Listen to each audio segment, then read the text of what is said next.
Across the globe, sports dominate our modern culture. But in American sports, there are two major things that drive fandom.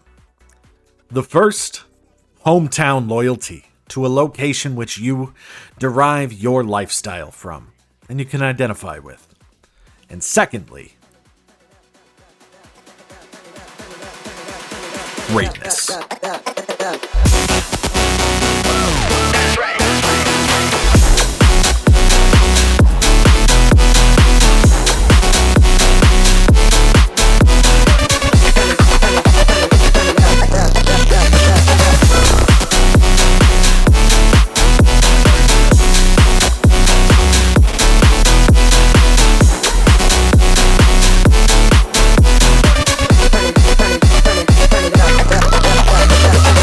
To most, greatness is not defined by an objective measure, but a subjective feeling and emotion when you consider a team, a feeling, a player, an era, an aura.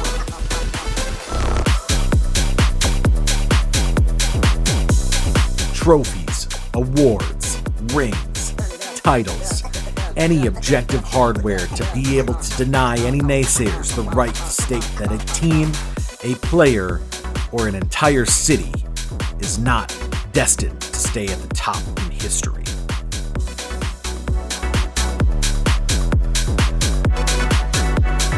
You're listening to Kind of Radio.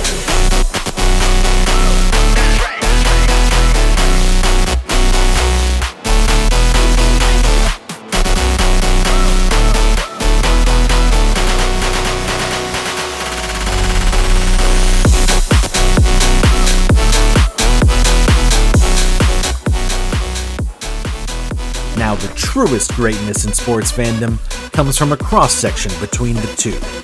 When your hometown loyalty gets supported by objective greatness with championships, rings, titles, and all those awards that those naysayers can no longer deny you. And what are you going to become as a sports fan? The most hated, most unloved type of fan, the ones we all dislike, because you're so spoiled, you don't even know what losing is.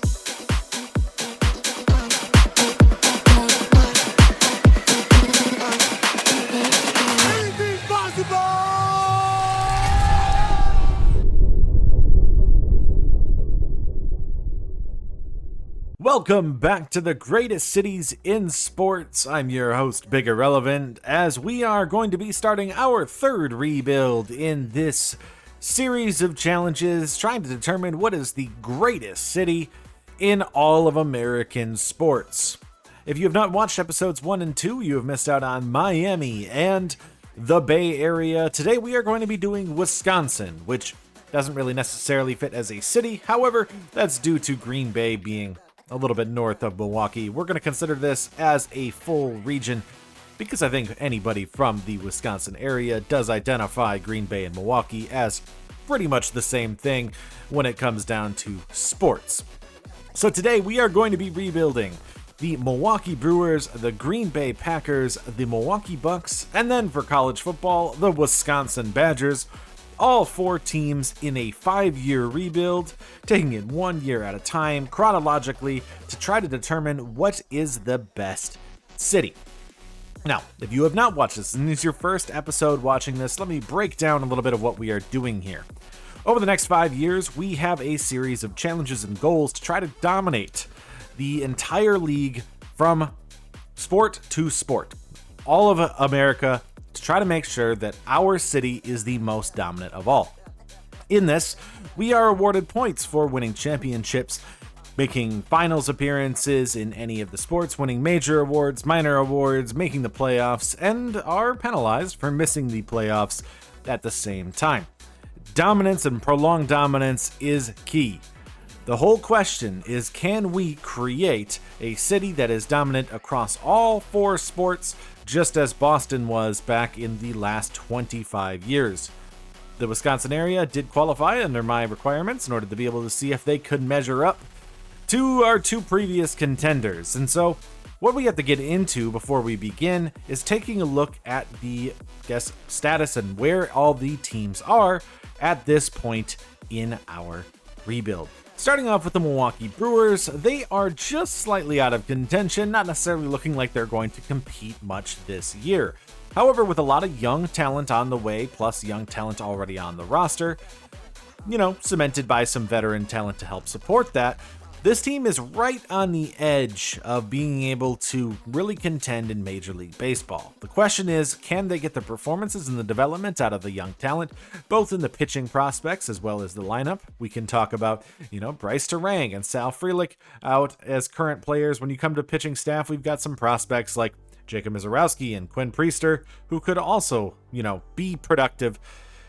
Generally, Milwaukee's been dominant based off of a bullpen, and we're going to expect that same key characteristic to this team. The question is, can the rest of the team play to the level the bullpen has for the last several years? The Milwaukee Bucks are in much of a worse position. I can't really even overstate how poor of a position they happen to be in. They have Giannis under contract for 2 more years, but Damian Lillard's out for the season. Brook Lopez is 37, Portis is 30, Kyle Kuzma, and the rest of this team is just not good, and they don't have their own picks, so tanking isn't a viable option. That means that when we look at how they're rebuilding this team, they're going to have to flip this roster really fast, in order to make this possible to still contend within Giannis. It's safe to say their window was shut very hard, broke the seal on the window, and you can't even get a crowbar to reopen it. So we're gonna do surgery on the house, full construction, rip it apart, and try to build a brand new window out of nothing, because this team is in such a bad position to contend. But they have Giannis. Now, the Green Bay Packers are probably actually the team amongst all the teams in Wisconsin that are closest to contending, and part of that is due to them having a young quarterback under contract who could be a key piece to developing, a good core. He's still only 26. Jordan Love is going to be the future of the Green Bay Packers organization. And having that, on top of having really good players like Josh Jacobs, drafting Matthew Golden in the draft this past year, Romeo Doubs, Jaden Reed, I think this team across the board on the offensive side is pretty good. Defensively, there's a lot of holes to fill. One of those is going to be this one.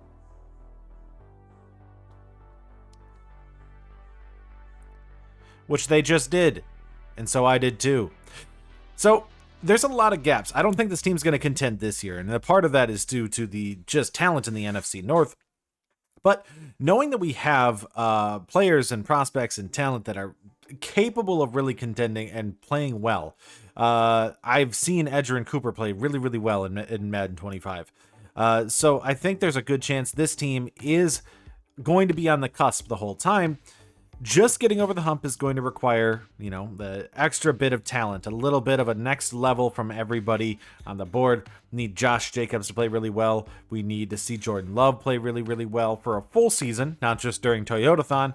And then we also need to see development out of the wide receiving core, because they still have a lot of number 2 receivers. You can see this with all the ratings. Some of these guys need to be traded. Some of these guys need to be available.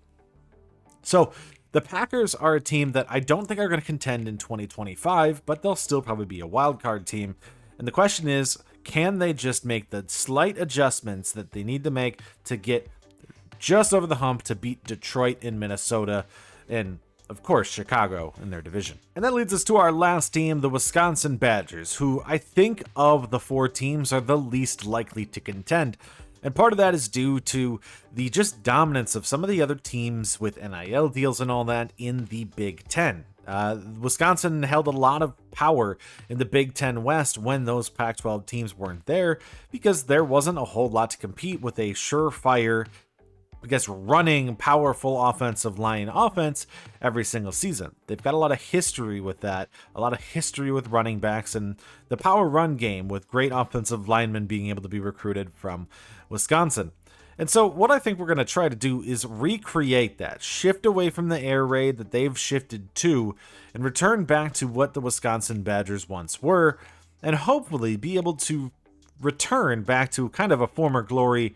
Maybe get us a Heisman running back similar to what we could see out of the production of running backs like Jonathan Taylor in the NFL.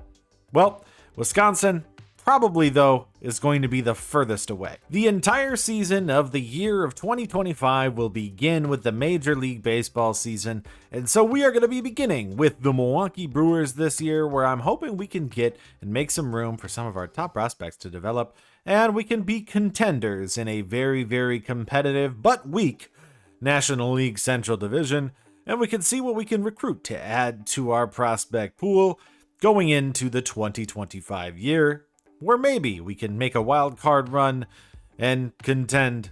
We'll see what we are at the deadline. But 1 month into the season, I feel very confident we are actually playing really, really well, competing with the Reds for the top of this division. This is like the inverse of reality, because the Reds are 24-10 and the Cubs are 11-23.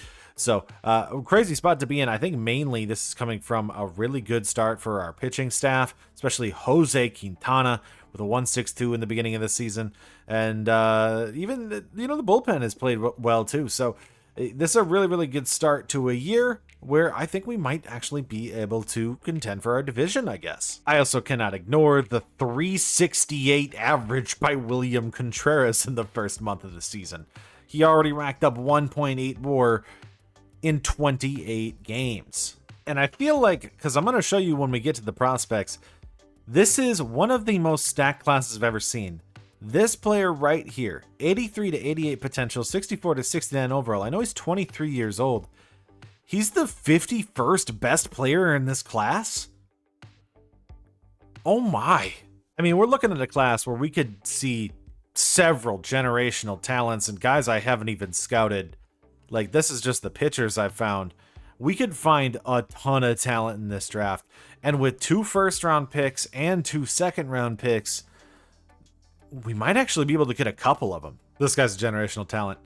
100%. Oh, I hope he slips to us. Oh, that'd be so good. We need a third baseman.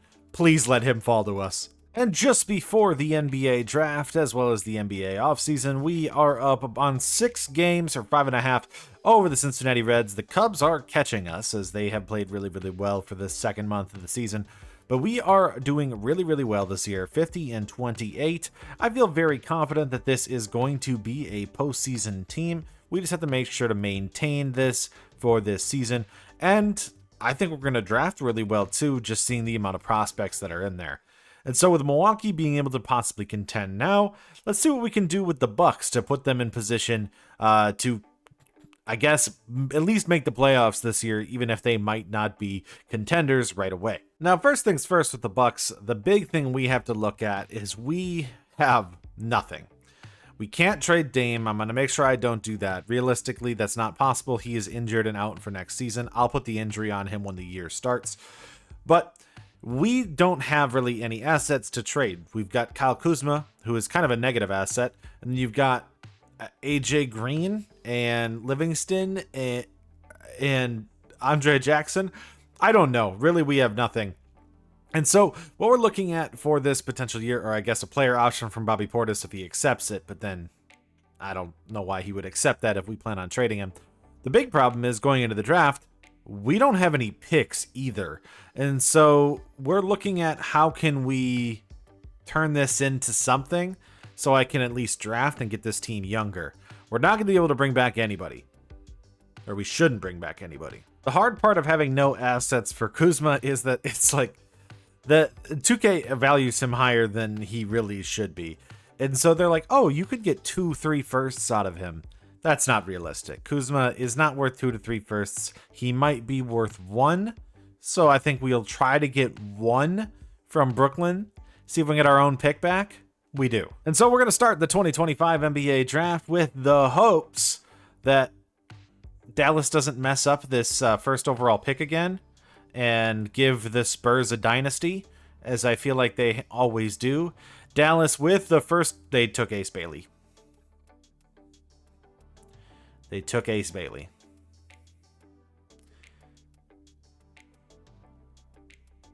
I hate you, Dallas. Oh, wow. And Philly got off the Paul George contract. Okay, maybe they'll be back into contention real quick. And so with pick 20, the big question is which players are we going to be able to get? And looking at all the real prospects, there's one that really stands out to me in the fact that he's still sitting here. That's Kasparas Yakajunas. And I'm going to mispronounce this name the whole time he's around. But I think he would be a really, really valuable point guard to bring in. And he's one of the best prospects still available. There are still some other guys. I did get a second round pick as well in another deal that I moved. But I think Yakajunas, I'm going to mispronounce that so much, is going to be our draft pick at pick 20. Bobby declined his option, Porter declined his option, and Pat accepted his, meaning I don't have these guys as assets either. Content I might be able to turn into a second. And so here's the team.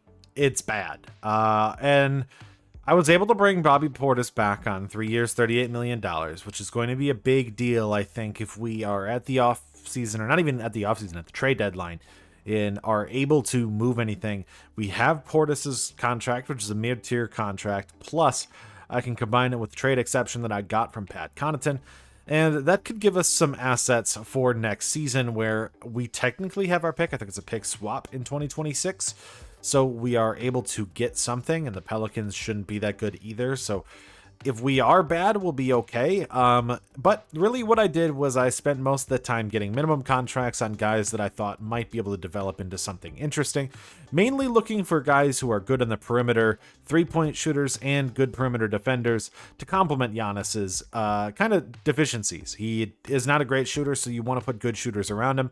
So we brought back Gary Trent. We brought in Andre Jackson developed, but Ochai Agbaji, AJ Green still here. I brought in Omax Prosper because I like him. Needed some centers. Brought in Matisse Thybulle, who I think would be a good, perimeter defender to put around him. On top of our prospects that are going to get a lot of times, we had Kasparas Yakajunas and Tahad Pettiford in the second round. Oh, and as if I'm managing this team, goodbye, Doc. I don't like you. And so it's a bad team, but we do have Giannis. Maybe it'll be enough to at least make a very, very weak Eastern Conference playoffs. So looking at our draft, I guess the big thing is I really hope that this dude really falls to me. With him being ranked 17th on the board by the major leagues and we're sitting at 20, I have my doubts it'll happen, but oh, it would be so good if we got him. 6'5", 18 years old from Cuba. Just looks amazing. I think this dude is going to be a generational talent. I don't think we're going to see any other players as good as him. It's not saying there aren't other good talents in this class. I also found the number 3 pitcher who could be available to us, but the low walks per 9 does scare me a little bit. There's also some other pitchers here that are good and other players, and there's a lot of top tier talent. I mean, we talked about the Andy Kelly guy before. I am excited about this class. I think that there is a whole lot in here. And I'm just hoping that we can get one of the really, really good players to slip to us, because I'm going to hit on a bunch of the picks in the second round. It's just a question of whether or not we can get a real top tier talent with that first pick. No way. Pick 20. He's still here. Easy pick. We find ourselves in a little bit of a slide at the All-Star break, losing 6 straight, allowing the Reds to come right back into this. It was kind of like I jinxed myself and talked about us having a real good shot at winning our division, and the game heard me talk about it, and then they wanted us back in it. Now, I still think we're in really good shot to contend here. Jose Quintana is an all-star with a 1.75 ERA. Crazy that he is this good this late in his career. We also have Nick Mears as an all-star in the bullpen as a reliever. We have Trevor McGill as an all-star in the bullpen as a reliever. William Contreras is an all-star starter. He's hitting phenomenally this year, hitting .344 on the season. Terang is an all-star on the year, 37 stolen bases so far this year. Could he go for 50? Could we get 50 from him? Maybe 50 doubles, 50 stolen bases from Bryce Terang? I think that'd be possible. When we look at the rest of it, we also have Christian Yelich starting in left field as an all-star, hitting .296. He's healthy for once, so he gets to be an all-star. Love to see that. We're trying to contend, and this is our starting third baseman, Caleb Durbin. 182, 237 on base. He has been absolutely awful. I need to replace him for something. So we're going to buy at the deadline, which doesn't make a lot of sense when you consider that we want to make sure that we're contending in the next few years. But I'm going to try to make sure I'm not spending a whole lot. So the third baseman I'm going to buy is David Fry, and we're not going to give up a whole lot. We're going to give a couple C potential prospects in Oliver Dunn, Logan Henderson, and then a B potential in Bobby Delbeck, who I think we just draft the generational third baseman. So I think David Fry is going to be there for like a year until that third baseman comes up. Does anything help the Mlbtheshow ego like the color blue? Because I knew this draft was stacked, and we knocked this out of the park. Was he generational? No. Does it matter? No. Oh my God, Willie Valbuena, 71 overall. Look at that bat, 93 potential. Dude, he could win an MVP by year 5. That's how great this guy is going to be. Derek Almanzar, 56 overall, but 89 potential. Stephen Bong, 92 potential. Dan Landis, 97 potential at 58 overall. We missed on the reliever.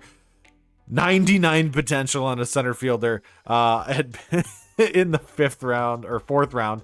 Then 82 potential on a pitcher that I found in the 5th, and 82 on a reliever in the 6th. What a draft. Now we've cooled down from our hot start, so this is going to be a close race between us and the Reds for the NL Central.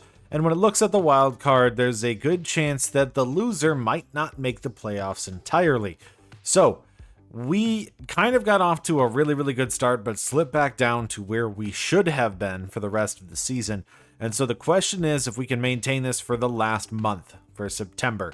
And so we'll see what we can do, but first we need to get into football season that also starts in the month of September. The Wisconsin Badgers roster is not necessarily a good one. We do have some players that are going to be interesting, but when in your top 10 players you have your punter and your kicker, it's not necessarily a good sign for a good roster.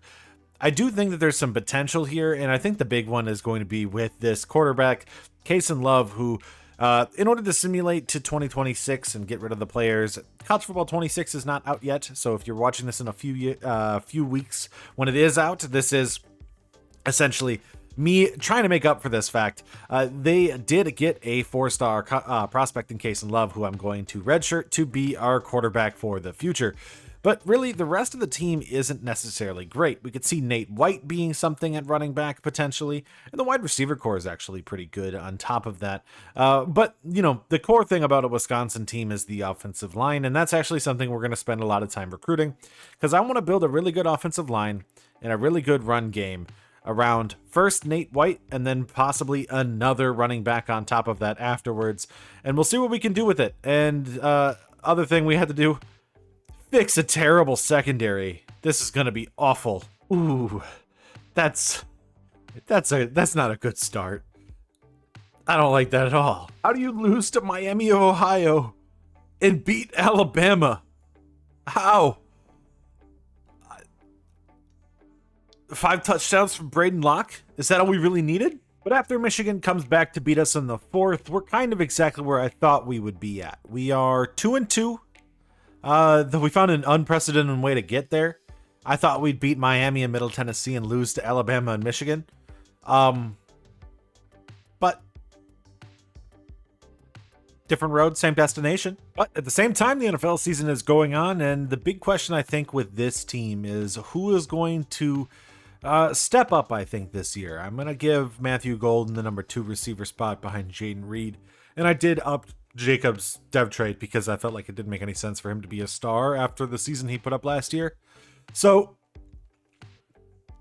offensively, I think we're okay. It's the question of the defense, because without Alexander, this secondary is pretty thin. And I mean, one thing you got to say about the Packers is that they have not necessarily drafted very well. They've had a lot of really top picks, a lot of guys they've used on defensive players. They haven't drafted well. We have to try to make that fix of their mistakes. I mean, we can't be wasting 1st-round picks on guys that don't develop. Maybe our job here is to develop Quay Walker, Lucas Van Ness, Devontae Wyatt into something. And maybe we'll draft corners in order to make up for that. But really, the question is this going to be a wild card team or is it going to be out of the playoffs? I doubt we win the division. Ooh, this could be big. We get a DB breakout? For who? Who is this? Xavier McKinney, he's already a superstar. A dev trait, would that make him an X Factor? Oh, really? This is a very positive thing to say. I feel like that means McKinney might have got this.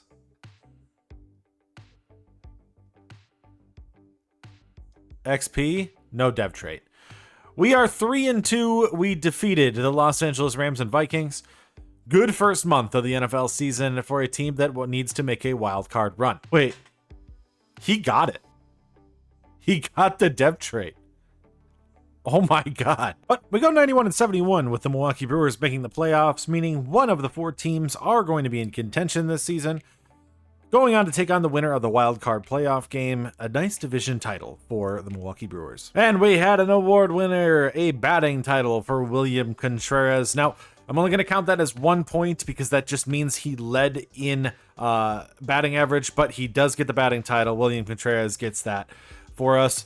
We end up getting an MVP from Ketel Marte, who hit .312 for 46 home runs and 129 RBIs, beating out Pete Alonso and Corbin Carroll. Cy Young in the NL is Shohei Ohtani, who didn't deserve it, but wins get the award.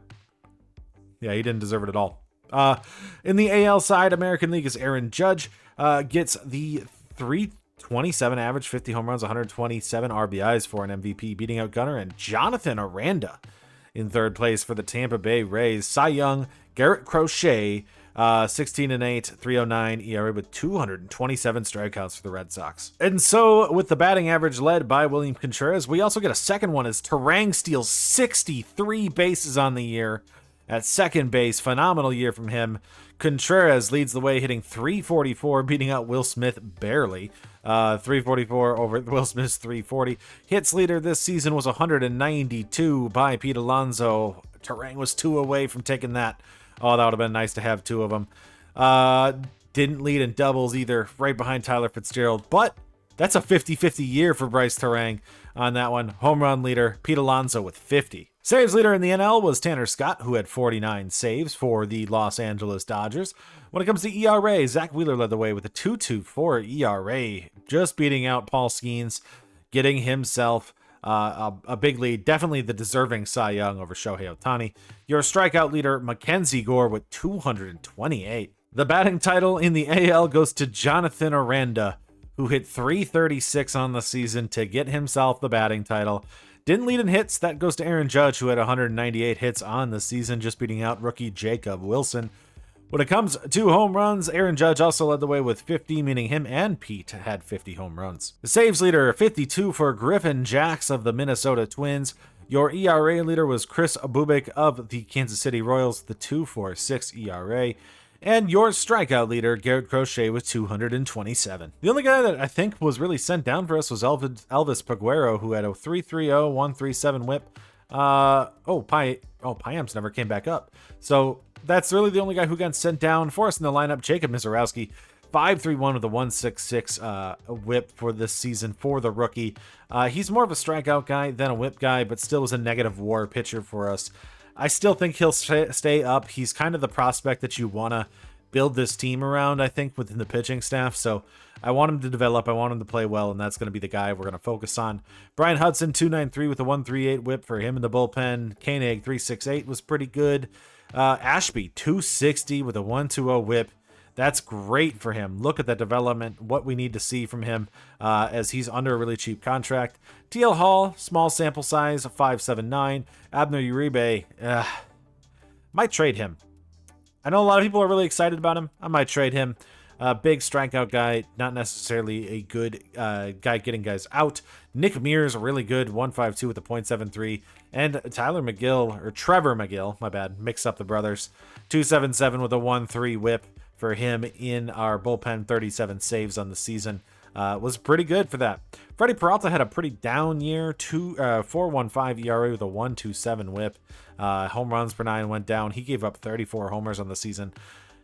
Brendan Woodruff, though, had a 3.44 with a 1.28 whip on his season. Pretty good. Tobias Myers, 3.91 with a 1.27 was pretty good. Cortez was pretty good.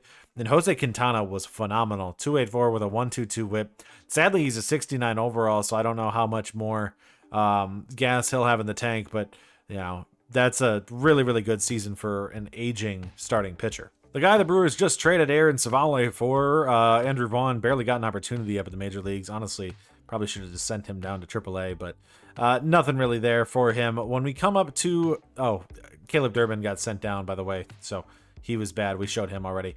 But when we look at our major leagues, Jake Bauers, 235 with 9 home runs, was pretty mediocre. Monasterio came up in September and was very, very good. I like to see that a lot. He might actually have a spot on this team next year because of that. Eric Haase, 317 in his 120 at-bats. Pretty good. Daz Cameron, 249 with 4 home runs. Very good season, I think, for him, for a guy who finally is getting a shot here for us. When it comes to our lineup, you had Bryce Terang, 283, 15 home runs with the 50-50 year on doubles and stolen bases. I know people normally care about home runs. He's not really a home run hitter, but maybe he'll get there. And we'll see that from Terang, but love to see that. 274 for Sal Frelick. Contreras won the batting title with 344 and 21 home runs. Yelich, 28 home runs, 120 RBIs, 284 on the season. Really, really good year from him. 872 OPS, was close to what he did last year before injury, and starting to look at possibly he could be returning to where he was pre-2020. Jackson Chourio was injured for a portion of the season, but hit 241 for 18 home runs and 83 RBIs. Still need to see a lot better than this for a guy who we are, dedicating our future to. We're hoping to see what he did in the second half of last season. Rhys Hoskins, 21 home runs, 246 average. Garrett Mitchell, 234. Not the greatest from him. Joseph Ortiz, 252 and 9 home runs. And David Fry hit 251, 19 home runs. We brought him in. He was hitting 232 when we traded for him. So had a better second half of the season. He's not great, but he was a very, very cheap addition to this roster. 91 wins was enough to get the 2 seed, meaning we got to buy past the wild card round, and we'll be taking on the Philadelphia Phillies here in the NLDS. That bye is helpful because the Brewers have not been able to get out of the wild card round like ever since 2018. Yeah. So no wild card round means maybe big playoff run. We'll see. We're starting Saturday here. Freddie Peralta versus Jesus Luzardo in Milwaukee. Game 1, we lose 1-4. And so responding to Milwaukee's loss in Philly, we are going into Indiana to take on the undefeated Hoosiers. Can the Wisconsin Badgers respond and get a game here and a victory on Saturday at 3 p.m.? We do get a 4-star commit from a right guard, Titus Baguette, out of Waukesha. We are 3-2 as we take down Illinois. Indiana. I'm in Indiana. We beat Indiana 27-20. And a victory on Sunday afternoon would be nice to cap off a weekend and see if Milwaukee can get an NLDS victory afterwards. We beat the Cardinals 21-14. Can the Brewers match that on Sunday night? Game 2, Woodruff versus Zach Wheeler. On Sunday night, can we take a game back here in Milwaukee against the Philadelphia Phillies? They are the better team, but maybe we'll be able to take advantage of home field. Game 2, we are unable to. We are down 0-2 in the series. I doubt we'll be able to make the comeback. Myers versus Nola. We get swept by the Phillies. Kind of a surprise we were there in the first place, but still, good season for us. And the Brewers lose to the World Series champions. That's what we do here in Milwaukee. If we're going to lose, we're going to make sure to lose to the good team in the league. The Phillies defeat the Astros in the 2025 World Series. Brandon Marsh is World Series MVP for the Phillies. Postseason MVP Castellanos, Bohm, and Harper coming up in runner-up positions. And on the AL, Yainer Diaz was the postseason MVP over Altuve and Jeremy Pena. And so with many Wisconsinites frustrated with Milwaukee Brewers ownership once again after another season falling short early on in the playoffs, can the Badgers beat Oregon to kind of just pump up the spirits a little bit? Oregon is ranked 8th. They did lose a game, but we are significantly overmatched by a team in the Ducks that are way better. We do get a wide receiver from Chicago, a right tackle from Philadelphia to commit. So we have 2 big commits as we are making their run for a cornerback as the next guy to get.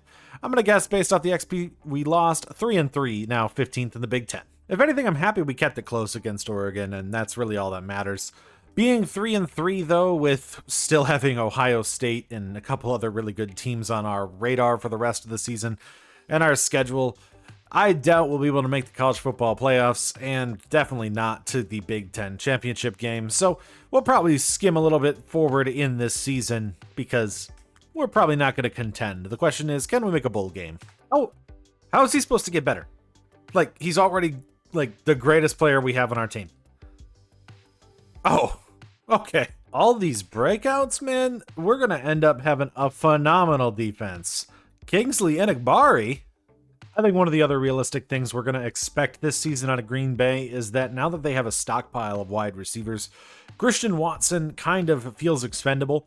We're going to turn him and trade him to Pittsburgh for a third-round pick. They get a shot at an injury-prone wide receiver who has all the talent in the world, but just can't stay on the field, and we get a pick back in return, so we can actually play some of the guys that I think that we've drafted who have got a little bit more of a chance to stay on the roster. At our bye week, we are 5-4 with the Green Bay Packers, which does put us in that last wild card spot, though the Chicago Bears being 6-2 and the Detroit Lions being 7-1 means that we're still going to have to fight really, really hard in order to make this division. We are lucky that the Minnesota Vikings are bad this year if Chicago is this good. And so the hope is that for the rest of the season, we can continue to get the production we've got out of some of our top guys. Josh Jacobs is second in the league in rushing, and Xavier McKinney, who got the dev trait again, by the way. I just skipped it because I figured I didn't need to show it when he gets it every single week, is leading the league in interceptions and is second in the Defensive Player of the Year race behind Aiden Hutchinson. For a team as bad as we are, I need more from Giannis right now. We cannot be having 20-point games. I need every game for him to be getting 30 to 40 points per game. Let's see if he can maybe do a little bit more of that as the season continues to move forward. And I say that because we are 12th in the East, 8-13, right behind Philadelphia. And I mean, we are one of the worst offenses and not even that great of a defense to make up for it. So it's going to be a tough rebuild.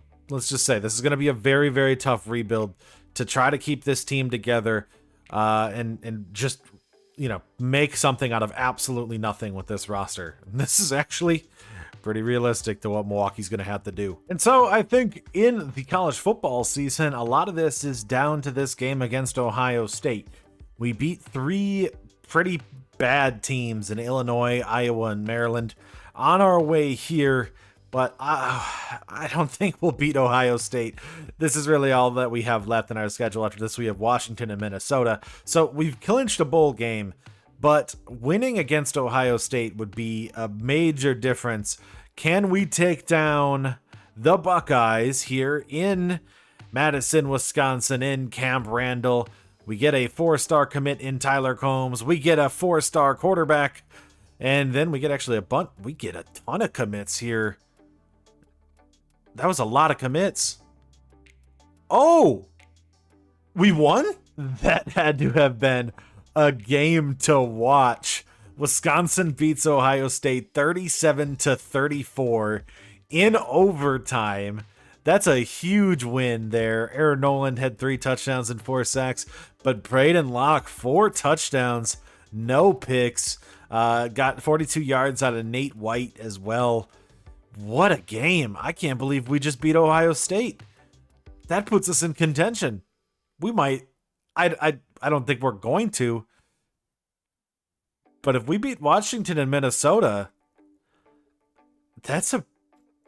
we had a chance. Now we're pretty much out of contention for the Big Ten championship game because we lost to Oregon and Michigan. And so looking at this with these, I don't think they play each other this week because this would probably be Michigan. I think these are the rivalry games. So Michigan's probably playing Ohio State because we lost to them. Even if Ohio State were to beat them, they'd have a tiebreaker. And I don't know, maybe these two play each other, I would think. So that would put us in a position where we're not going to be in the conference championship game, but we might be able to sneak in. And so against Minnesota, trying to sneak into the playoffs, we'll see what we can do. We need to beat Minnesota to even have the chance of doing so. I think we're in a good shape. We get a 4-star commit from Emmett Stock, getting another big recruit. As we do win, we are ranked 11th in the nation, 5th in the Big Ten. We obviously won't be in the conference championship game, but we will have a good shot of advancing. Wait. Architect unlocked. And so I guess technically we could sneak into this. It's all about, I think, if everything goes chalk and there's no upset so nobody else jumps in here, we can make this. We might be able to sneak in after a 3-3 start. And so in conference championship week, I guess we're rooting for Liberty to win and, oh wow, Miami is ranked. And Kansas State to win because they're the favorite. Georgia to win. Tulane to win. Boise State to win. I guess it doesn't matter between these two. And SMU to win. And so at the end of the season, Cade Klubnik wins the Heisman Trophy with 4,100 yards, 36 touchdowns, and 4 interceptions. I doubt we have anybody for any awards. We do not, but we made it to the college football playoff game to take on Oregon. So before we end up getting into that game against Oregon, Braden Locke ends the season with 34 touchdowns, 10 picks, and 3,300 yards before we get to the college football playoffs and a chance to up that. 63% completion percentage was a pretty good season from the junior quarterback. I'm not very excited about how Nate White did. Only 648 yards, and the big, I guess, kicker to that is 3.7 yards per carry is really, really rough. For a team that wants to return to a running game, that is sad to see. Receiving leader, Tresh Kekahuno from Honolulu, Hawaii. I'm going to guess that's Tresh, is 885 yards on the season with 10 touchdowns. CJ Williams in second with 675, and Tucker Ashcraft. I feel like that's something else. I feel like that's a name I'm thinking of. Like I've heard that in something else. Junior gets 613 and 5 touchdowns on the season. Our tackle leader, Sebastian Cheek, 66 tackles for the right outside linebacker out of Illinois. Our sack leader on the season, great years from Daryl Peterson, who had 12.5, and Ernest Willer Jr., a redshirt freshman from Baltimore, 12.5 sacks on the season. We also did get 3 picks from Jace Arnold, which is good for a secondary that was really, really bad. Klubnik led the way in passing with 4,100 yards on the season, leading the way for Clemson. Touchdown leader was Marcel Reed of Texas A&M, tied with Caden Salter of the Liberty Eagles. 43-2 was a great season from Salter. When it comes to rushing, your leader was Makai Hughes with 1,500 yards and 9 touchdowns. Touchdown leader Jamal Haynes at Georgia Tech with 16 TDs. Your receiving leader Antonio Williams, 1,400 yards for Clemson, leading the way there. And touchdown leader Jaden McGowan at Boise State with 17 touchdowns himself. Tackle leader, which I've not seen the national one actually come up correctly, 107 for Fresno State's Zeke Branham. That's really, really good. And your sack leader, yeah, that's where we're going to be a little bit wrong. Let's just go to the Big Ten. 13.5 by Dante Rogers of this. Let's just go to the SEC now to see how much the ridiculous guys got. Oh, Mikel Williams, who shouldn't still be there, gets 12.5. But leader looks like it was the Deontay Rogers at Oregon, and your interception leader, Coy Perrick of Minnesota. Saw the score, had to look at it. 62-17? What a dominating victory. Love threw for 7 touchdowns. Oh my God. Amazing game. How much? Jacobs only had 1 touchdown, but 120 yards. The receiving, Reed had a 107-2. Golden had 3. Dubs had 1. I saw we had 5 sacks for Rashawn Gary. Oh my God, what a great game for us. Going into the last week of the season, we have clinched the wild card playoff spot. The question is if we're going to have the 6 or the 7 here in the NFC. The big thing that I think is fun is we play the Chicago Bears. Since our bludgeoning of them, they were 6-2 at the time when we played them and bludgeoned them. They're 6-10. We make the playoffs at 10-7, ending the, finishing and ending off the slide of the Bears with another 38-3 win. Winning out enough games at the end to make the playoffs at 10-7. That should give us the 6th seed in the playoffs to play the number 3 Philadelphia Eagles. Jordan Love had a great season, 42 touchdowns, 12 picks, and 4,000 yards for him on the year. Really, really good year from him. Josh Jacobs, 13, 33, 4.8 yards per carry with 12 touchdowns on the year for him. Fantastic year from our running back as well. When it comes to receiving, Jaden Reed had over 1,000 yards with 11, 53, and 6. But Matthew Golden, 879 and 18. Imagine what he would have done had I traded Watson earlier, because he didn't even play 2 games. He didn't even play the first 2 games of the season because of Christian Watson. Glad I made the move, because Matthew Golden might be able to get a rookie of the year here this season with the 18 TDs. Dubs had 753 and 10. Kraft had 490 and 2. And Jacobs ended up also getting 260 yards rushing. Tackle leader for us, Edgerrin Cooper had 115 tackles leading the way for us there. Your sacks leader should be Gary. It's not. Gary had 5 in one game and 3.5 in the other 16. So I wish we could have played the Bears more. 10 sacks from Devontae Wyatt leads the way. I think the other thing too, Wyatt missed 8 games of the season. So come on, dude. An interception leader, Xavier McKinney. He only got one more pick for the rest of the year, so I don't think he's going to get the league lead in that. But he had a phenomenal season. He got up to X Factor, and he's a 97 overall with all the XP from the scenarios this season. For league leaders, Joe Burrow led the way in passing yards with 4,700 yards and 50 touchdowns on the year, though the touchdown leader was Patrick Mahomes with 53 touchdowns. I'd like to see Jordan Love sitting there in 4th with 42, but Mahomes dominates this season with 53. Very, very good season from him. We'll see if we'll be able to contend there. Rushing, 33 yards off. Jacobs loses to Najee Harris. Okay, good for Najee, I guess. Leading the way with 1366. Your touchdown leader, Derrick Henry and Joe Mixon, tying for 20 touchdowns on the season. Very good there. When it comes to receiving, Amon-Ra St. Brown led the way with 1,772 yards. Thought Matthew Golden might have a shot at touchdown leaders, but that's Jamar Chase. Golden in 2nd. Chase had 22 touchdowns on the year for the Bengals. When it comes defensively, Devin Lloyd led the way with 137 tackles on the season. Not 173. That'd be ridiculous. Your sacks leader, Aiden Hutchinson, with 20.5. That should be able to get him a defensive player of the year. Your interception leader was Derek Stingley after Xavier McKinney had a little bit of a quiet second half. The College Football Committee decided to sequester 3 of the 4 Big Ten teams on one side of the bracket so that we all wouldn't make it to the national championship game. They didn't want to see that. So we had to play Oregon here, and then the winner will go on to play Michigan. We did lose to both of these teams early on in the season, but we turned our season around, so the question becomes whether or not we'll be able to maintain that. We are the 10, so I don't know if I really expect much, but I can be hopeful as we have to play Oregon here. Here we go. Just going to sim this one to see if we can beat Oregon in advance to play Michigan in the next round. Without the commits there, 9-4, we do lose to Oregon, but put together a very, very good season. If we check on the, oh my god, wait, did I just 52-17? Yeah, we didn't deserve to be there.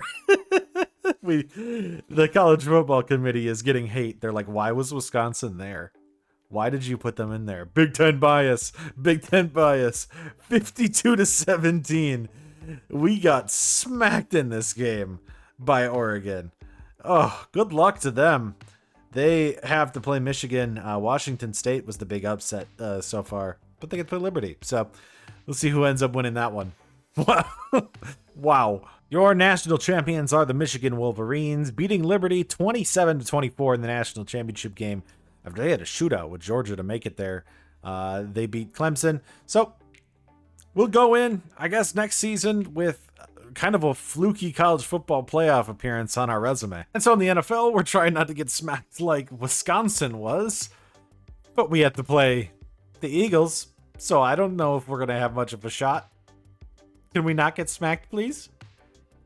even better, could we win? No, we didn't win, but it was a close one, so I'm not that upset by it. We end up making it. Once again, all these teams were kind of a surprise to be in. Philly came back, though, at the end. We were up 21-17, so had a shot to take them down, but we were unable to do so. Jalen Hurts had a bad game, but just wasn't enough for us. Weren't able to get over it. They're taking on the Lions next, and we'll see if we have a shot to put a team together for next year. I'm happy with this result.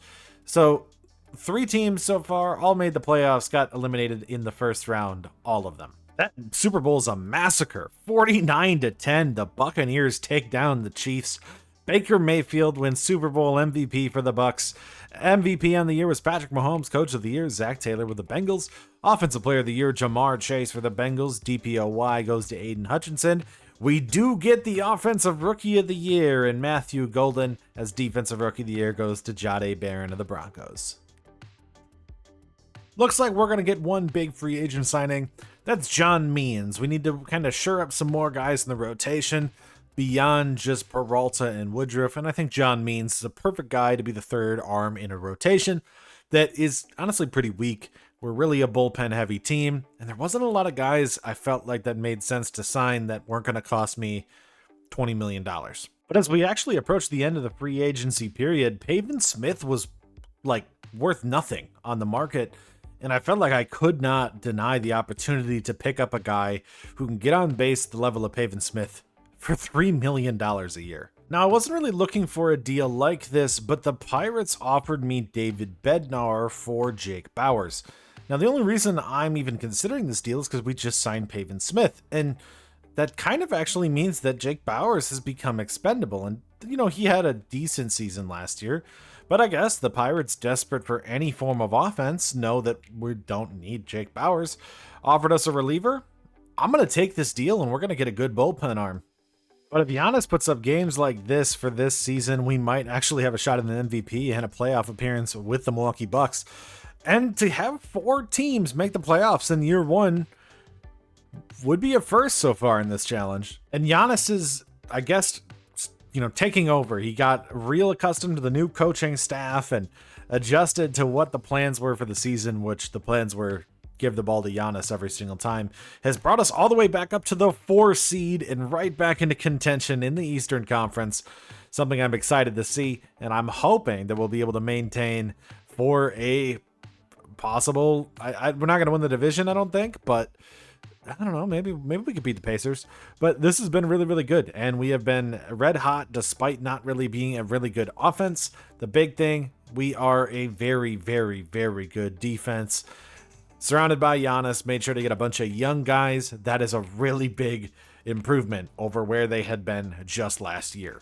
We weren't able to get a lot of guys drafted. Only Riley Mahlman and Will Pauling were drafted for us, 4th round and 5th round right tackle and wide receiver respectively. And we ended this recruiting class with the 21st best class in the entire United States, including 13 4-stars. And I think the big one at that being the transfer free safety, Coy Perrick from Minnesota, who led the entire NCAA in interceptions last year. And I think we got a good amount of development across the board from a lot of guys, including having a lot of sophomores now near the top of our roster, which I'm excited for next year.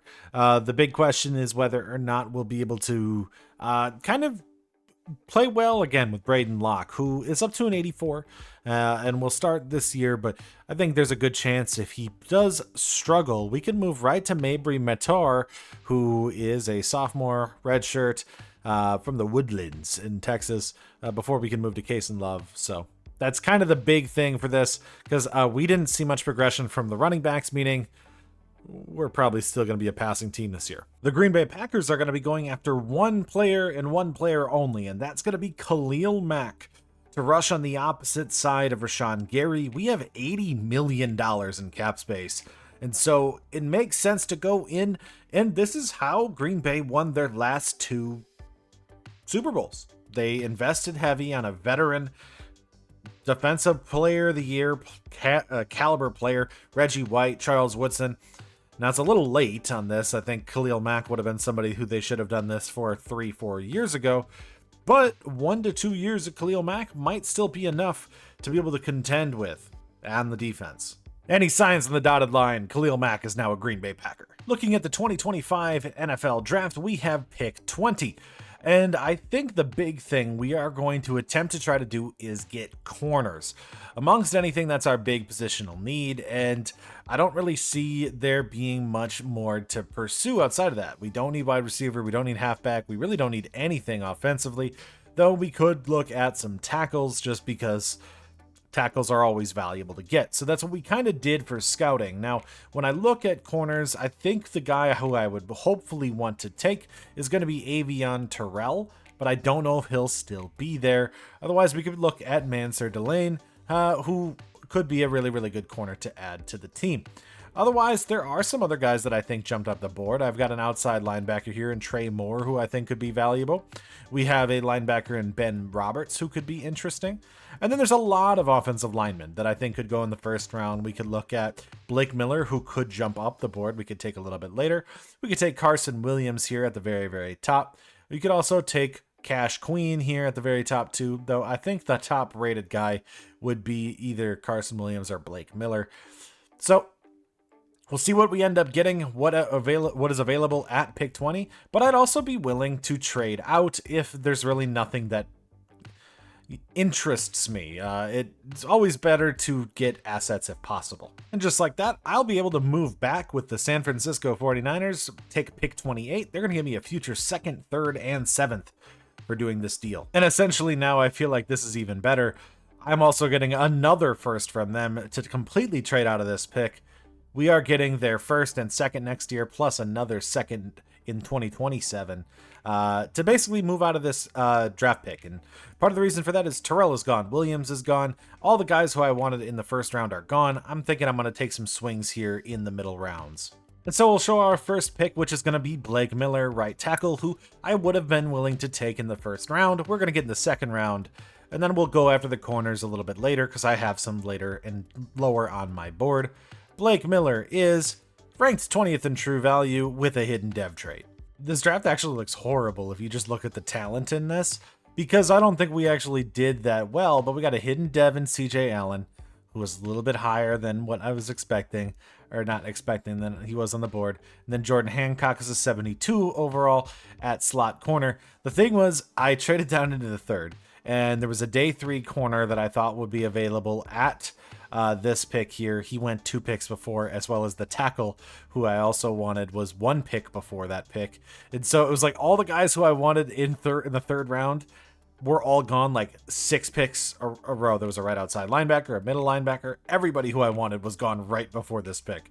So trade back. Sometimes you don't get hit on the guys that you want, but I think the big thing is we were able to get a lot next year in assets to be able to move for next season. And why do you acquire all these picks? Because they are worth things in trades. We're getting Martin Emerson, so we actually have a corner that could possibly develop into something for one of the 4th round picks, plus some guys I just wanted to get rid of to make salaries work out, because we're under cap and they're above cap. Victor Wembanyama wins the MVP for the Spurs with 25, 12, 3, 1.7, and 2.5 blocks on 53% shooting on the season. The Rookie of the Year goes to Cooper Flagg with the Spurs with 15 points per game as well. Shooting really well because, of course, the Mavericks gifted the Spurs with Cooper Flagg, because that's what we love to see. The 6th Man of the Year was also Cooper Flagg, who came off the bench this season. I'm going to guess for Vassell, maybe for somebody else, but I'm going to guess Vassell. Wow, the Spurs just clean house. Defensive Player of the Year for Wembanyama. Most Improved goes to Jaime Jaquez, though, so it's not to all Spurs. Shai Gilgeous-Alexander gets Clutch Player of the Year, averaging 31.7 and 7 assists on 50, 40, 90.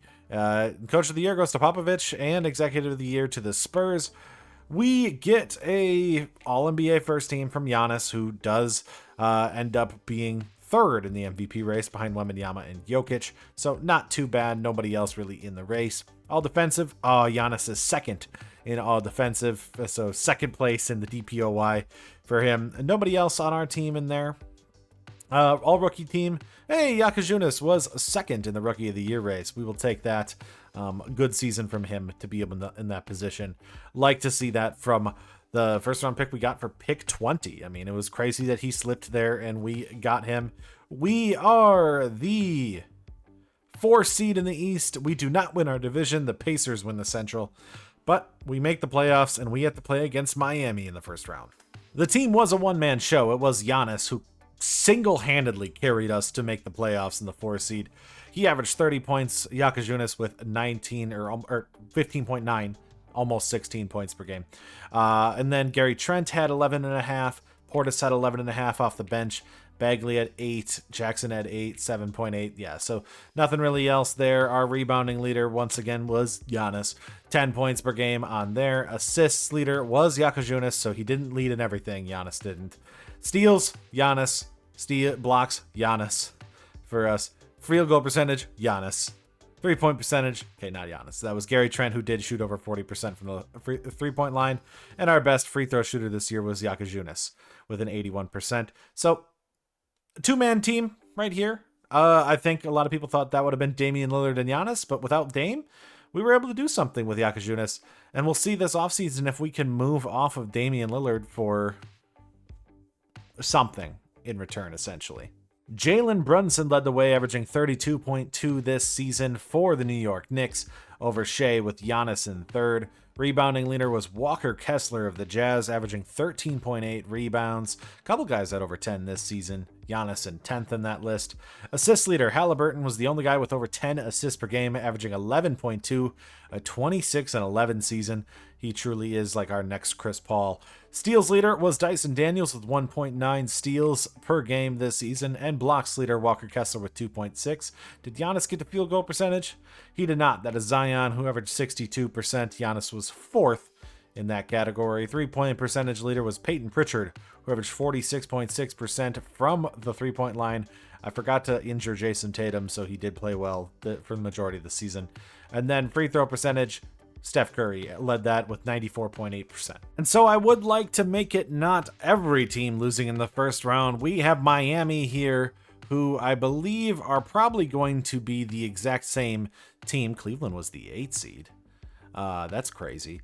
They have Hero, Mitchell, Jaime Jaquez, Bam Adebayo, and Kalal Ware. So the same team as what we are going to be expecting, I guess, with Davion Mitchell playing the 2 for them this upcoming year. Let's see what we can do against Miami. I think with Giannis, we should be able to beat them, but they do have Bam. They do have a good guy to stop him, and it's Miami. They have always been pretty good against us. In Game 1, we win 109-91 over the Miami Heat. In Game 2, we win Game 2.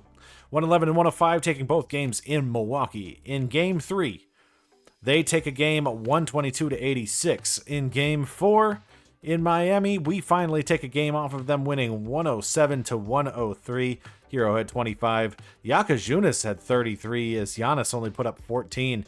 But we do win that one. That was a terrible start to that game, but we ended up winning it. In Game 5, can we take this one? Damian Lillard is healed? We could have Dame back? If we go to Game 7, I'll bring Dame back. 115-113 here in this one, as we are going to Game 6 back in Milwaukee. Can we win Game 6? We cannot. Another 2-point game as Tyler Hero wins that. We lose in the 4th. I think what we will do, I'm not going to bring in Dame. I was joking on that. We are going to go this whole season without him. He's never going to play a game for the Bucks again. We are going to simulate with Simcast. Can we not blow a 3-1 lead to Miami, please? I'm guessing Giannis has just run out of gas. Oh my God, never mind. 22-2 first quarter. The Bucks just come out firing in this one. We hold the Heat to 68 points in that game. 68 points. The Heat do nothing. They can't do anything against our dominant defense. We win that one handedly, as Cleveland, the 8 seed, go to the next round and take out the 1-seeded Knicks. I'm going to guess that they must have had injuries this season, and that's why we are in this position. I wonder if they still have any injuries. Garland, Mitchell, nope, they are healthy, so they're in a good spot to possibly beat us here. Toronto and Atlanta on the down there as well. In Game 1, we take that one 120-101. In Game 2, We're going to leave that rotation as is. We lose that one 139 to 89. Get ran out of the gym here in Milwaukee in game 2. In game 3, we lose that one 115 to 112. Unable to get there, losing it. I mean, we came back, it looks like, but weren't able to get there. Game 4 here in Cleveland. Can we take another game off of them and make it 2-2? Yes, we can. Game 5, 2-2 series against Cleveland. We take the lead 129 to 101. One game away from making it to the conference finals with Giannis and without Dame 117 to 110 here as they win that one. We are going to have to go to another game 7 here in Milwaukee. They want us to go Thomas Bryant over. We want us to go Marvin Bagley over Thomas Bryant. I'm not going to change anything. We're going to go with it. Cleveland here going to come up with us in this matchup. Can we get this game? They come out firing in the first. We need to come back here. Good second from us. We're still down by 10. Have a good third. We are now in the lead in the fourth. This is going to be a close one. We're going to sim slowly. We are leading. We are leading. Are we going to advance?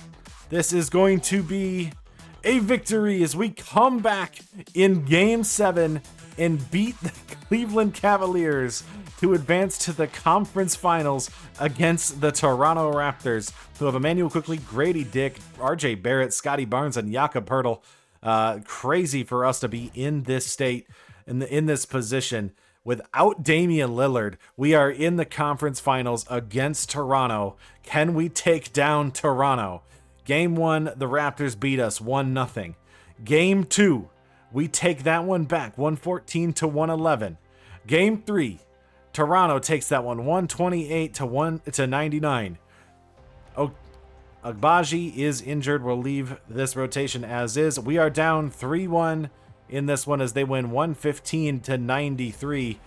We might see Toronto make it all the way to the finals on a crazy run. Game 5, can we win this one? We can, forcing a game 6. We are going to simulate with Simcast.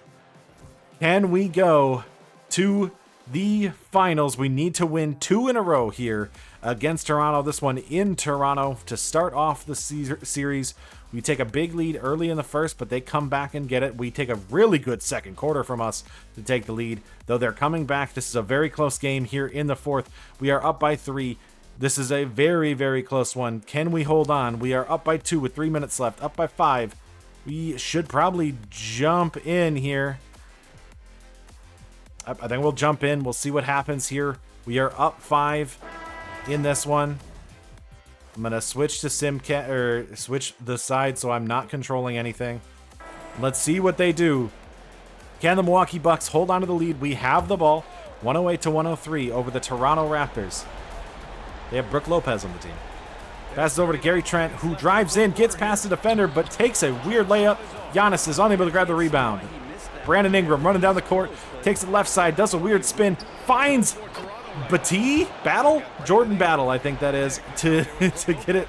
As it's 108 to 105, they're going to foul Gary Trent Jr. here. 4th foul on Grady Dick as we are up 3, 27 seconds left here. We're going to watch Trent see if he can make these 2 free throws for the chance to continue to play in this one. Gary Trent misses the first. He is exhausted in this one. We need to make another one. I see down in the bottom that it looks like Anthony Davis got hurt in the playoffs, so it'll probably be the Spurs in the finals here. Gary Trent, please make 1. We do not want this to be a 3-point game with them having the ball. Shoots the free throw, makes it. We are up 4. They are going to have to start this one. Here we go. They're passing into Brandon Ingram, who's going to drive the ball down to the left side, looking for a way past Giannis. Drives in, shoots a floater over Giannis. Giannis grabs a rebound, is unable to get rid of the ball and pass it out to a better free throw shooter. Giannis is going to have to shoot the free throws here, up 4 with 18 seconds left. Takes the first one, makes the first one. Let's go, Giannis. Clutch plays from Giannis here to try to make another run. This is the first time that he's really been healthy in the playoffs, and the fact that we were able to get past anybody means that this is all on Giannis here. Makes the second, and we are up 6 with 18 seconds left. Can we get the stop? Pass it into Brandon Ingram. He's got Giannis on him. Pass it over to Pirtle. RJ Barrett takes a deep three, misses it. Giannis grabs the rebound, doesn't pass it, but we are up 6 with Giannis on the line. This is going to force another Game 7. I think if Giannis makes a free throw, it is over. Well, he misses the first one, but make it a 7-point game. Please, Giannis, can you do it? The crowd is chanting your name. They know who you are. We make it. That's a 7-point lead. That'll be enough. The Milwaukee Bucks will force a Game 7 in the Eastern Conference Finals. As they pass it over to Brandon Ingram, he misses. They give the ball to Giannis on the rebound. He'll shoot 2 more free throws, but that is over. We will see you in Game 7. Game 7 here. Dallas has the lead against the Spurs, but we did see Anthony Davis did get hurt. We are going to jump into Simcast. Game 7 here as Dallas does advance for the chance to take on the Dallas Mavericks. Can we take down the Toronto Raptors here in Game 7 of the conference finals? We win the first quarter. This is a very close game. They have a big lead as they take a huge lead there in the third. They are up big in the fourth.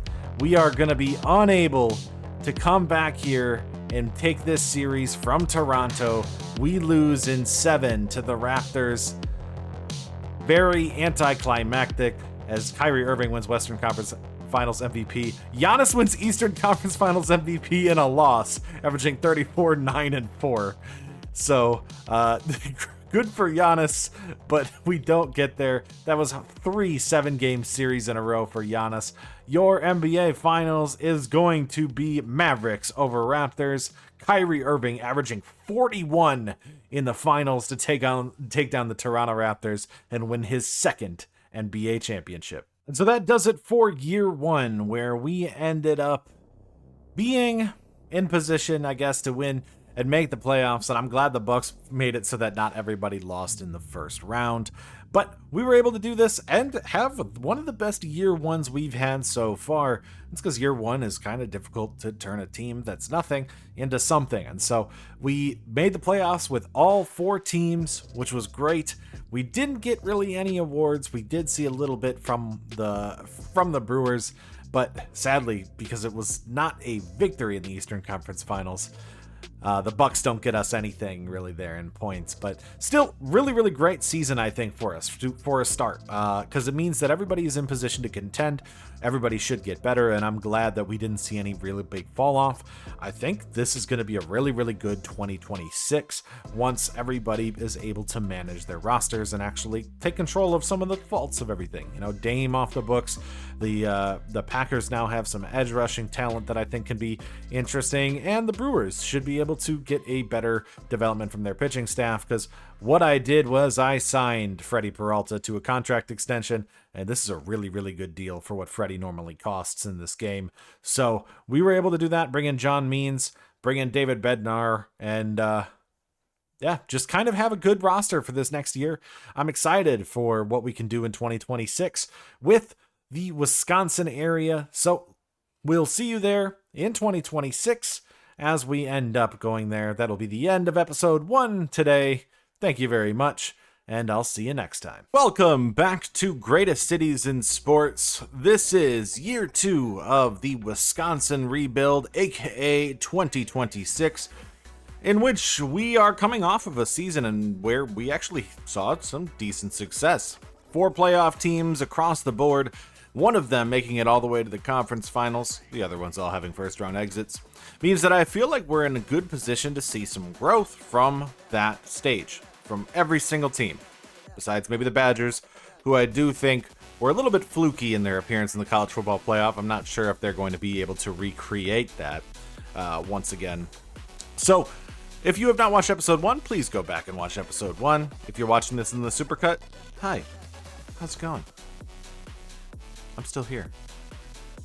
Anyways, so going into this next season with the Milwaukee Brewers to start off. First, we didn't really make a whole lot of moves in the offseason. We went and got John Means, we traded for David Bednar, signed Alex Young out of the Rule 5, and kind of left the same pitching staff, with the lineup being the only thing we did was re-sign David Fry for, I guess, an arbitration, and then signed Pavin Smith, who we were able to get on an incredibly cheap deal to be a platoon righty in our outfield.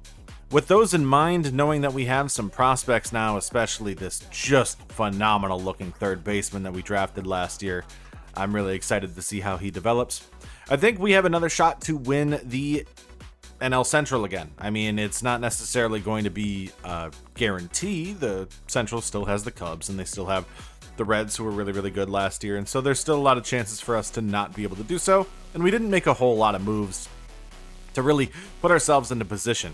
But we were able to re-sign Contreras to an extension, Peralta to an extension, Woodruff to an extension, and all those extensions are going to be able to put us in a position over the next couple of years where I'm going to feel confident of retaining this team.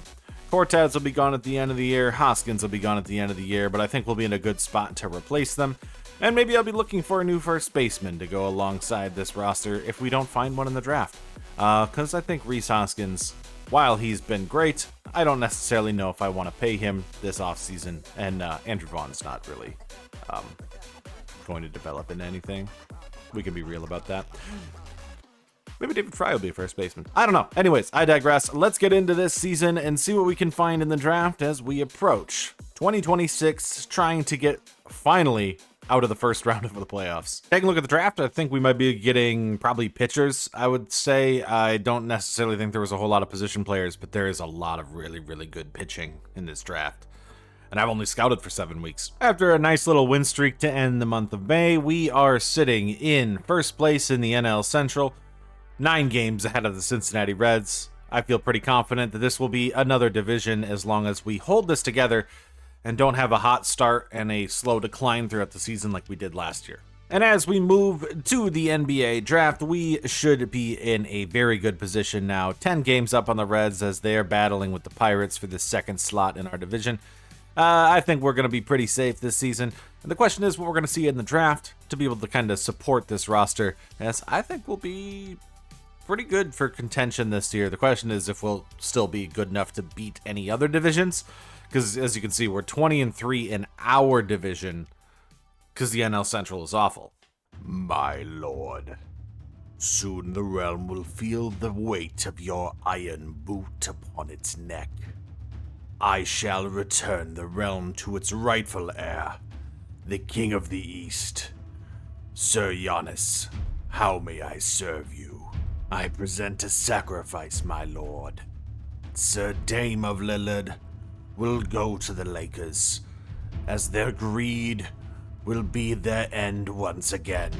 But you will be surrounded with youth and talent, which you had never seen since the year of 2021. And with that youth, you may swerve around that corner. Whoa. My lord's hunger has been sated. The East shall be his again. I don't know who that guy was, but I liked him. Looking at our draft board in the draft, I think we're kind of limited on position players. There were a couple guys that I really liked. Joe Dye, I think, is my favorite of this, and he's a little bit lower because we did just draft a third baseman, but it's still talent, and I think that this could be good. I think Matt Catt could be good, but not as much as probably Joe Dye.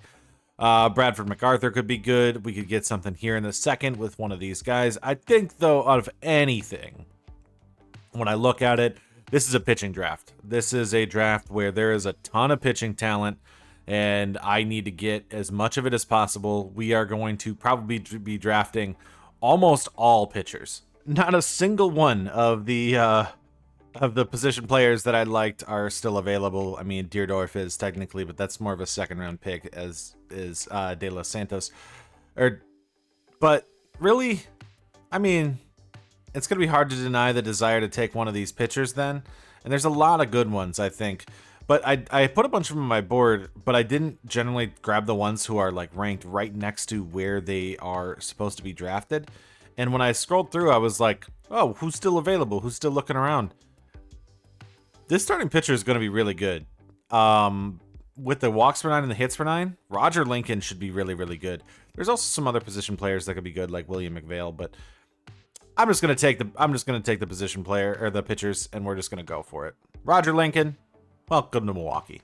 64-33 in the NL Central. We have dominated our division, and that has helped us run out to a big lead in it, to a point that we might actually find ourselves with a bye again, which I'm going to be really happy with. because, you know, we suck in the wild card round, but last year I guess we lost in the DS2, so does it really make a difference? I don't know. Either way, we are leading our division, and we have a few all-stars. Freddie Peralta is an all-star. Third starting pitcher, he's got a 2.42 ERA and 101 strikeouts at the moment when we look at it. We look at our bullpen, we don't have any there, and that's because I think McGill was pretty bad to start off the year. Surprisingly, no Contreras as an all-star this year after winning the batting title last year, which is something. But Terang's an all-star, hitting 273 this season, 25 stolen bases to start off the year. And then we also have Yelich and Churio in left field, both as all-stars, with good seasons from both of them, 276 and 269 respectively. And so we've got a couple all-stars. I think the most impressive ones being the fact that we have Yelich and Churio. They keep asking me if I'm back. Well, I'm thinking I'm back. Roger Lincoln, phenomenal pick right there. And the reason I say that is look at the walks per nine and the hits per nine. If this dude makes it up to the league, he is going to end up being a star, easy low whip, good ERA pitcher. Love to see that. I don't know if he'll make it in time to actually contribute to this team if we're in World Series contention, but if not, that's still a good prospect to have. Javier De Los Santos is a little bit further away. He's got good speed, but good potential, so still could be a trade piece. Rich Cora, 91, another same one similar to Roger Lincoln, though much further away. Alejandro Sanchez, 82 potential with fantastic stats. 79 potential with not Tyler Black, that's the first baseman we currently have. That's Terry Black, another first baseman. Not really that great, just kind of a random swing. Luke Medler, 89 potential with really good hits per nine and Ks per nine. And Elroy Staub, 89 potential, 56 overall. So they're all kind of low overalls, I guess. If this was a longer term rebuild, this would be great. But we still got a ton of trade assets with this draft. And at the month of September, we are 91 and 47. A fantastic hold. We are going to make the playoffs by winning the NL Central. The question is if we can have the 1 seed over the Dodgers. Now, even though we have that, I need to put a caveat. We are 100% this season NL Central merchants. 34 and 9 in the NL Central. Yeah. There is no guarantee that the wins that we have on our record are actually representative of how good this team is, because we are clearly in the worst division in baseball. Starting the college football season, we are ranked 6th in the nation, though I doubt that we are going to maintain that for the entirety of the season. I have a lot of doubts about how the Badgers are going to play for us this season because of just in general, I don't think that we're that good. I think we kind of overperformed in 2025, and maybe we'll get lucky again, but I think a lot of that is dependent on just making sure we win the right matchups in the Big Ten and making sure we don't lose any of our out-of-conference games. Last year we lost to Miami of Ohio, but we beat Alabama, and I think that put us in position. And so Braden Locke's got a lot of work to do to maintain this, and without the development out of Nate White, because he didn't really get any better, I'm a little bit in that position of I don't know if we're going to be in a great spot to contend for this year.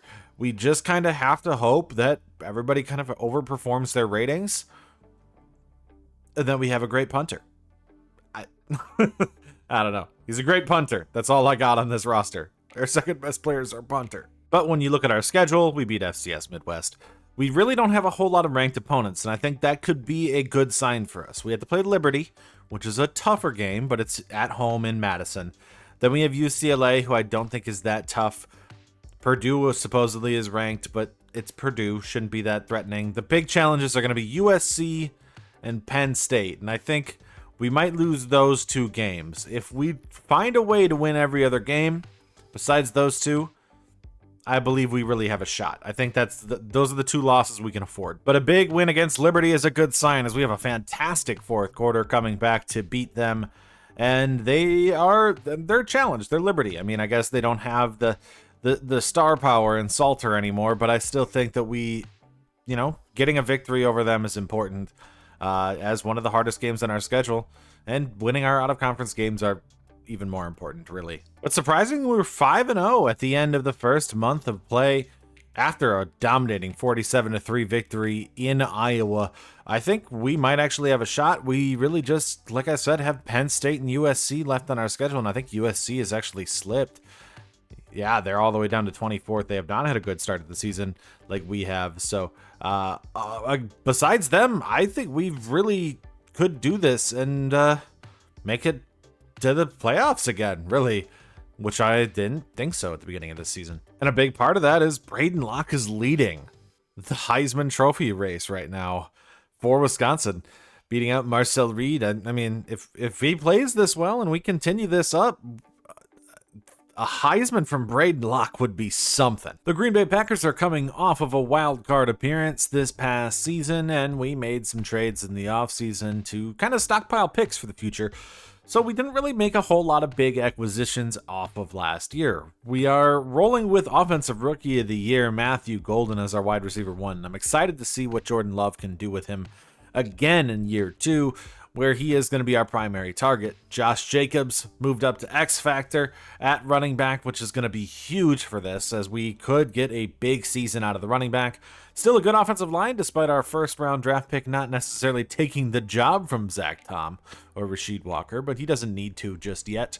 We have a really good offensive line, so we're in a good position there. And defensively, the only big acquisition we made this offseason was signing Khalil Mack to a 2-year deal as a potential edge rusher, a big veteran to bring into the team, I think, that could really contribute to, I guess, some of our development, making sure that we get a little bit better. It's something where I think the pass rush was a little weak last season. Rashawn Gary did get a X factor out of that somehow, but still we had a pretty weak pass rush last year, and I think adding Khalil Mack will be a big addition.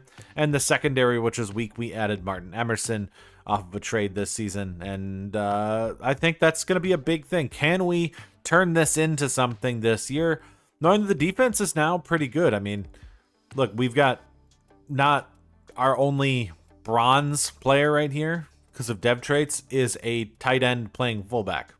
Like, this team is really, really good. I have a lot of faith in it. It's just a question of what can we do? Can we make the wild card? And can we get out of the first round with that wild card? I still don't think we'll win the division. The Lions, Vikings, and I guess the Bears also make this an incredibly, incredibly tight division. What a poor start to the season. We start 2-3. Now, I still think we're going to be okay because it's a tough start. You play Detroit in the beginning. You play Baltimore in the beginning. You know, you play Chicago, who apparently beats us this time. It makes it a tough schedule. And so there's still a good shot for us to end up coming back. And I think, you know, we still have a bunch of tough games here. Dallas, then Philly, then Cincinnati here in the month of October. We could really start deep in the hole before we can end up coming out of it near the end of the season. And I'm hoping that we'll be in that position when we get there. But not a good start for us. We're 20th in offense and 29th in defense. Just overall disappointing. Oh my. 111-51. Didn't think that was happening. We get 2 gold gloves from Jackson Cherio and Sal Frelick, and we also get a batting title from William Contreras. It's another league leader there, I guess. MVP goes to Manny Machado of the Padres. I think this is the first time I've seen that happen in this game. 314 with 41 home runs and 116 RBIs. Tyler Glasnow is second, meaning that he also likely won Cy Young. And Christian Yelich finished third, hitting 271 for 31 home runs and 113 RBIs. It's not a great season, but third in the MVP is awesome for Yelich. Cy Young goes to Tyler Glasnow, who pitched 20-4, 2.78 ERA with 199 strikeouts. Honestly, there's a good chance you could say that Mackenzie Gore deserved this with the 2.8 ERA and 248 strikeouts. And even Freddie, who pitched to a 2.37 ERA with 172 strikeouts. This is a very, very stacked Cy Young race, I think, in the NL. And I think there would be a big debate between which guy actually deserved it this year. When we look at the AL, the MVP is Rafael Devers of the Boston Red Sox. Now, note, if you're watching this, I was recording this and set up and fixed my rosters right before he got traded to the San Francisco Giants, so he will be on the Boston Red Sox for this video. in this long cut of this rebuild, but then he will be on the Giants in the future.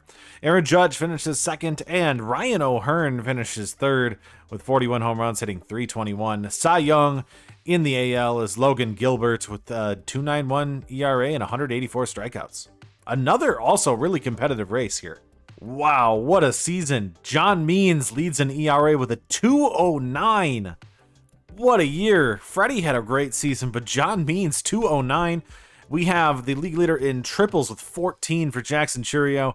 Batting title for William Contreras gets some .328, and Terang led in runs with 104. I'm not going to count runs because it's a team stat to me again. When we look at the batting average, we led the way with William Contreras hitting .328 for 2 straight batting titles for our catcher. When it comes to hits, the leader was CJ Abrams with 189. I can see Terang down here with 182. We did have Terang second in doubles with 52 doubles, and your triples leader, Jackson Churio, with 14 on the year. And our home runs leader, 41 for Manny Machado in a very, very down year offensively. No wonder the pitching was so great this season. Really, really down year, I think, offensively from most, besides apparently us and the Padres. Saves leader is Danny Colum of the Philadelphia Phillies with 53 saves on the season. He's like 36, so he's regressing, but what a great year from him in the bullpen. ERA leaders, we have number 1 and number 2, John Means 2.09 and Freddie Peralta 2.37. What a great top of the pitching rotation. Glad I paid John Means, and glad I extended Freddie Peralta before he got too expensive. When it comes to strikeout leaders, Mackenzie Gore led the way with 248 strikeouts, 48 more than second place's Shohei Ohtani. The batting title in the AL goes to Ryan O'Hearn. That's 2 new, strange batting titles from Aranda and O'Hearn in back-to-back years. Hits leader is Aaron Judge with 188. Your home runs leader, Rafael Devers with 47 leading the way, who also led in RBIs this year. Saves leader in the AL was Lucas Erceg of the Kansas City Royals, who had 54 saves on the year. When it comes to ERA, Jack Flaherty led the way with a 2.32 for the Detroit Tigers, and your strikeout leader was Cole Reagans with the 214 on the season. I think there's a good shot you could say Flaherty might have deserved a Cy Young. I don't even think he was in the race. The game sent down Alex Young, who was a Rule 5 pickup for us this past year, who pitched to a 3.73 ERA and a 1.27 whip. Pretty good season for him as a good bullpen arm. Nobody else got sent down, and I think I brought up Priester for 7 games, and he got lit up when he did come up. He was pitching really well in AAA, but ended up getting blown up when he came up to the major leagues. Brian Hudson this year, 2.41 ERA. DL Hall was down in the minors. Koenig didn't have a great year, 4.90 ERA for him, 3.46 for Ashby. You saw McGill was not good. He lost his role as the closer this season because he was pretty poor. 4.4 ERA from him this year. Abner Uribe, 4.28. So the bullpen wasn't necessarily great. Ooh, but Bednar was. Thank you, Pittsburgh. 0.74 ERA and 0.79 whip for him. Fantastic year. And Nick Mears taking the closer role, 2.10 ERA with a 103 whip and 38 saves on the year.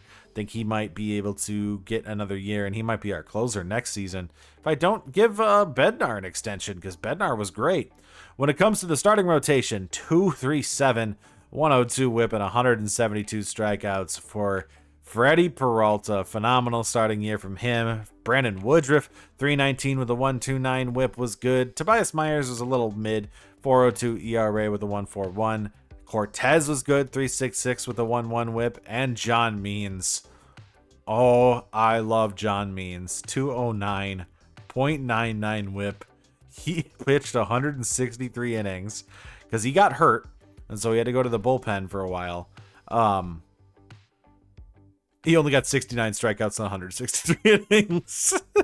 Andrew Vaughn got sent down. He will continuously get sent down because he has over 5 years of service time, meaning I can't just option him, and he wasn't really good in this season. 231, 302 on base. Nobody else did get sent down, so our actual lineup had Blake Perkins hitting 217. Meh.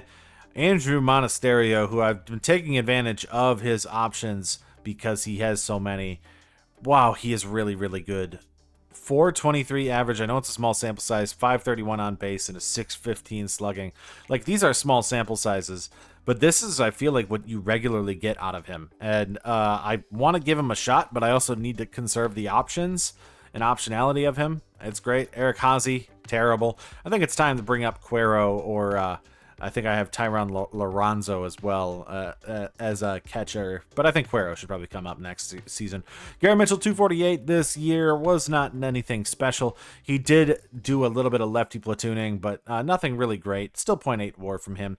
Turang, 280, 12 home runs on the season, as he has another 50 double year. Doesn't get to 50 stolen bases this season, sadly. It's because I think he needed to...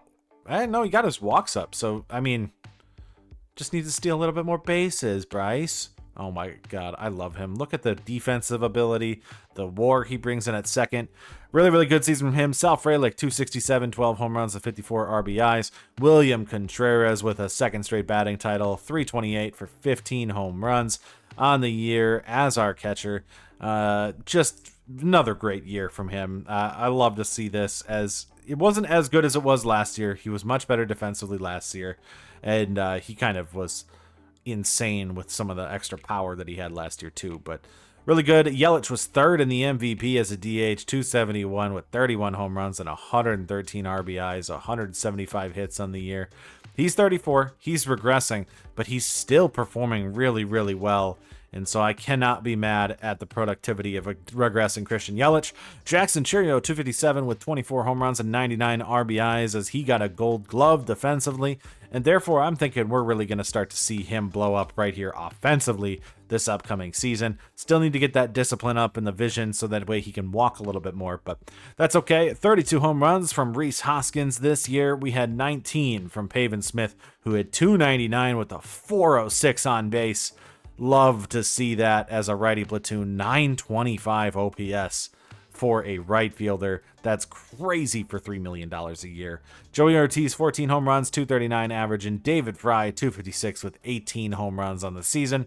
Really, really good year, I think, from the offense, but mainly that starting rotation dominated. Let's hope they can do the same as we go to the playoffs. Here on Saturday with a noon game before the MLB playoffs, we are taking on Eastern Michigan. Should be able to easily take this team down, as we want to advance to 6-0 and remain a top-ranked team in the nation here with the Badgers. And the question is if we can do that.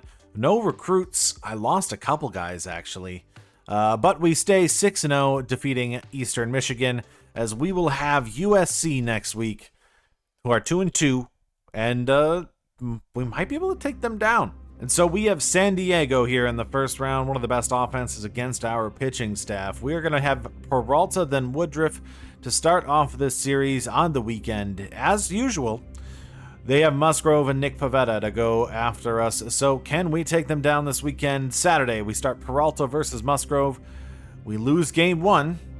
Woodruff in game 2 versus Matt Waldron instead. Okay, we do take that one. We are tied 1-1. We need to take a game off of them in San Diego later this week. And the Packers have Sunday night football against the Dallas Cowboys in the toughest part of our schedule. We probably need to pull a game off of one of our next 3 opponents to have a shot at making the playoffs. Can that be Dallas here on Sunday night? I really hope so, because I think Philly will beat us. Oh, 21-20. What a close game. Looks like we were up for 21-17 though, and they just weren't able to get anything going, and our defense actually showed up this game. 2 picks on Dak Prescott. That'll help a lot, as Love throws for 3 touchdowns and a pick. And so that makes it a 3-game series here against the Padres. We cannot afford to lose 2 of them. We need to win a game here in San Diego to have a shot and take out the Padres, who are going to try to upset us again. Maybe we'll finally get out of the first round for the first time since, I believe, 2018. Tobias Myers versus Nick Pivetta in game 3. We lose. We are in the hole, down through... Oh, come on. Cortez versus Kolick. We win that one. Game 5. John Means on the mound versus Matt Waldron. He gives up no runs. He never gives up runs. Come on, John Means. Let's go! We won a series. It's 2018. We're taking on the Dodgers. But even bigger, I think, to be able to determine Wisconsin's chances of making it to a college football playoff is this game here against USC. Can we take them down in the Big Ten matchup? This would give us a real good shot at winning the Big Ten if we win this one, because it would mean that we would not be to 2 losses. Oh, I really wanted that safety. I invested so much. But we're 7-0. We took down USC and somehow got worse as a championship contender. Okay. This was a very close game against USC as they tried to come back and beat us, but we do win 31-28. I wonder if the closeness of this game is the reason why we were considered no longer a championship contender. Or, I mean, we still are, but not as much, because USC, I believe, has 3 losses now in the season, and if they're losing to us, it means that maybe they're not as strong of an opponent. We're still going to be ranked 4th, and we only have 1 ranked team left on our schedule, Penn State. And so with an NLCS game as well as a Sunday night football game happening at the same time, we're going to do the NFL game first to see if we can get through this one with a victory and not fall as far as we could. I mean, if we're 3-4, I think we're still okay. We took the game off the Cowboys, meaning I think we still have a good shot, and the Eagles are really good. 3rd in offense, 1st in defense. Can we take down the Philadelphia Eagles just as we did their division rival? We cannot, losing by 7, but still, I guess we're in a good spot for the rest of this season. And we got a breakout for Romeo Doubs. I don't think he's going to get it, and honestly, I don't even think I'm re-signing him, so I'm not that worried about him getting it, but still, maybe if he gets the dev trait, maybe I do re-sign him. The fate of Major League Baseball stands in between us and the Dodgers.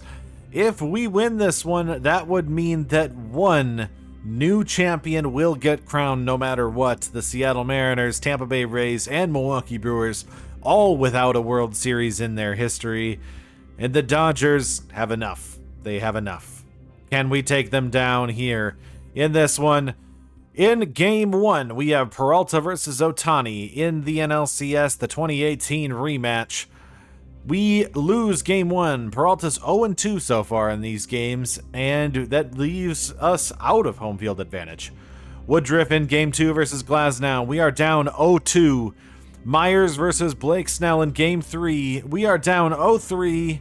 Cortez in Game 4. We are swept by the Dodgers, and the 111-win season falls short to the powerhouse of the Dodgers, and I'm hoping for everybody else's sake that they don't take this out and just take it all out on all of our underdog small market teams. Thank you, Seattle, for defeating the Dodgers in the 2026 World Series in 4 games, by the way, as J.P. Crawford, World Series MVP, hitting .526 in the World Series.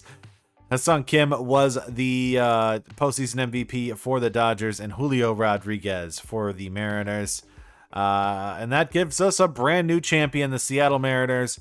Maybe us and Tampa Bay will be able to make it up next year, and we'll see them in 2027. Now, Penn State hasn't actually been that good this year. They're 4-4, meaning that I don't know if we lose to them. I honestly think we have a really good shot to win this one. I'm going to say that and jinx it, and we're going to lose to them. But if we beat them, this is an undefeated season until the Big Ten championship game. It's an undefeated season until the Big Ten championship game. We're not losing to Minnesota. Looks like we have Michigan in the Big Ten championship game, and I'm excited about that because that means I feel like even if we lose, we'll be in the college football playoff.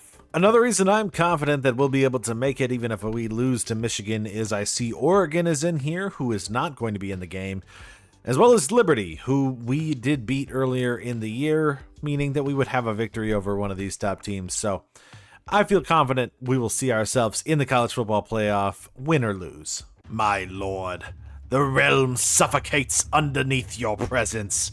Your rule is true, and your greatness cannot be ignored by those who wish to oppose you. You shall rule everything, and I shall assist you in what you need. And if it is an NBA Cup in which you desire, we shall take it. As well as Kasparas, he will assist you. He's your assistant. He will assist you, my lord. How do we randomly just get games like this? 63-10 over the Giants. By the way, we are going to Oh, wow. We're in the lead of the division. I thought that we were just, on there. We beat the Bengals. We've been on a run. We're on a hot streak. But 63-10? Who's the weekly? What? 298 yards? Ness had 5 sacks? I gotta see this box score. Just another massacre. I think what happened is we probably took the lead early and then just ran the ball every play for the second half. Yeah, Love started off the game really good. 4 touchdowns, 292 yards. We got 12 sacks in this game? I mean, I know the Giants' offensive line is terrible, but 12? And why did he rush 39 times? I guess we had that lead so early in this game. Golden at 198 yards. He must have had like a bomb to start off the game. And 3 touchdowns. Defensively, who got all the sacks? 5.5 for Van Ness, 2.5 for Gary, 2 for Clark, 1 for Cooper, 1 for Mack. I saw we had picks. Quay Walker had 1 and Emerson had 1. What a game. Did we have fumbles too? Forced fumble from Mack. Oh, wow. A lot of turnovers. Just a dominating win over the Giants. And, I mean, with that game for Jacobs, that's the NFL rushing record. And, I mean, does that mean he also probably Offensive Player of the Year if he keeps this up? We have the Big Ten championship game, Michigan versus Wisconsin. It's a pretty even matchup, and we've had a really, really good quarterback year from Braden Locke. We're also ranked second in the nation at this point, but we're still going to make it, I think, if we end up losing this one. I'd still like to stay undefeated and have the bye over anything. But can we take down Michigan? Let's see. 3,000 XP. That's a lot of XP. That's some confetti. We win the Big Ten championship game over Michigan, and we will be advancing to the college football playoffs with a big victory. Pretty decisive victory at that. I mean, 35-14 over Michigan. Are we good? Oh, okay. Well, their quarterback got hurt. So let's strike that from the record. It was totally all Braden Locke's 5 touchdowns. That was all it was. Had nothing to do with injuries. Oh my God, he got it. We just got Heisman for Braden Locke. There's no way. Heisman for quarterback Braden Locke. Did we get any other awards? A Golden Arm winner. I guess, do we count that as 2 as a secondary award? Heisman and quarterback of the year. I feel like you get that guaranteed when you end up, oh my God, Locke just had a dominant year. We also have best tight end of the year. Quincy Burrows ended with 6 touchdowns and 788 yards. We had the best D-back with 3 interceptions from Emilio Agard at the sophomore corner. I don't know how that's D-back of the year, but I'll take it. Best linebacker, 15 sacks for Thomas Heiberger, sophomore left outside linebacker. We are going to be in the college football playoff as the number 1. Alabama lost. We're the number 1 seed. What a last game of the season for Braden Locke. The 5 touchdowns, I think, got him to pass Darian Mensah from Tulane and Ty Simpson from Alabama. And the Alabama loss got us that too. I don't think we win this if Alabama beats Texas A&M in the SEC championship game. I mean, Braden Locke, what a season. 35-99, 42 touchdowns to 4 picks. What a phenomenal year from the Heisman Award-winning quarterback, who's only an 84 overall. We talked about trying to switch to a running offense. Don't even need to. We've got the air raid rolling. 752 and 7 from Nate White led the way for rushing for us, but I mean, the passing game is really what did it. We had tight end of the year, Quincy Burrows, with 768 and 6. Chris Brooks ended with 13 touchdowns on the year. Just an all-around attack to all the other receivers, too, as Barry Johnson got hurt. So I'm curious if he would have had more. No, he only missed 1 game in that one. When it comes to defense, though, 83 tackles from Landon Gauthier from Green Bay, Wisconsin. Ends up leading there, the sophomore red shirt there. Your sophomore red shirt edge rusher, Thomas, he's a pass coverage outside linebacker, ended with 15.5 sacks on the year. outside linebacker. What a year from him. And your DB of the year, Emilio Agard from Philadelphia. That's 3 sophomores leading the way on the defense, and Gauthier, Agard, and Heiberger, which is awesome. Awesome season. Now, we didn't lead the way in passing yards because Christopher Vazina ended up leading that way from Clemson, who threw for 4,100 yards. And I don't think we led in passing touchdowns either, as Jalen Kitna at UAB with 45 touchdowns just beats out Braden Locke's season. But still, fantastic year from Locke to have the Heisman there on that one. Rushing leader, Jadarian Price from Notre Dame with 11, 65, and 7 touchdowns. Your touchdown leader, Amari Daniels, as well as George Pettaway, both injured with 15 touchdowns on the season. Neither of them played a full year in order to do that. So good for both of them, but sadly they got hurt. Your receiving leader is Ricky Hamares. I don't know. Junior wide receiver from Northwestern with 12, 82, and 16 touchdowns on the year. Your touchdown leader, though, was Zamarian Lang from Toledo, wide receiver there. Nobody else from us there. The question will be defense. Dextrell Irwin from Indiana with 11, 15. Now, I'm going to have to check sacks a little bit across it and interceptions. We're just going to go look at this. Elijah Culp from Charlotte had 7. Let's go look at the Big Ten and see if we led there in sacks. We did lead in the Big Ten. We led if you include the Big 12. But Bo Atkinson beats us there for sacks. So Heiberger doesn't lead the whole thing, as Bo Atkinson has more. What was the SEC number? Well, we would have led there over Jeremiah Beeman. So, and I'm always curious if the American Conference, 16 sacks from Zaylen Scott. Okay. All right. So no league leaders, but still, what a great year from us this year, as we had a bunch of awards and we're undefeated. We will be taking on next in the college football playoffs after the bye. We will be taking on the winner of Kansas State and Tennessee. The Kansas State Wildcats are going to be coming into Camp Randall here for the Orange Bowl for our first college football playoff game of this season. And after a tight run at the end of the season, losing 2 games at the end of the year, we end up getting the 3 seed against the Chicago Bears in the wild card round. And if we advance and if the Eagles advance, then I guess we have to play the Eagles again. But what a year from us. I mean, Jordan Love ends with over 4,000 yards and 45 touchdowns to 7 picks. What a great season from our franchise quarterback. Rushing, Josh Jacobs ends with 1663 and 14 touchdowns on the season. A lot of those coming from that one game against New York.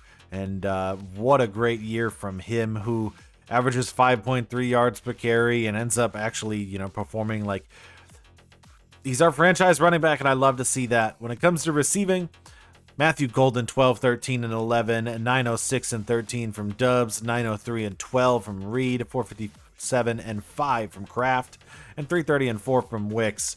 So pretty balanced attack all the way across the board receiving-wise. For the defense, 102 tackles, 2 sacks, and 6 interceptions for Edgerrin Cooper to be one of the best players we have on defense. Sacks leader on the year, Lucas Van Ness with 14.5. Clark had 9. Khalil Mack had 6. 4.5 for Gary. 2 for Cooper. 2 for Wyatt. 1.5 for McKinney. 1.5 for Quay Walker. And our interception leader, Edgerrin Cooper with 6. 3 from Hobbs. 2 from Emerson. And only 1 from Xavier McKinney, as we get a bunch from a couple other guys too. Really good defensive season. How does that stack up to the rest of the league? Your passing leader on the season is CJ Stroud with 4,476 yards, leading the way this year for the Houston Texans over Jared Goff in second place. Touchdown leader, yes, league leader Jordan Love, 45 touchdowns to 7 picks, leads the way for us in Green Bay. Dominant year over Brock Purdy, who had 40 and 18 touchdowns. I think we have their picks, so I wonder how bad they did this year. When it comes to rushing, we have another league leader. I kind of knew that one was going to happen. Huge season from Josh Jacobs, 1663 and 14 touchdowns, leads the way over Najee Harris's 1285. Touchdown leader was Saquon Barkley with 18 touchdowns and only 13 games as he got hurt. 2 fumbles on the season for him too. So a little bit of a regression there from him. You're a receiving leader on the season. Amon-Ra St. Brown with 1731 for the Detroit Lions and 20 touchdowns. Your touchdown leader is right over Ilik Eomanor of Stanford, who had 19 on the season. When I look at defense, do we have any other league leaders? Drew Sanders led the way in tackles with 134 for the Denver Broncos. When it comes to sacks, your sack leader was Micah Parsons with 22.5. Hutchinson had 21.5, and Garrett had 20. We were 4th with Lucas Van Ness in the season. Really good there. And interception leader, 6. That's us.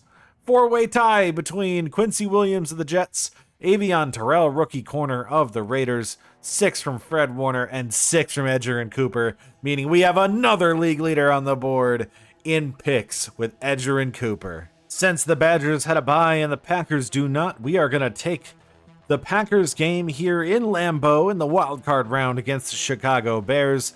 First to start off our run to see if we can make it to the Super Bowl here in Green Bay. After the MAC edition, we beat the Bears 28-12 and had to take on the Eagles, who are 12-5 and just a fantastic roster. Our offense really shut down this Bears offense, forcing them into 2 field goals, probably 4, honestly. I'm going to guess no, they just missed the extra point in the 4th. So we end up winning that one 28-12. Jordan Love had 3 touchdowns on the day. Jacobs had 60 yards and a touchdown. It's a great way to end up winning a chance to go take on the Eagles in the divisional round. But before that, we should see how the Badgers are going to do in their first game in the playoffs against Kansas State. And so behind Heisman Trophy winner Braden Locke, can we take down Kansas State in advance, win the Orange Bowl, and take on the next round of the... Okay, we got a commit. 3-star from Chicago. Okay, we got a commit from Sun Prairie, Wisconsin. Without the decommits, maybe we got a shot here to have won, and that's a lot of XP. I'm going to guess that we won, and we took down Kansas State. We win the quarterfinal Orange Bowl, and who are we playing next? First, I guess Dylan Johnson gets a Defensive Player of the Week, and another one, because I think they beat Oregon, so that means that... Or do they play Oregon right now? Does that mean Oregon lost? Oh, we're playing a rematch. We're playing Liberty. So Liberty beats Oregon, who lost 32-10. Really good game from Liberty. Now, we beat Liberty earlier in the year, so this could be a shot to go back. They did have Dante Moore through 2 picks in this one. We won 28-19. Looks like we had the lead for the majority, or for the second half there, winning off of the back of Braden Locke. Yes, of course. 3 touchdowns for Locke on the season led the way there. UAB beat Georgia 41-31, so they're advancing to take on Alabama. So we've beaten Alabama last year. We beat Liberty this year. UAB is undefeated. We are undefeated. I'm curious to see who goes. We're going to have to take on Liberty next. Oh, that's going to be a fun one. Next up on the docket, we have the Eagles, who bounced us in the playoffs last year. This is the number 1 offense versus the number 2 offense, and the number 5 defense versus the 22nd defense. So this is got to be a shootout for us to win, I'm going to guess. And we do have the better offense. I honestly think we have the better offense than them. I know that hurts. I think we're the better offense. I think the question is, can our defense overcome it? Game 2 in the divisional. Can we advance to the conference championship game? In the NFC, we do. We win 24-14. We take down the Eagles. It wasn't even a shootout. We just did it. And we had to take on the defending champion Tampa Bay Buccaneers. Another one. Our defense just kind of showed up, it looks like, in this one, and we forced a turnover, and that's all we needed. Forcing turnovers in the second half. I think we had such a bad start to the season that our defense is ranked a lot lower than we actually are, because we had a great game from Jordan Love, another great game from Josh Jacobs, and defensively forced a pick on Hurts. We got a sack out of Ness and Gary, pick by Evan Williams, free safety. So we'll be going on to take on the Tampa Bay Buccaneers, who are in it again. They're 14-3 this year, going for another one. And the winner will take on the winner of the Texans and Chargers in the AFC. Welcome everybody to Pasadena and the majestic Rose Bowl, one of the unique settings in all of sport. This year's Rose Bowl, presented by Prudential, is a crucial part of the college football playoff. We've reached the semifinal stage, one last hurdle to clear before the national championship game. We'll find out here today which side has the toughness and the depth to keep driving toward that ultimate goal, the chance to raise that gold trophy over their heads. As we'll see the number 4 seed in this playoff, the Liberty Flames, taking on the top-seeded team in the playoff, the Wisconsin Badgers. For EA Sports College Football, I'm Chris Fowler, joined by Kirk Herbstreit. It's been a tremendous college football playoff so far, and it's down to this, the semifinals. Which team will head on to the national championship game? And so we begin this Rose Bowl game against Liberty here in Pasadena, California, hoping that Braden Locke, our Heisman Trophy winner, can take us to the promised land. And a 30-yard rush will do let's go, 41-yard touchdown. To take a big lead early, we are up 7-0 on the first 2 plays of the game, and a sack by Dylan Johnson makes it 2nd and 20. 6-yard rush by James Jointer. Can they make their way down the field? But a 40-yard punt will give us the ball right back.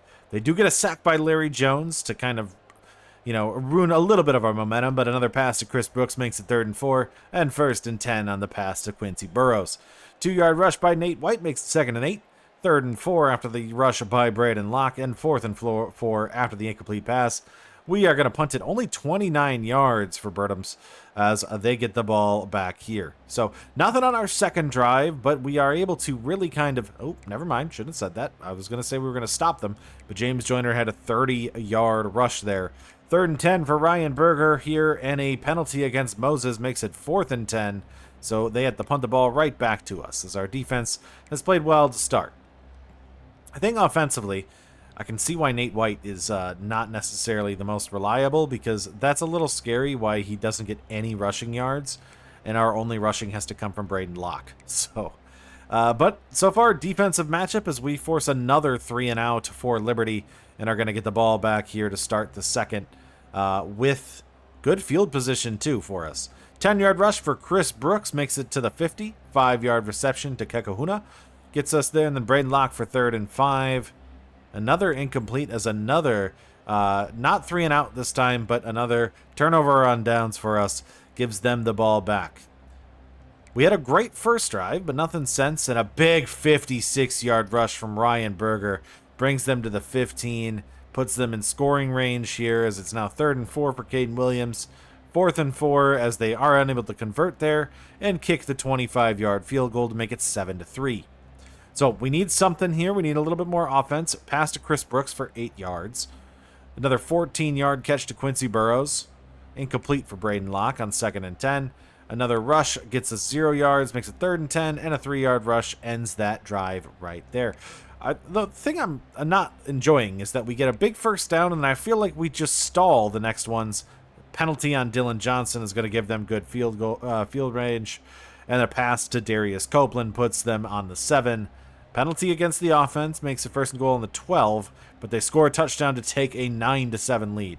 I really liked the offense on our first drive, where we ran the ball a couple times, mostly with Locke over White, but I'm just not certain we're taking big enough shots here. We're playing a little too conservatively.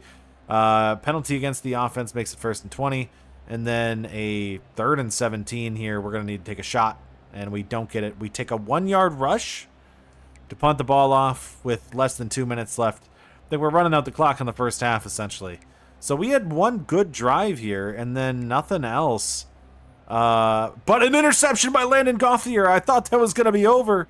We are back in scoring range. 22-yard catch to Kekahuna, down to the 6. 5-yard reception to Kekahuna puts us on the 1. And a 1-yard rush from Yasameli, the running back, gets us a touchdown to take the lead back in the first half. I thought it was going to be over. I thought we were going to go into the second half down.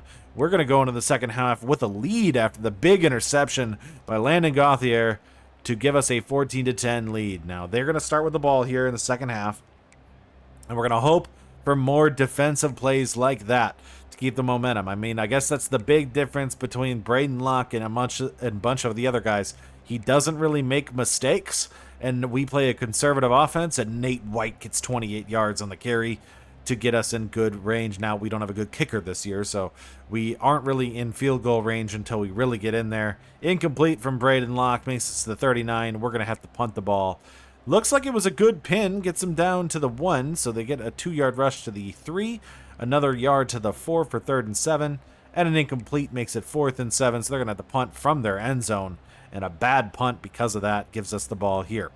Braden Locke incomplete, 5:41 left, and another 0-yard rush from Nate White, but a 16-yard catch by Grant Steck gets us to the 12, another 7-yard catch for Grant Steck gets us in there, 3-yard rush to the 3, and a 3-yard touchdown to Kekahuna gets us a 21-10 lead on the Liberty.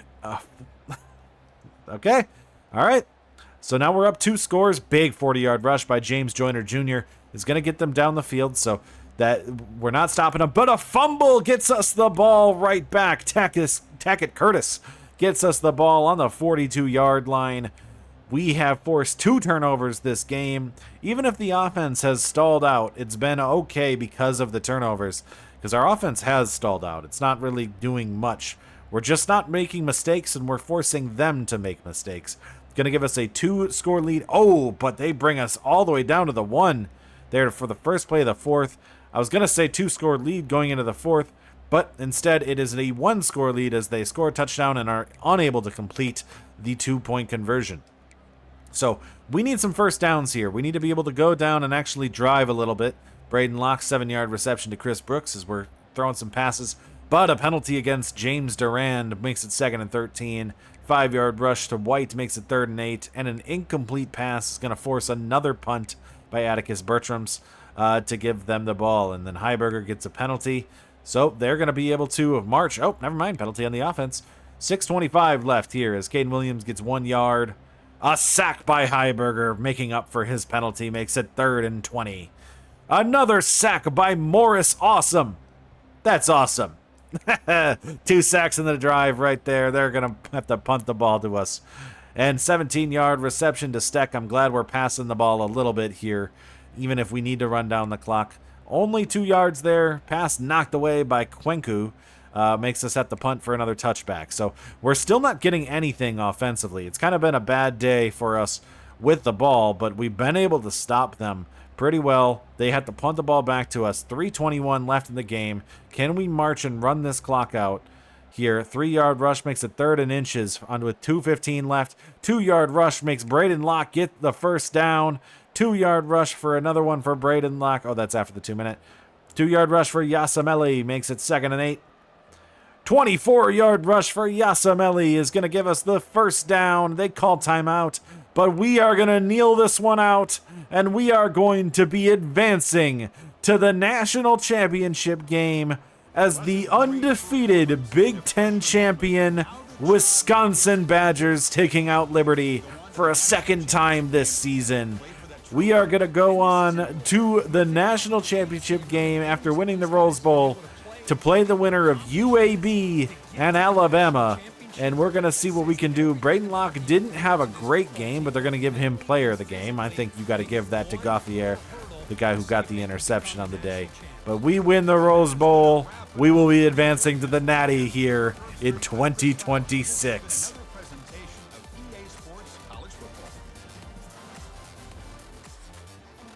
We will be taking on Alabama in the national championship game. UAB was unable to maintain their undefeated season, and they lose to Alabama 38-26. And great game by Ty Simpson. This is the runner-up in the Heisman Trophy award, I guess, race this season against the Heisman Trophy winner, Braden Locke. Will we be able to win a national championship on top of a Heisman Trophy this year? Well, let's see if Green Bay can make that 2 football teams in the championship game, if they can advance to the Super Bowl over the Tampa Bay Buccaneers first. So I go in silence, searching for the ring. watch them spread the wings. The golden apparatus is all that I can bring. Rip it off my necklace. Know that I can't scream. So can you hear me now?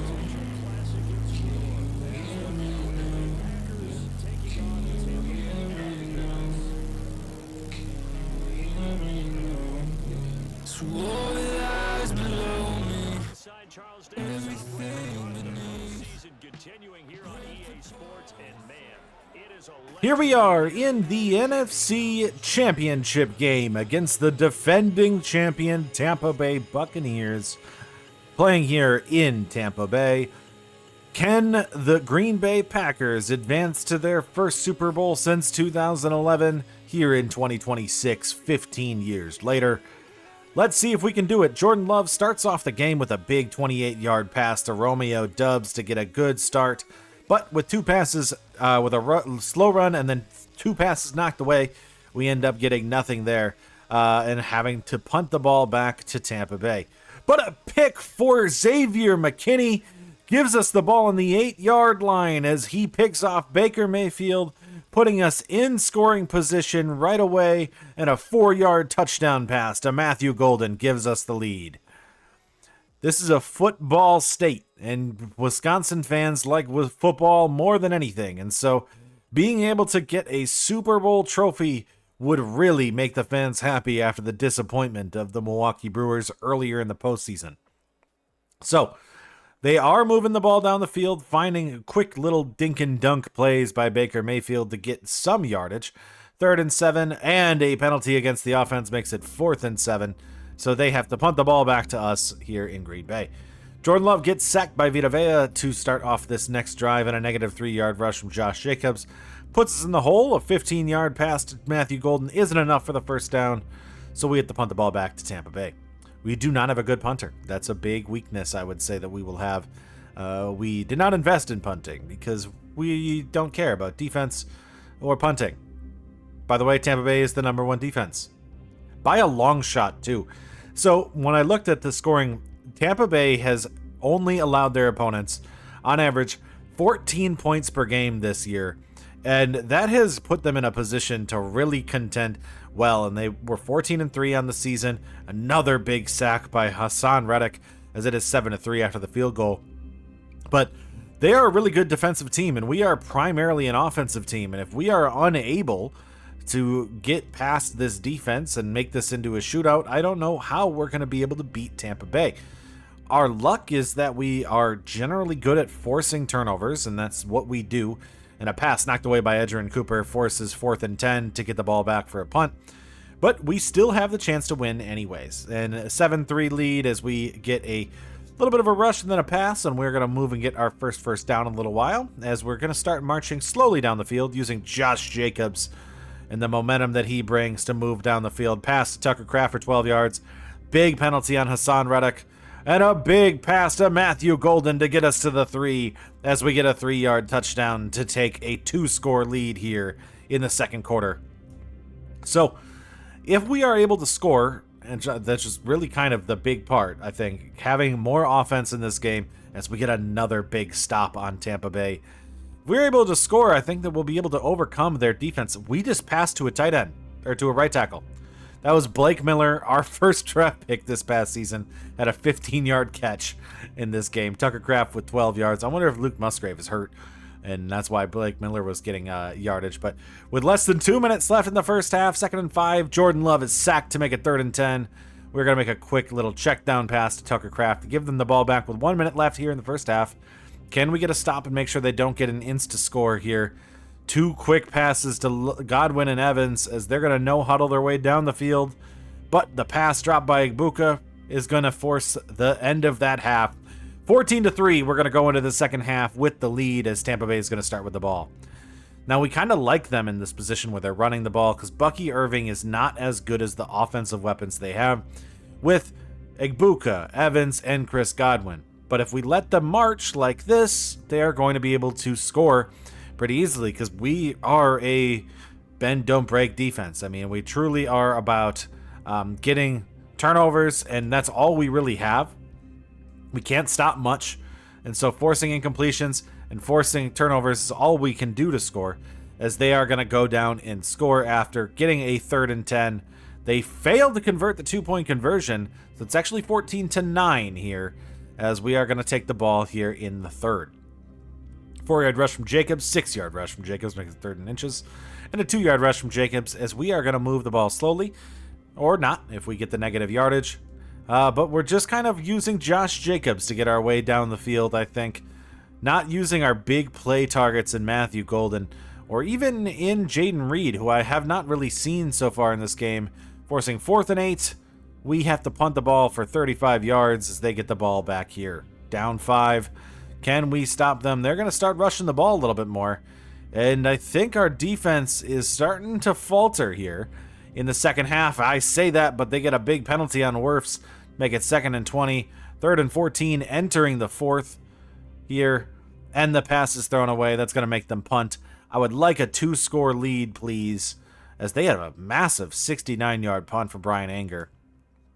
But I need Love to throw it to somebody that is not one of these guys. I think that the Tampa Bay secondary must be really shutting down Jaden Reed and Dubs and Golden, because he's having to just check the ball down to Tucker Kraft, and big sack by Kenny Clark is going to make it 2nd and 13. But they pass the ball down 6 more yards, and they get the first down to Chris Godwin. But anyways, we haven't been able to get anything going from any of our guys outside of Tucker Kraft and Josh Jacobs. And so I'm a little bit concerned that the secondary of Tampa Bay has been doing really, really well. We do force the punt, so we get the ball here. 2-yard rush from Jacobs. But a penalty on Jacobs makes it 2nd and 13. A negative 3-yard rush makes it 3rd and 16.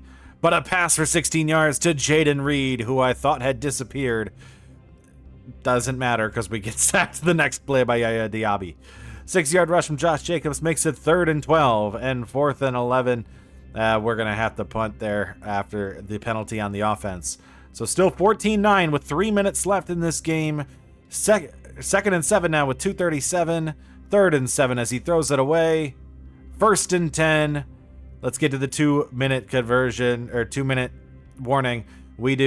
I'm going to switch the speed to slow, and we are going to switch this to the end of the game, not the next play. I did that again. And we're going to watch the rest of this and see if Baker can take this last drive to beat us. Can we get pass rush there from Van Ness? Finds a wide open receiver across the middle, gets the tackle, does not tackle him in bounds. Baker has 1 pick on the day and no touchdowns, so wanted to jump forward to the end. My buttons just didn't want to do it. Let's go to the end of the game and let's see what we can do. 1 minute 17 left in the game as they are on the 42-yard line. And this is really our chance here. Can we get a big stop? Can we force a turnover? Quick check down, tackled in the middle of the field. They're going to have to call timeout after the tackle. Makes it 2nd and 2 with 1:13 on the 49-yard line. They need a touchdown to win the game. We need to make sure they don't get it. We get over there, do not force the incompletion on the check down, and they don't call timeout. Running the clock down to the 1 minute mark as they're going to pass and still try to march. We get pressure, nothing there, but he gets another completion to Egbuka, making it 2nd and 4 with 54 seconds after they call the timeout. Now on the 39-yard line, Baker Mayfield back in the shotgun, going to look for their receivers. They have a lot of weapons. He goes to the check down. Big pass break up there. Forces the incomplete for 3rd and 4. They're going to have to go for something small here to make sure they guarantee the first down. I don't think they're taking a shot, though I would say they are a 4th down territory. There was a screen over to the left, wide open receivers. I don't know why we dropped into big prevent defense as they find Egbuka down the middle and they call timeout. No timeouts left. 40 seconds left in the game here in the 4th quarter of the NFC Championship game. Our offense really wasn't able to do anything against this dominant Tampa Bay defense, and they find themselves here on the 26-yard line, or 25, with 40 seconds left. And can we get the stop? We get pressure. Is Van Ness going to get there? We get the sack from Lucas Van Ness. It is down to 15 seconds left in the game. Baker Mayfield's going to have to drop back and look for a receiver. He looks deep, finds somebody open, throws incomplete. They are going to have 1 play, maybe 2 left with 9 seconds left in this game. What are they doing here? This is a weird formation to run on 3rd and 21 with 9 seconds left in the fourth quarter. Weird trick play. They're going to throw it to Evans? He scrambles right, looks it, throws the ball away. 4th and 21. This is going to be down to a Hail Mary for Baker Mayfield on the 37-yard line as the trick play call doesn't work. Mike Evans was open, but I don't think it made any sense to throw it to him. He throws it away. Drops back. He's going to have to look deep for somebody. Throws it deep. Who's open? Nobody. It's a pile. Incomplete. The Green Bay Packers are advancing to the Super Bowl in 2026. Incomplete pass by Baker Mayfield. He's unable to make the big play.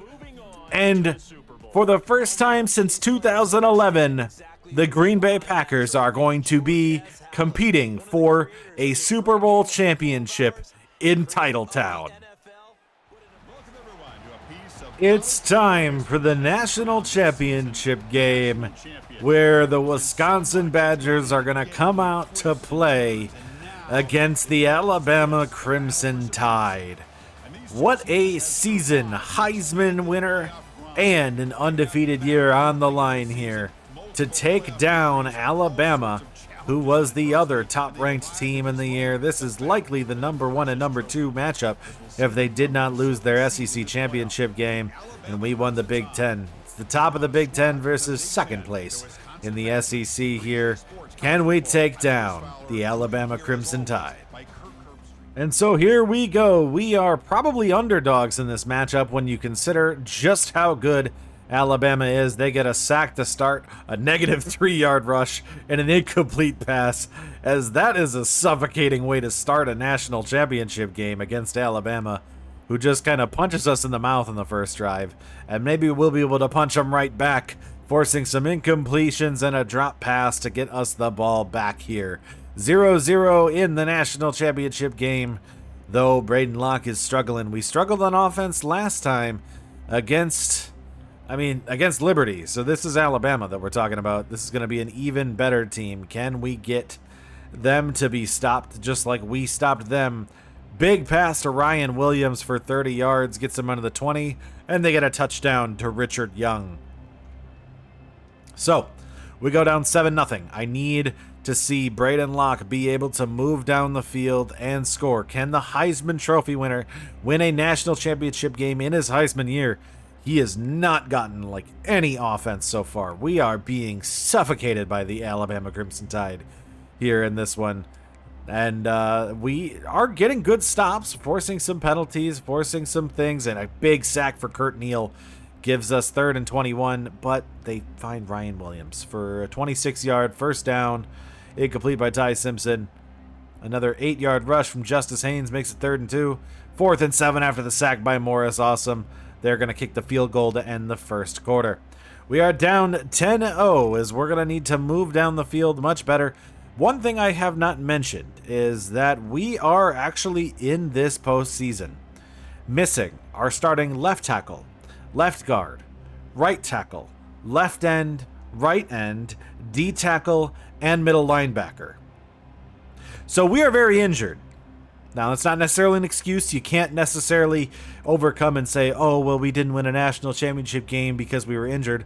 This is the only opportunity you have with this team, and a penalty against Beeman does give us a 1st and goal on the 4. Negative 2-yard rush from White. 4-yard rush makes it 3rd and goal. 3-yard touchdown, Braden Locke to Chris Brooks. So we are back in this, but it's just important to note that those injuries are making us significantly weaker in this one. We still have to win now because this is also Locke's last year here. This is his senior year. And so he has to win now because he's never going to get another shot. We're going to a new quarterback next year. We're going to a new team, a new roster entirely. And if Alabama beats us, they have Jeremiah Smith too. 3rd and goal on the 1. They score a touchdown to Justice Haynes. So they got Jeremiah Smith out of the transfer portal. They have the top 2 best wide receivers in all of college football on their team. And we have the Wisconsin secondary to stop that. So, penalty on 4th and 1, but it doesn't matter. We're going to have to punt the ball off. 1:25 left here. Can we get a stop? They are just going to march down this field. We need the turnovers. but a 53-yard touchdown to Ryan Williams makes it 24-7. I am a little bit, I've lost a lot of faith here, I think, in this one. I don't know if we're going to be able to take this down. We have to give them the ball to start the second half. 15-yard catch to Jaron Hamilton, 4 to Jeremiah Smith. Pass knocked away by Taylor Medina. Pass knocked away by Snowden means we'll probably get the ball back here. We got to score now, and 5-yard rushes might not be enough for us here. We have to score, and we get one. Trish Kekahuna gets a touchdown, making it a 10-point game. Okay, we might be back in this. I need some turnovers. We need to get the stops against Alabama. 5-yard sack by Kurt Neal makes it 3rd and 14. Another sack by Morris Awesome gives it 4th and 22. We're going to get the ball here now. Incomplete pass by Braden Locke. 3-yard rush from Locke makes it 3rd and 7. But we're sacked by Jeremiah Beeman, making it 4th and 13. We're going to have to punt the ball back. That was a real good chance to score. I think we had to score there. But the sacks by Beeman just kind of makes that stop, and we don't have the kickers to be able to get it. Fumble! Recovered! We get the ball back here on the 19. 3-yard rush for Nate White.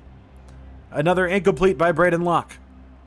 1st and goal on the pass to Chris Brooks on the 2, and we get the touchdown. This has become a game. We were looking for turnovers. We got them. Here it is. They're going to move the ball down to Jeremiah Smith. 5-yard rush from Richard Young. Negative 2-yard rush from Richard Young. End of 3rd quarter. Going into the 4th. Can we get the stop? Incomplete pass. We are red hot here in the second half. Can we go down and score? 6-yard reception to Kekahuna. An incomplete pass for Braden Locke. Needs to get the conversion. Incomplete pass. We punt the ball away here to give them the ball with 9 minutes left. We need to get stops here. We cannot let them march. But they're going to do it. Jeremiah Smith, 46-yard touchdown. Wow, this team is really hard to beat. I can't believe that the rest of the college football let this team exist. And he throws an interception. The man who didn't really throw many all season finally throws a pick in the national championship game, and I feel like that's probably the end for us. 38-21. We'll see if we can march. We get a 15-yard penalty against Beeman. 13-yard catch to Steck. We are throwing the ball down the field. Penalty against Beeman again. But another interception. That's going to end it for us. We are not going to win the national championship game here in 2026. Though making it is really, really special. Sadly, we will not be able to take down Alabama. Alabama is going to go out there on the field and celebrate their national championship as we are going to have to walk off in disappointment. Unable to cap off an undefeated season for us here with the Badgers. But what a great year from Braden Locke to be able to get the Heisman and get all the way to the Natty. Maybe we'll be able to come back soon, but not with Braden Locke. Hopefully he'll be able to get his chance in the NFL by another team. But that is it for us with the Badgers.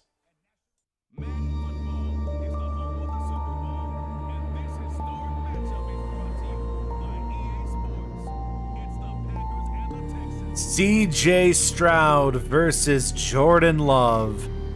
We are in the Super Bowl here in Green Bay.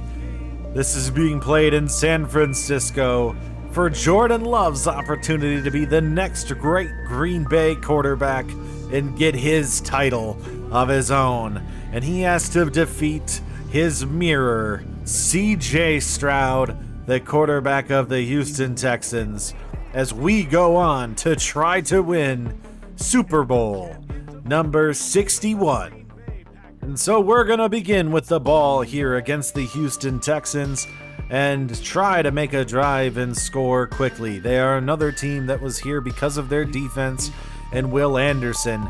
But I do believe with us being able to overcome Tampa Bay, we are the favorites in this because Tampa Bay was probably the best team left in the playoffs with the Chiefs and Bills being knocked out. Negative 3-yard rush from Josh Jacobs makes it 2nd and 13, 3rd and 6 after the 7-yard catch to Tucker Kraft. Penalty on Jordan Morgan, who did win Offensive Lineman of the Year. gets us to another 3-yard pass for a opportunity for a 42-yard field goal to take a 3-0 lead here in the first quarter of Super Bowl 61. 8-yard rush by Joe Mixon and a big pass to Nico Collins as the Texans are going to march right down the field right away and put themselves in scoring position. They are a very good offense, just the same as us. Christian Kirk with a 17-yard touchdown for the Texans to take a 7-3 lead over us here in Super Bowl 62. We are able to get some rushing here, and I like to see that. We're finding Jaden Reed. We're finding Tucker Kraft. These are much better plays than we were seeing against Tampa. I think Houston's secondary is a little bit worse than Tampa's as we find Matthew Golden for a 25-yard touchdown. They're not as tough as Tampa was, and so we are able to move down the field a little bit easier. Big penalty on Kenny Clark to kind of put themselves away. But they are still going to be able to pass just like we are as we finish the first quarter up by 3, and they have the ball. They're going to keep marching, though. I mean, it's not going to be an easy stop. This might be another one where we just need to force turnovers from a quarterback who doesn't turn the ball over in C.J. Stroud. 1-yard rush from Joe Mixon gets them the touchdown, so Houston takes the lead here in Super Bowl 61. We're going to move down the field, 6-yard pass to Dubs, 6-yard rush by Jordan Love to get the first down, 1-yard rush from Josh Jacobs, and another 6 yards to make it 3rd and 2. And a first down from Dubs as we're marching here in the second. And a big pass to Matthew Golden gets us another touchdown. We are up 17-14 on this Houston Texans defense. Big penalty on Cam Robinson. I guess this is a question of which team is unable to convert first. It might be them as they throw an incomplete in 4th and 2. The first punt of the game is Tommy Townsend giving us the ball here. If we can keep moving, we can take a 2-score lead here in an offensive shootout in Super Bowl 61. But Danielle Hunter gets the sack to make it 3rd and 8. Doesn't matter. Matthew Golden wide open, 26 yards. It's like the opposite of what we just saw in the national championship game. Matthew Golden really breaks open the back half of their defense on regular occasions, just being able to find his way through. And first and Matthew Golden, there he is, down to the 1 with 2 minutes left here in the game, or in the first half. We take a 2-score lead. 24-14 with less than 2 minutes left in the first half. If we can get another stop, I don't know if that's going to happen. They find Carnell Tate quickly. Nico Collins, penalty against Lucas Van Ness. But the interception by Javon Bullard for 37 yards gives us the ball with 3 timeouts left. But we throw an interception back, giving them the chance. Stroud is sacked for a 3-yard loss. They might be able to kick the field goal if they time this right. They do, 24-17. An interception battle. I told you, they're mirrors of each other. And it ends up being Justice Haynes was just in the other game. Hi, Justice. And Joe Mixon for a 70-yard touchdown to tie the game up on the first play of the second half. We are tied up. The interception mirror match between Stroud and Love make this game right back to being close.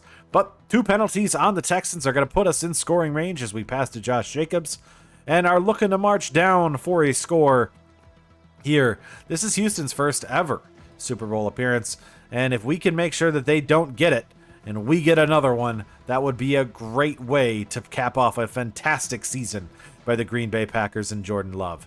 2-yard rush from Mixon makes it 2nd and 8, but they're going to kind of march too. I mean, we really can't stop them. It's going to be all about turnovers in this one, and I think they feel the same, and that's why I thought that turnover would have been huge. But Love threw it right back to Stingley to give them their shot back, and they find Nico Collins for 32 yards. It's 31-31 with 6 minutes left here in the third quarter of the Super Bowl. What a Super Bowl shootout. Fans would be ecstatic after watching this one because it is just offense between Stroud and Love. We are moving the ball down the field, down to the 19. Can we score another touchdown here in the third quarter? With 3 seconds left in the third, we don't score. 3rd and inches on the 5. Incomplete pass, 4th and inches on the 5. Come on, go for it. No, we took the field goal, 34-31. Don't like that. 4th and inches on the 5. You should have just went for it. Houston gets a big pass to Nico. 4-yard rush from Joe Mixon. 5-yard rush from Joe Mixon.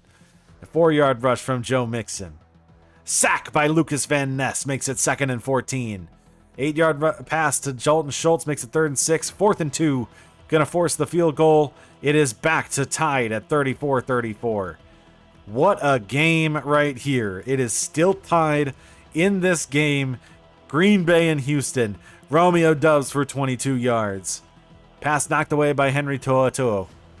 21-yard pass to Josh Jacobs to bring us to the 12-yard line. Another 6-yard rush. And sacked by Will Anderson makes it 3rd and 13 on the 16-yard line. Pass to Doubs for 9 yards, but that's going to be another field goal as we go up 37-34 here. Less than 6 minutes to play as Houston gets the ball, but Lucas Van Ness with a sack to make it 2nd and 18.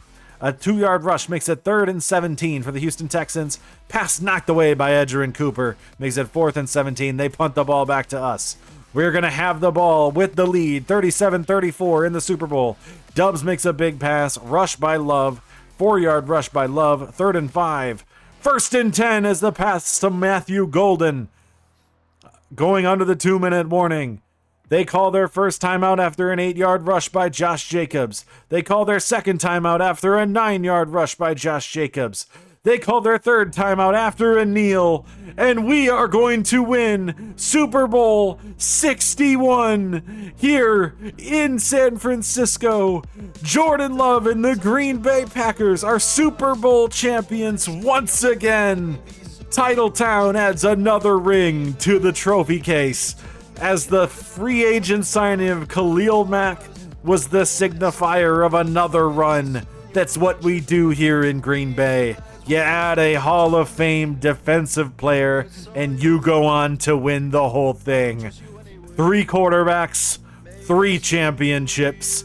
In 30 years, the dominance continues in Green Bay, as Randy Moss is probably not happy to hand this trophy off to a Green Bay Packer. Look at Goodell handing it over to Jordan Love and Matthew LaFleur as we win it. Super Bowl 61 in Wisconsin. 5-time Super Bowl Green Bay Packers as we win the Super Bowl here. Defeating the Texans, Jordan Love is Super Bowl MVP. On the year, Jalen Hurts was the MVP. Coach of the Year went to Todd Bowles of the Buccaneers. Amon-Ra St. Brown, Offensive Player of the Year. Aiden Hutchinson, Defensive Player of the Year.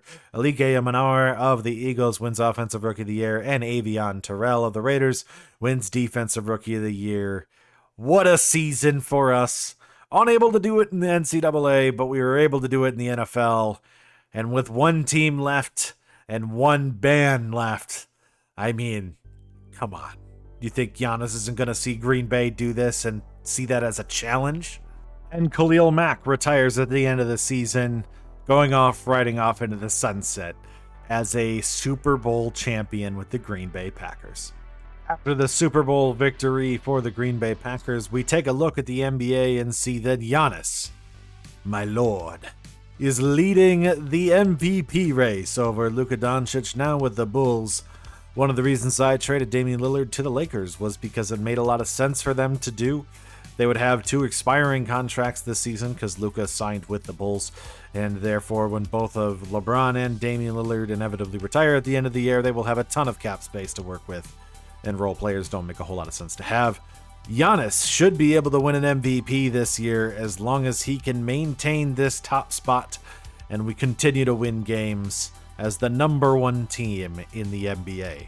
We're going to take a look at the Milwaukee Brewers offseason, and the things that I think we need to replace are we need a number 4 starting pitcher, actually, because Nestor Cortez is going to be a free agent, and I don't feel like paying him the $20 million a year he's asking for. We need to replace Rhys Hoskins. I'm going to see if I can just bring him back.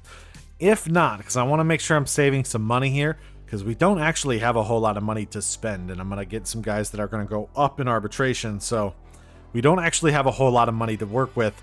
So if I don't get him, my thought is we do Pavin Smith at first against righties. And then Christian Yelich, I think, could be the first baseman against lefties like Bryce Harper. I think he could make that conversion to first, and that would make a lot of sense. Though I could also just keep him at DH and I find a lefty platoon guy to play first. I don't know. There isn't a whole lot of options at first base. Pete Alonso's a free agent. I don't have the money for him. I signed Rhys Hoskins back. Wasn't really considering it, but as I thought about it, I was like, we have Made come up not this year, but next year. And Valbuena could come up during September of this year.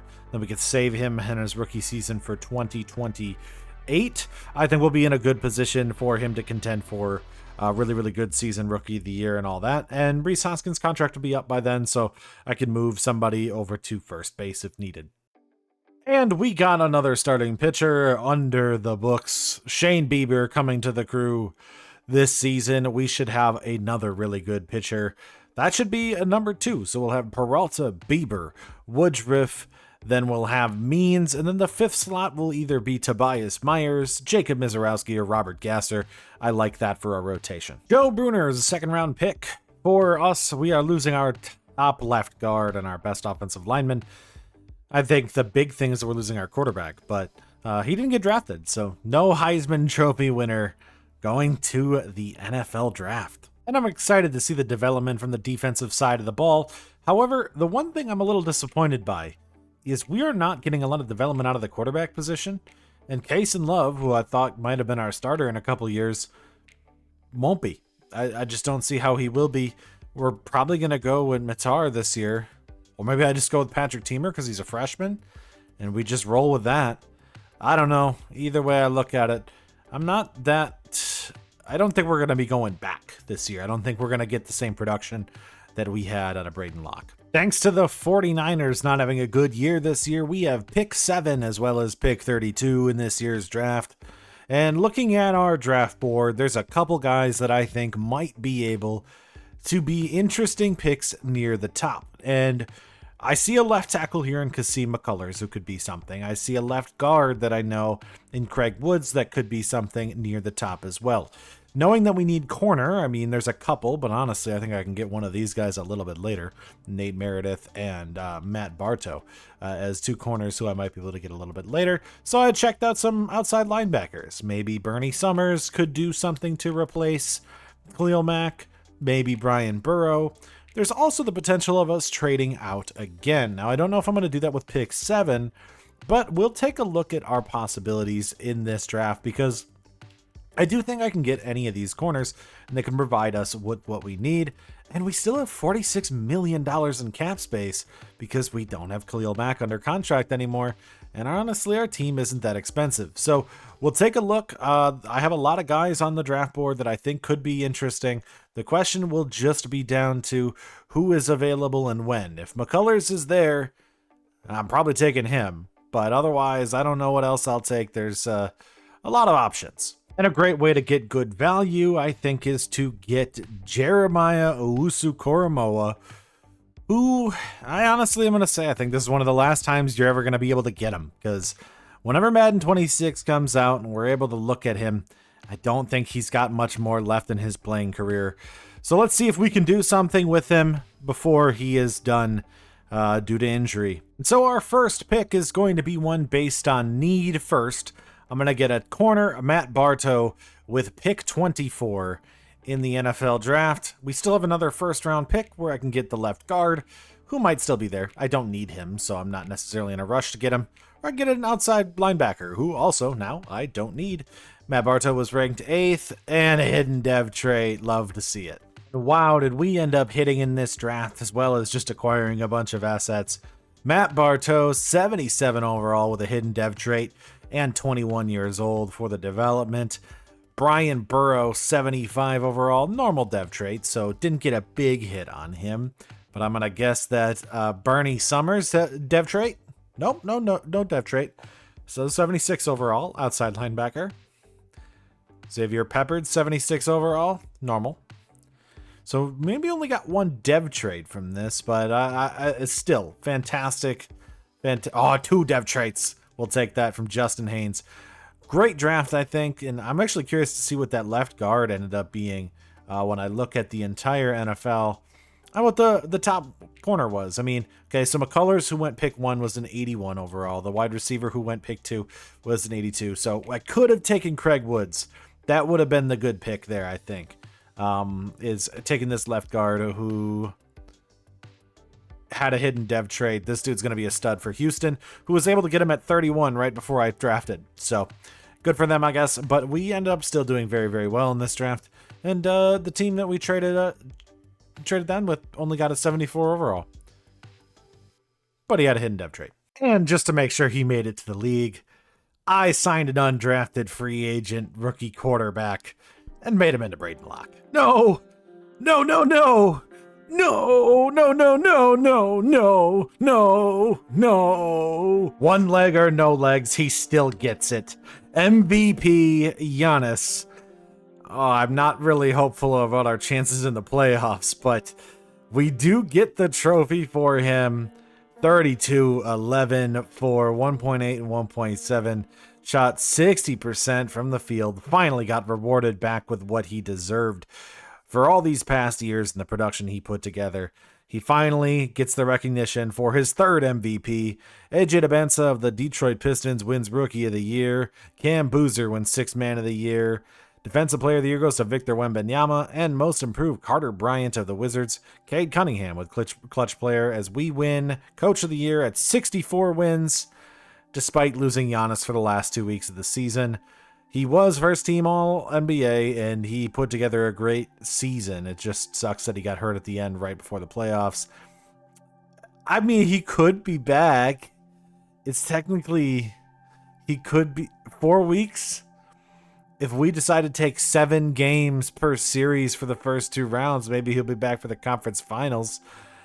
But man, that would be a lot on this team of role players to be able to do that.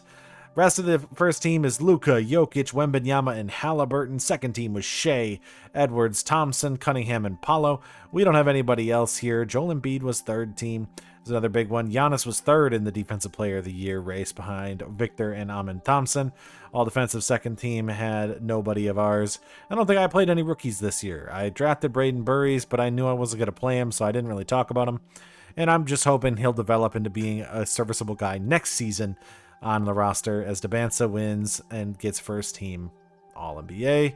We are going to end up being the 1 seed, winning the division and the Eastern Conference. Though, let's just go to the team here for a second. This is going to be one hell of a playoffs. Come on, Andre Drummond. So on the season, I think our big performances were, I'm glad he only missed 6 games, but 32.3 points per game for Giannis this year, and he had a phenomenal season. I actually am curious if he ended up, yeah, he's upset he didn't win the Defensive Player of the Year award. I'm actually surprised he didn't end up 55 points in that game and 17. So he could have averaged more. I'll be curious if he loses out on the scoring title, because look at those last 2 games before he got hurt. 55 points in the season was the season high, tied with Cade Cunningham on this season. We'll have to see if he ends up winning the scoring title as well. It's going to be a question mark.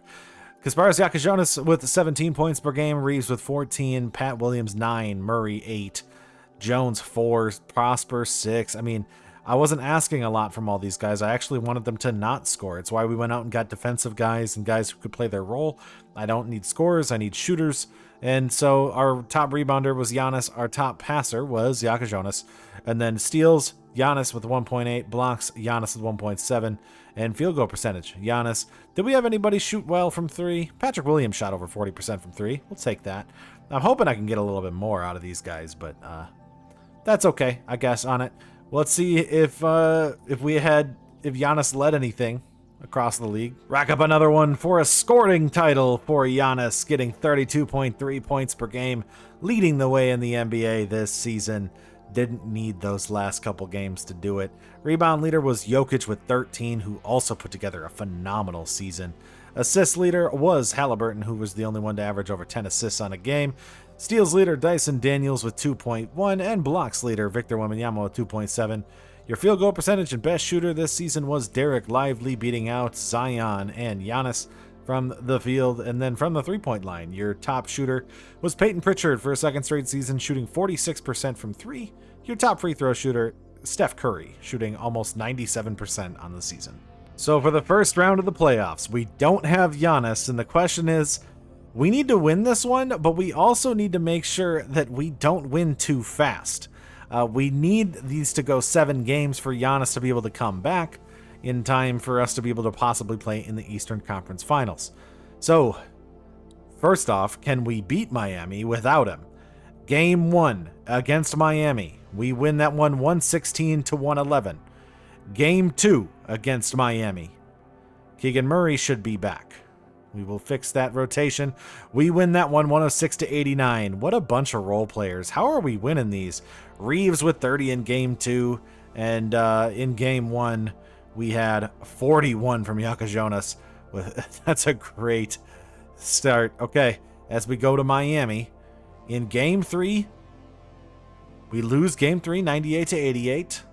Game 4, we take a 3-1 lead.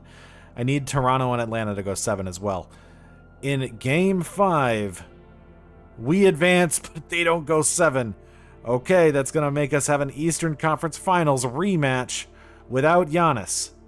Can we do it? I actually want to see how we ended up in that first round, and I want to see Yaka Jonas. How does he doing? 44 in those last games? I mean, I still apologize if I'm mispronouncing his name. I haven't had anybody correct me yet in the other video, but he's averaging 28 right now on the season or on the playoffs.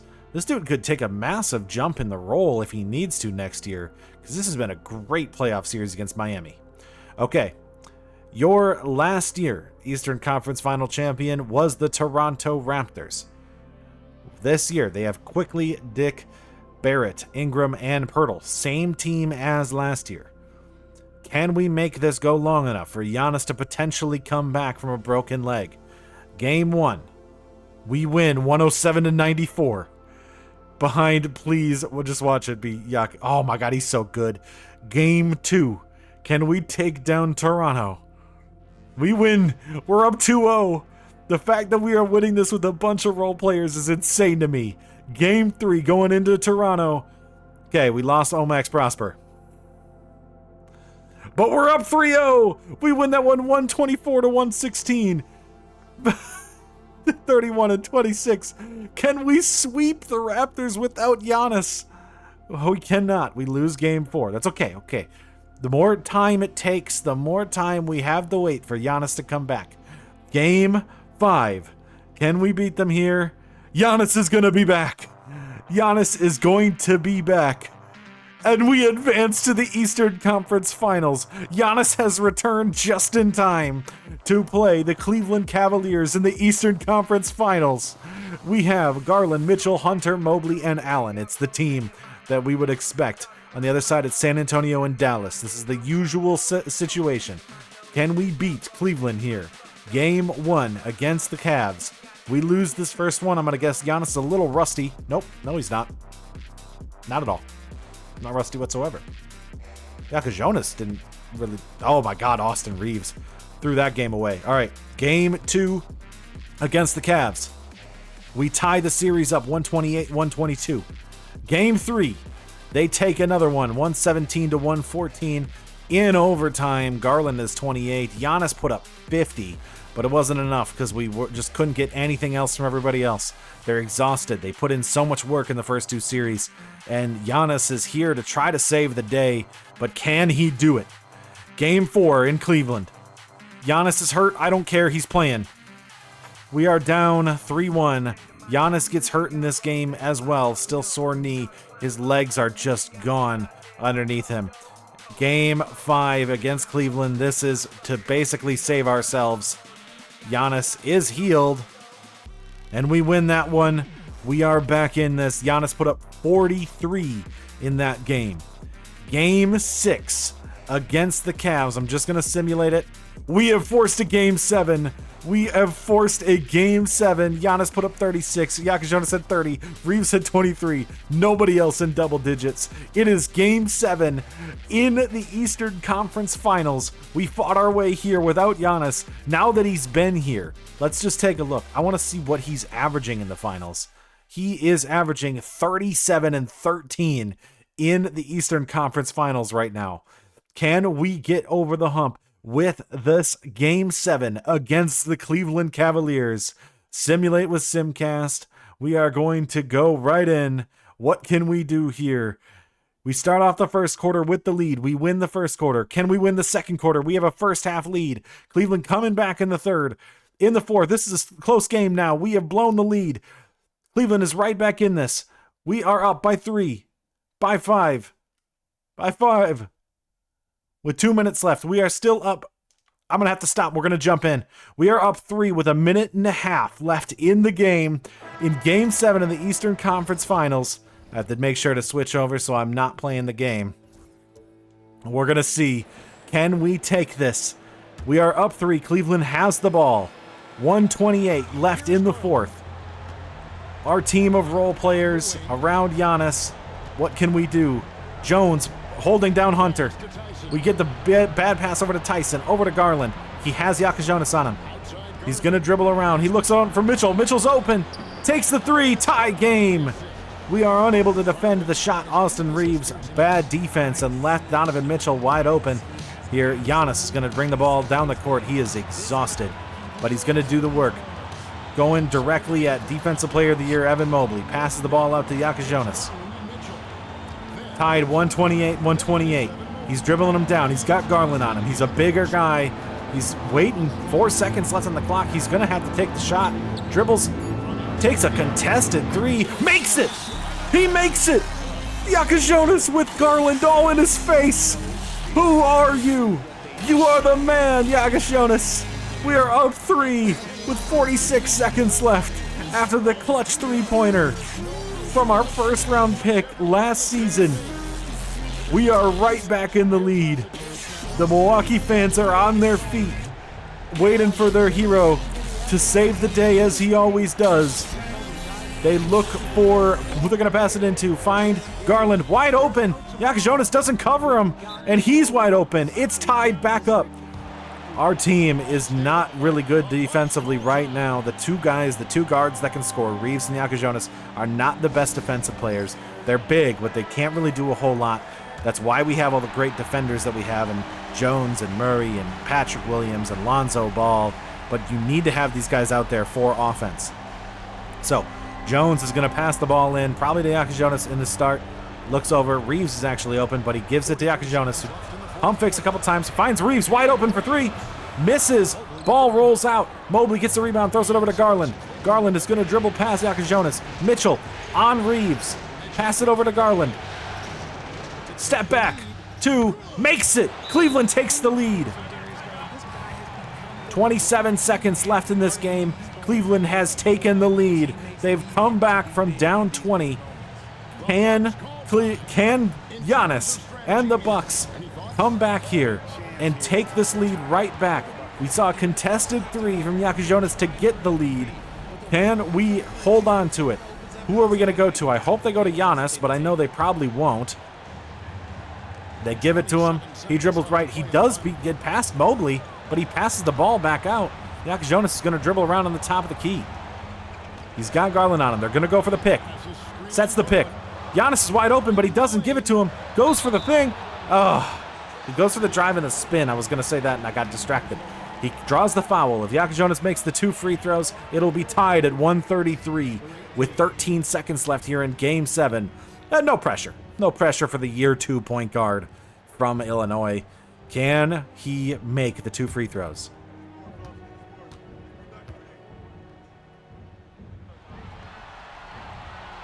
Makes the first. Down 1. Second free throw.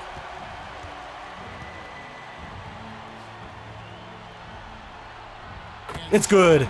Tied 133-133. If I was the Bucks right now, I'd put in Lonzo Ball. I'd put in every one of our great defenders, and I'd try to lock them up here at the end of this game.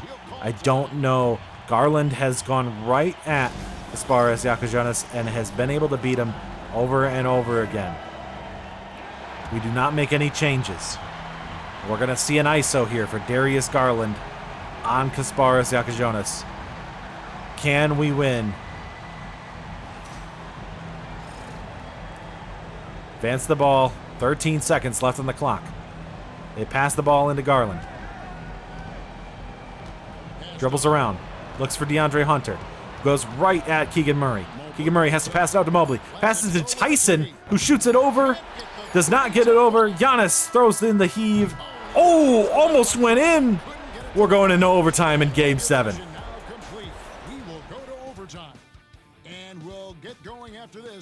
What a game. I'm going to jump back into Simcast. So starting overtime, tied 133 to 133. Can we take the lead back? We get free throws to start it off, 135, 133. Let's go for a few minutes here and see if we are going to be able to jump back in. We are up. It is tied. It is a back and forth game. All right, minute and a half. We're going to jump right back in. It's 141, 141. And I have to make sure to switch back to not controlling anything. What a Game 7 this has been. We are in overtime, 141 to 141. Pass it into DeAndre Hunter, who's going to take it on Keegan Murray. Screened by Evan Mobley. Goes over the top, gets by his man. Giannis goes for the defense. Does not make the layup. Giannis grabs the rebound. Dribbles down the court. Finds Jonas, who does not take it. Steps back, and we're going to see a little bit of dribbling around from the 6-foot point guard. Pass it into the post for Giannis. That's an offensive 3-second on Giannis. Kind of crazy. It looked like it went for a jump ball. And they're going to call it on Giannis as, you know, Mobley looked like he tried to steal possession from Giannis on the pass, and the poor pass. And it ends up being a penalty on Giannis instead. I think the refs are kind of calling this a little tight if they're going to call that one.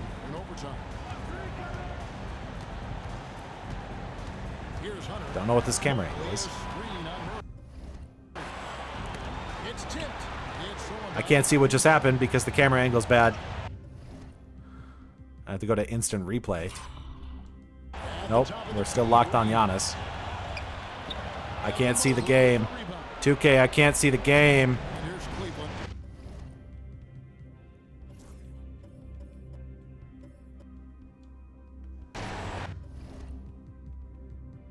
I don't know what's going on.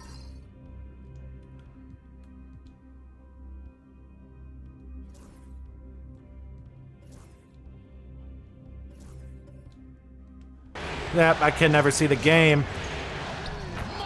They scored somehow, but I can't see the game. 2K.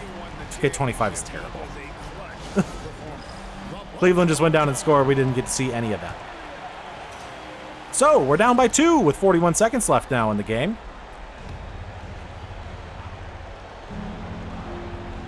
Jones passes it into Reeves. Gives it back to Jones. Gives it to Murray. Fakes it over to Reeves. Takes the corner 3. Misses it. Giannis does not go for the rebound. Mobley grabs it. Garland has the ball. Dribbles down the court. Looks for DeAndre Hunter, who's going to drive right in. Giannis, or that's Keegan Murray, who gets the shooting foul. That's his 4th. Don't show him because I know it's going to lock and get stuck on him. This is their chance. Hunter's going to take the first free throw, make it. They're up 3. He's going to take the second, and he's going to miss it. Giannis grabs the rebound. We're going to be able to go down the court. He's got the fast break. Go for it. Giannis misses. Giannis missed the layup. Oh, no. Giannis misses the layup. Max Strus is going to shoot free throws. And that's going to be it. We are going to be unable to take this series against Cleveland, as we are going to fall in overtime. I mean, we'll call timeout. We'll see if we can get a quick basket here. But I think that might be it for us. Giannis has 56 and 17 on the game. And he missed the layup to make it 58.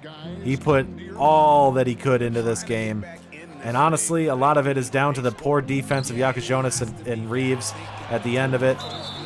Giannis is going to foul out, and that's going to be it for us. We will not be advancing to the NBA Finals, even with Giannis doing everything he can to come back in this game. And in this series, we will not be seeing the end of this season. Victor Wembanyama wins Western Conference Finals MVP, and Giannis won Eastern Conference Finals MVP back-to-back years in 2 losses. 43, 14, 5, 2, and 2.5 on 58% shooting. Just the lack of defense from Reeves, and I think Jonas was the reason why we lose that one. Though I can't say that, like, we needed that. We needed those two to even be able to get there. And hopefully they'll just develop as better defenders for the rest of their careers here, because I'm not going to be able to make a move to replace them.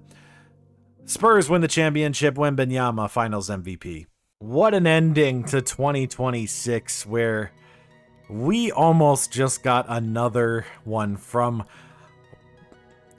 just an unlikely season. I can't believe it's so sad he got hurt at the end, but we couldn't get over it. We couldn't get past Cleveland. And in the MLB, the Brewers lose in the NLCS. The Packers win the Super Bowl.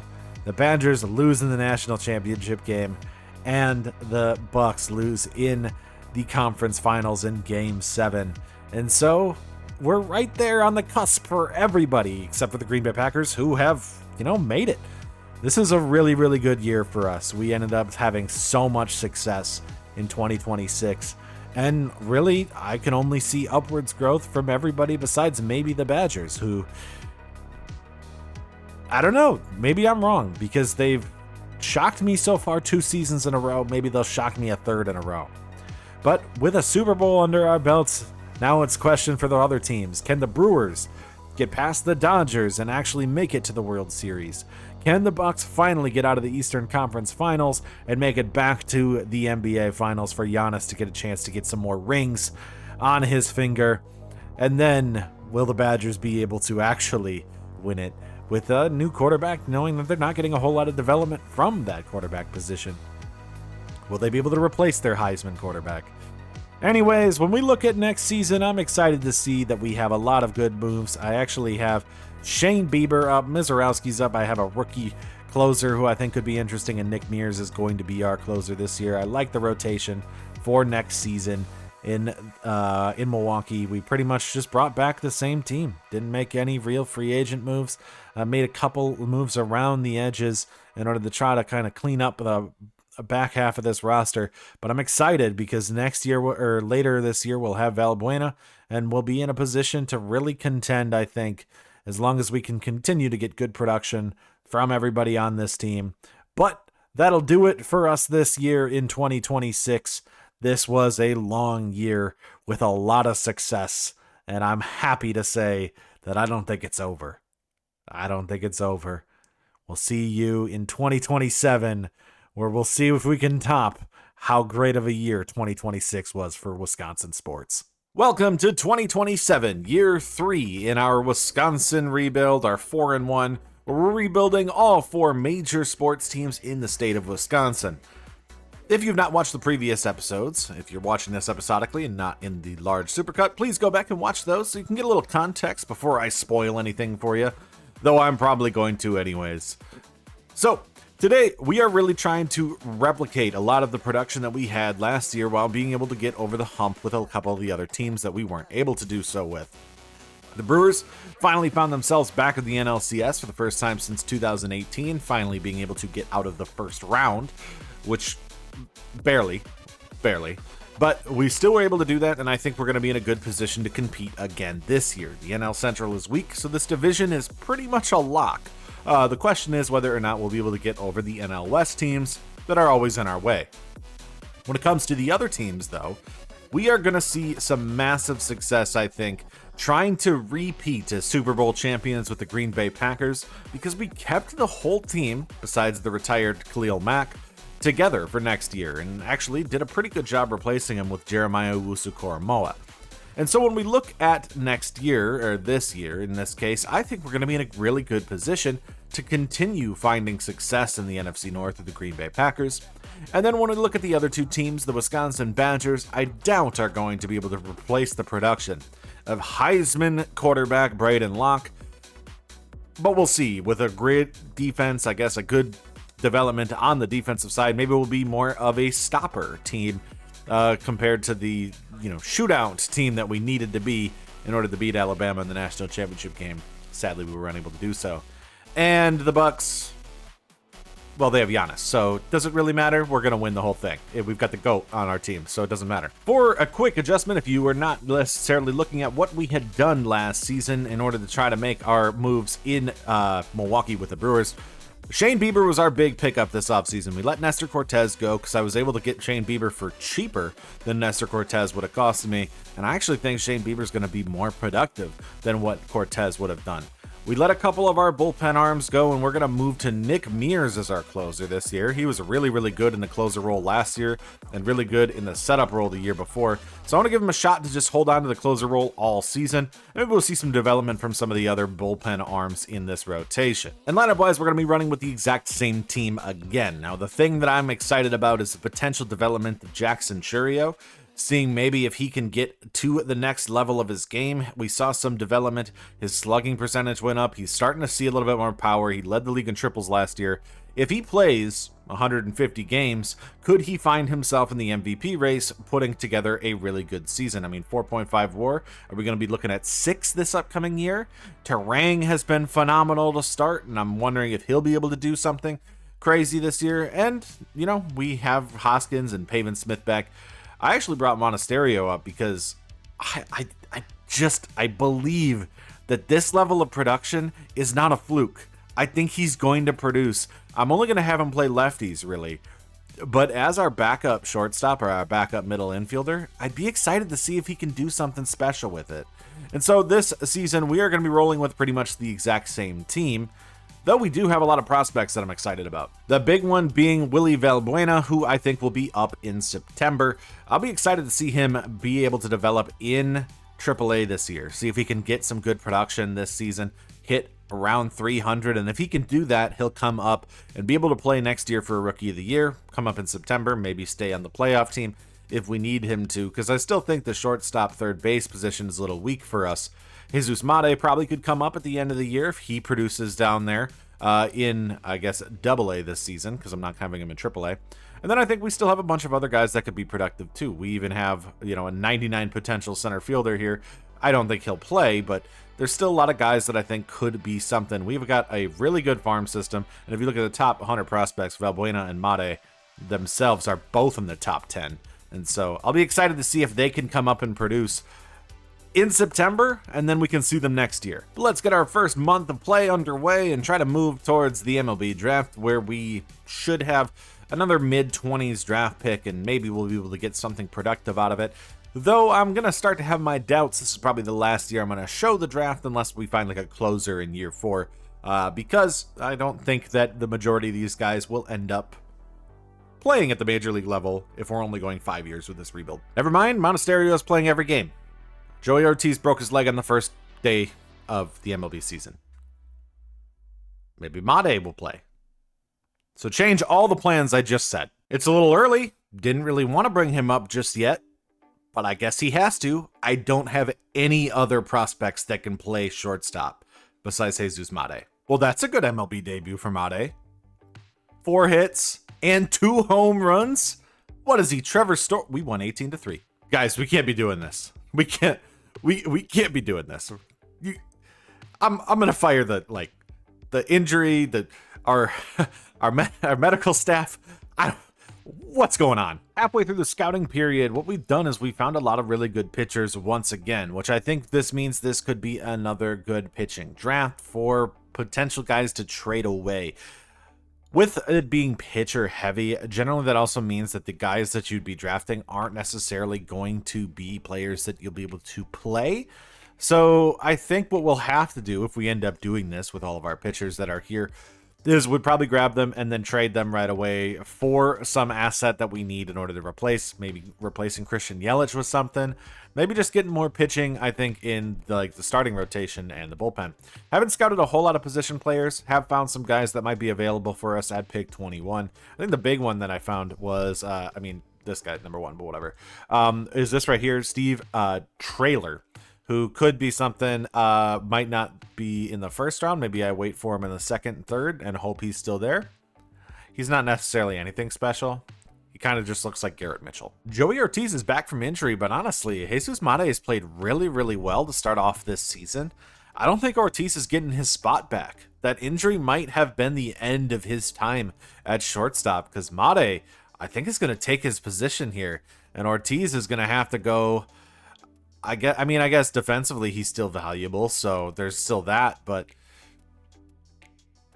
go to the bench, or maybe I'd move him to third and let David Fry do DHing. I don't know. But essentially, Ortiz got hurt. Mate came in, took his spot. Ortiz isn't going to be our shortstop anymore. And with Yelich coming back, this makes this way harder. Mate has overperformed and kind of given me a little bit of trouble how I'm going to manage this lineup. Despite the love for Mate, we're still kind of underperforming on this season, and we're only 7 games up on the Cardinals and the Pirates.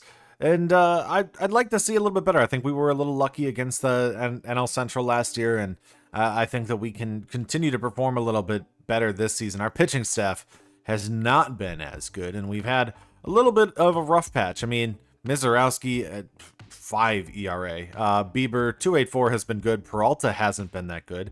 Means hasn't been that good. Myers is pretty good, but Woodruff, it's tough. We're not necessarily performing to the level I want to be, and so I don't know. I guess the way I look at it and the way I see it is I think that there is some levels of upgrades in production, and when it comes to the lineup, I do see we have some of the guys near the top are playing well. Terang, Frelick, Contreras are all playing well. But Yelich, after his injury, is hitting 230. Churio's only hitting 252. Now he's hot, so maybe he'll play a little bit better for the second half or for a couple months.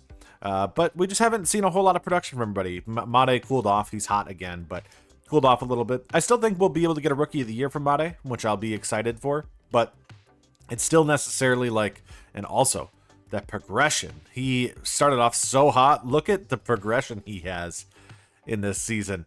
What a year. But anyways, I think the big concern is that Churio is just 252. I need him to be hitting 282. That's where we need to be seeing some production. And I guess he's up to almost 2 WAR on the year. But I expect more out of Churio as our franchise player, because Yelich is, I think he's done. I think that arm injury might have ruined his chances of having another good season. So maybe he'll put it back together, but Yelich might be a $27 million hole in our wallet. What a Hall of Fame class this would be. Harden, LeBron, Westbrook, Lillard, and George all in the same year. What a retiring season, I guess, for LeBron. We'll actually have a good draft pick in this draft. Pick 11. And I fired the medical staff because I need to treat Giannis better. We must treat you better, my king. Oh, wow. The Rockets traded the first overall pick for Porzingis and Derek White. We're going to draft Darnell Patterson, a small forward out of Miami, Florida, who had a comp to Larry Nance. I might trade him, but he could just be something as a pick. There was no real good offers for this draft pick. I think we did well, but wow. Boston got a gem in this shooting guard at the top of this draft pick. We didn't really get, I mean, he could be something, I guess. A little bit of regression once again from Giannis this season, but we didn't really make a whole lot of moves in the offseason, just hoping to see development from our guys. And yeah, because Jonas is an 86 now. Jones is an 81. Reeves is regressing. I might trade him, to be honest, because I think with Andre Jackson and now with Braden Burries being able to probably play, 79 overall, I think being a serviceable player, we could actually just run with that, and maybe I can move Reeves for something more valuable, especially because he already is kind of a defensive liability, and he got worse defensively. So I think we might move off of Austin Reeves. We need a backup center because of Drummond's regression, and so I think if we can turn Austin Reeves into our backup center, Naz Reid, while also getting Kevin Porter out of this for a possible deal that maybe I'll swap him for some picks. I do have to lose AJ Green. Sorry to Derry Bird, but I think we're going to be able to actually have a backup center this year for Giannis. And then we'll turn Kevin Porter into a draft pick from Orlando. And so this year, Jakob Jonas is really going to have to step up on the offensive side, as we should still retain being one of the best defensive teams in basketball around our Lord and Savior Giannis Antetokounmpo. But I think the big question is whether or not we'll actually get enough offense from the other guys in the team. And we'll see if he can go for another MVP. Pitchers, pitchers, pitchers. That's all we've really found in this draft again. Ton of guys that I found in the non-ranked category without really even having to use Discovery to find them. You just get a bunch of them, and also there's still relievers that are good too. that we were able to just find in this class, and I'm excited to see if we could get any like real gems here. The problem is when I look at a lot of their overalls, I doubt that any of them will be able to really play. Maybe Carlos Chavez could, and I'll probably draft him as that chance, and I'd also look at Ty Bush as maybe being in, if he's near that high 70 or high 60s range, maybe he'd be serviceable, especially with that walks per 9 being that good. Could be a interesting pitcher as well. There are some position players that I liked. I think Robert Sierra, if he's there, would be really, really good at first base. I think Kelvin Aubrey could be an interesting second round pick if he's there, or maybe with a compensatory pick. A couple other guys in this draft that I think could be fun to grab, but I'm not necessarily certain we're going to get any of them. And then even if we do, if they're going to be really anything for this team, more than trade assets. I mean, when your Discovery center fielder goes pick 4 in this class, that means it's a sign for you to not really get much. And so I don't think anything we're going to be drafting here is going to be productive.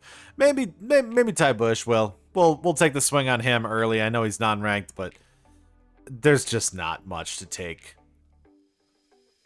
At the All-Star break, we still only have a 7-game lead over the St. Louis Cardinals. Now, Pythagorean run theorem would say that we should be considerably better than them. They have a negative run differential and are above 500, and we are only 7 games up on them and have a significantly greater run differential.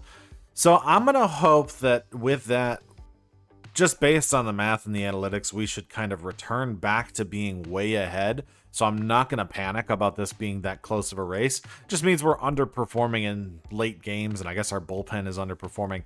So if I'm going to make any adjustments, it might be bullpen related, but I don't really think we have to because I think Mears has pitched well. It's just maybe a couple of the other bullpen arms have pitched poorly. And so when I look at our All-Stars, we do not have a starting pitcher who was an All-Star, which is kind of a shock knowing how good we were last year in the starting rotation. But no bullpen arms, no pitching entirely. William Contreras is an all-star at catcher. He might win another batting title for that sake at catcher. 316, 14 home runs, 12 stolen bases from him, too. I didn't realize the Pirates got Pete Alonso. Terang is an all-star as well. 30 stolen bases on the season so far, hitting 304. He's going for both the batting title as well as stolen bases, maybe the hits lead in the season. I'm hoping he can get some of those, and then nobody else really, it looks like, for us. Oh, actually, Sal Frelick was an all-star, hitting 296. Not a lot of power from him, but we did get a couple. Basically, the top 3 guys in the lineup that I had talked about. I think most of the guys who I wanted to take got taken right before I could get them, and so Ty Bush, I don't even know. That's a weird rating. The walks per 9 are so good that maybe he'll be good because this game likes walks per 9. But the hits per 9 are so bad that I don't know if you could risk it.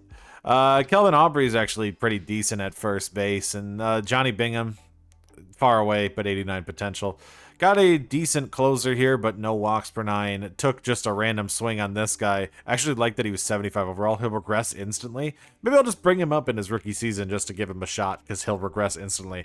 I just haven't seen a guy that had that much of a disparity between his rating potential and his potential. It was like a 15 rating difference, and you can see he ends up with a 13 difference between his rating and potential in the opposite way. I just wanted to draft him because I never saw that before. And then swing on a bullpen arm, and honestly, this guy was injured. He was still sitting in the 6th round. I was like, I'll take him. Didn't really hurt him that much. At the beginning of September, we are 88 and 52, clearly ahead of the rest of our division as everybody else returned back to where they were supposed to be, and we progressed back to where we were supposed to be. The Pythagorean run theorem always tells the truth in the end. We were a better team than what we were performing as, and everybody else was a little bit worse than what they were performing as. And so we should be able to easily win our division. The question is whether or not we'll have the 1 seed. And right now, Dodgers are at 81 wins, Phillies are at 81 wins, and we're at 88. So we might have the 1 seed for a 2nd straight season, taking advantage of our terrible division again. And we put together a much better, middle half of the season. We'll see what we can do in the last month and see if we can get any awards. I love Insta recruits. We're going to have a 4-star wide receiver from Wapaka, Wisconsin, joining the Badgers. I don't even get to start the recruiting season. Season hasn't even started, and we're the top recruiting class in the nation. We're going to try to replicate a little bit of what we did last year with a pretty much easy schedule and a couple tough games on it.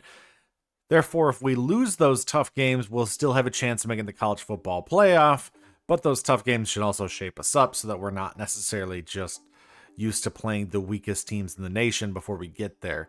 So we do have tough games. We are having to do a rematch against Alabama again in this season. And then we have Penn State, who are unranked because they played poorly, but they should be good. Nebraska, I'm not actually threatened by, but USC, I will be too. So I love that our Big Ten in the West, the Big Ten West is not really that threatening. So we should have a pretty easy schedule beyond the Alabama game. So I'm going to be honest, we're 2-0, but going up against Alabama next and having those two of close games, we had to win this one in overtime against Central Michigan.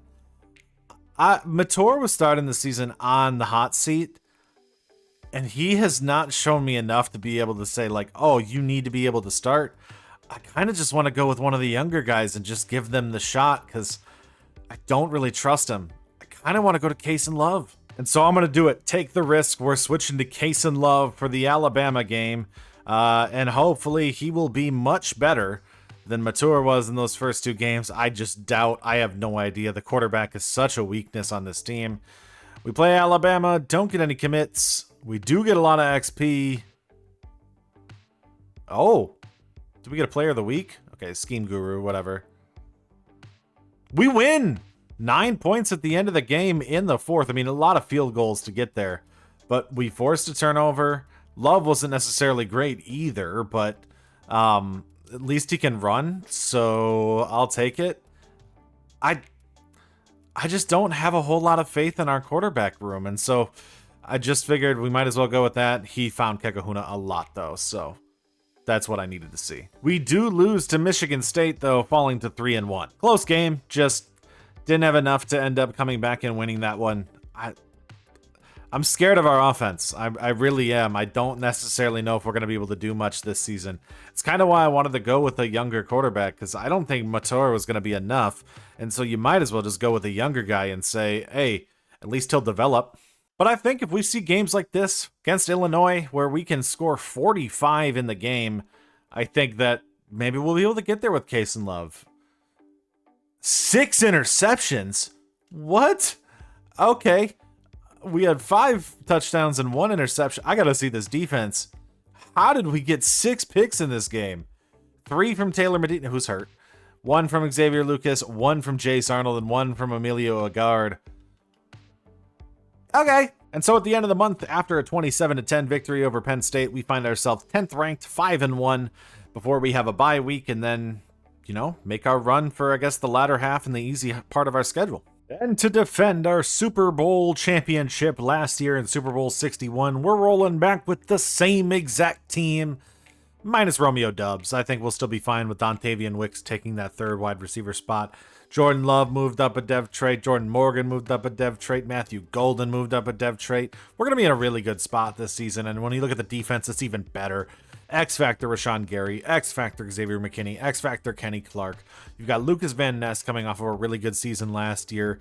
A bunch of new guys. We brought in JOK to replace Khalil Mack, and honestly, I think we could run it back. I do think we could run it back. Now, we still have to get lucky, I think, against some of the really, really competitive teams in our division. When you look at, not division, but conference, when you look at the Eagles and the Buccaneers, and it's still a very, very competitive NFC, and I guess Detroit too. Can't forget about them.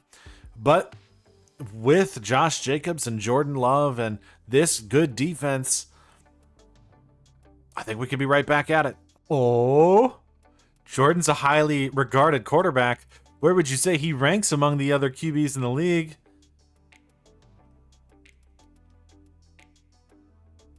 I want him to be top 5. So give me top 5. 400 yards passing and no picks. Let's see if he can do that. That would get him an X Factor. He didn't get it. It was a very high expectation for him, I think, and I wanted him to be a top 5 QB, so I wanted a top 5 QB performance. 4,500 XP And we lost 21-19. We are 4-1 on the season. Nowhere even close to 400 yards, though. Only 197 on the day. 107-55, we win our division, and we'll be taking on the winner of the wild card playoff game. Another great season out of the Milwaukee Brewers here to dominate the National League for a second straight season. That's a big one. We get an award. Jesus Mate is the NL Rookie of the Year. We brought him up due to the Joey Ortiz injury, and he ended up really making his own at shortstop this year. I love the number one prospect in our system. Ends up actually being Rookie of the Year, which is great.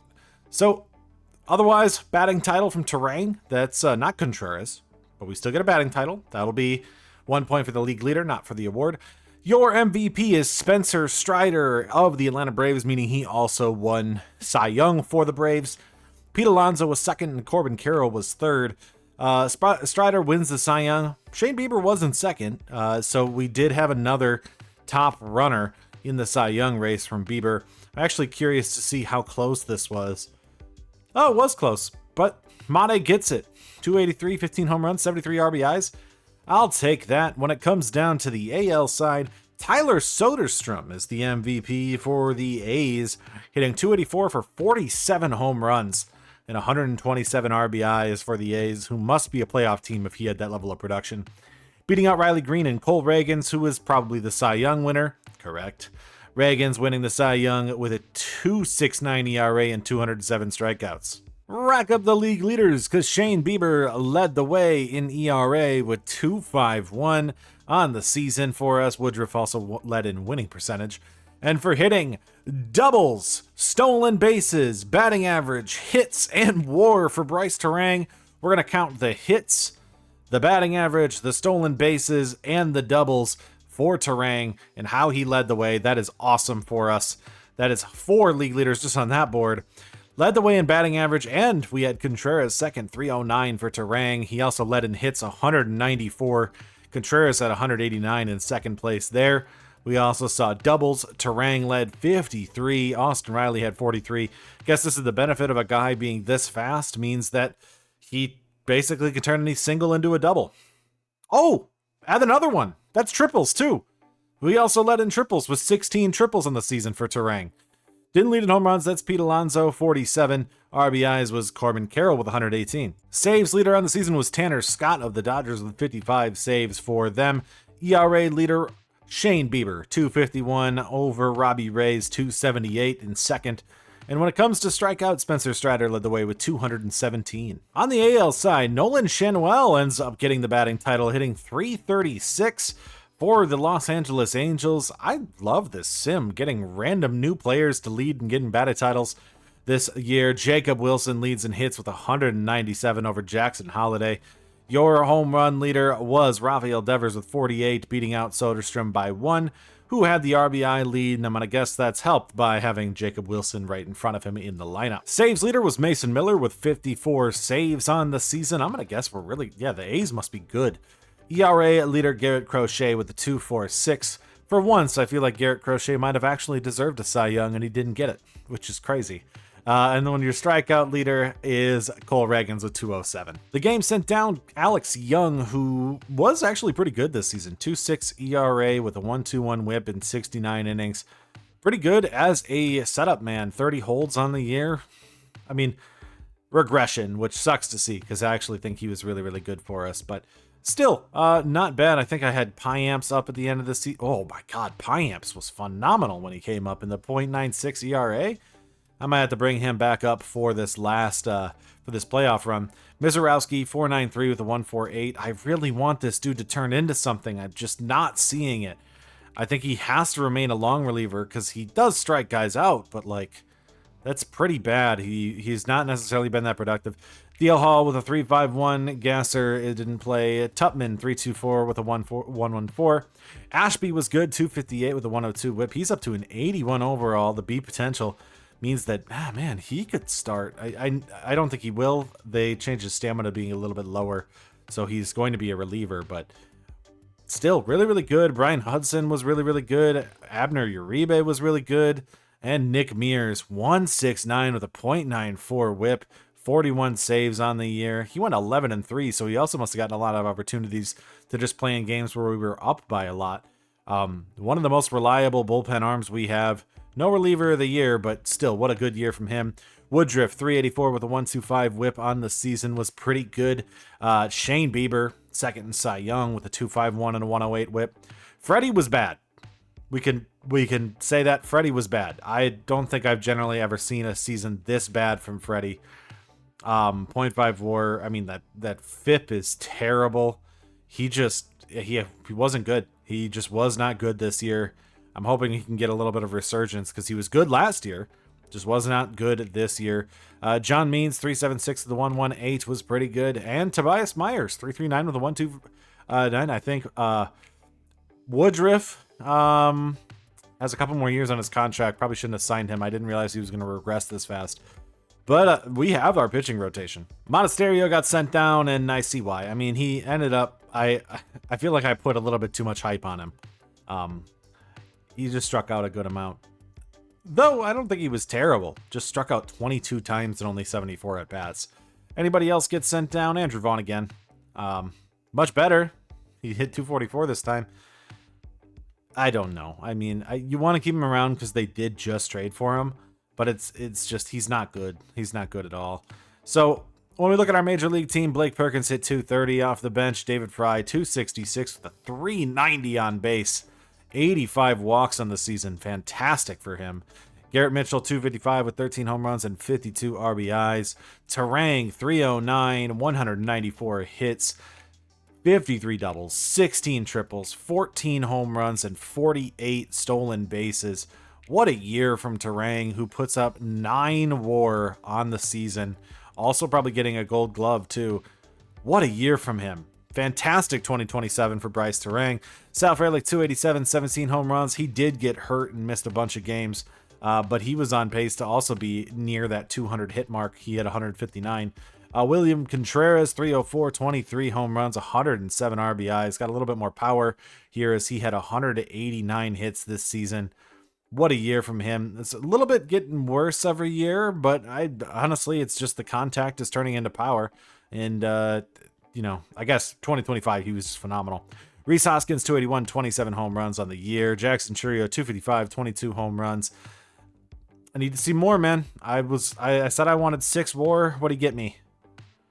3.9. That's not enough. That's not enough. Jesus Mate, 283, 15 home runs, 73 RBIs on the season with 36 doubles. Really good there for him, for our rookie, and ends up with also 4. Look, Jesus Mate had more WAR than Jackson Churio. Wow. Pavin Smith, 267 and 21 home runs. What's his on base? 362? Okay. Really good. Joseph Ortiz, 241 and 5 home runs. I mean, I'll take that from him, honestly, because he's not a good bat. He's not a good bat. He is 100% just a glove. And so maybe we trade him, I think, this season.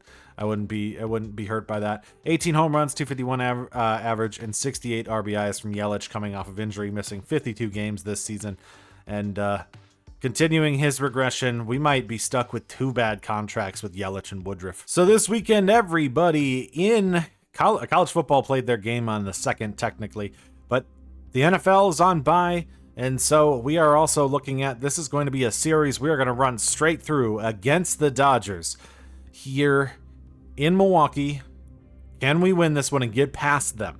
We have not been able to get past them ever. And that's not an exaggeration. Ever. So, Woodruff versus Sasaki, game 1. We win 8-0. The offense shows up, blows up Sasaki. We are going to go to game 2, Bieber versus Yamamoto.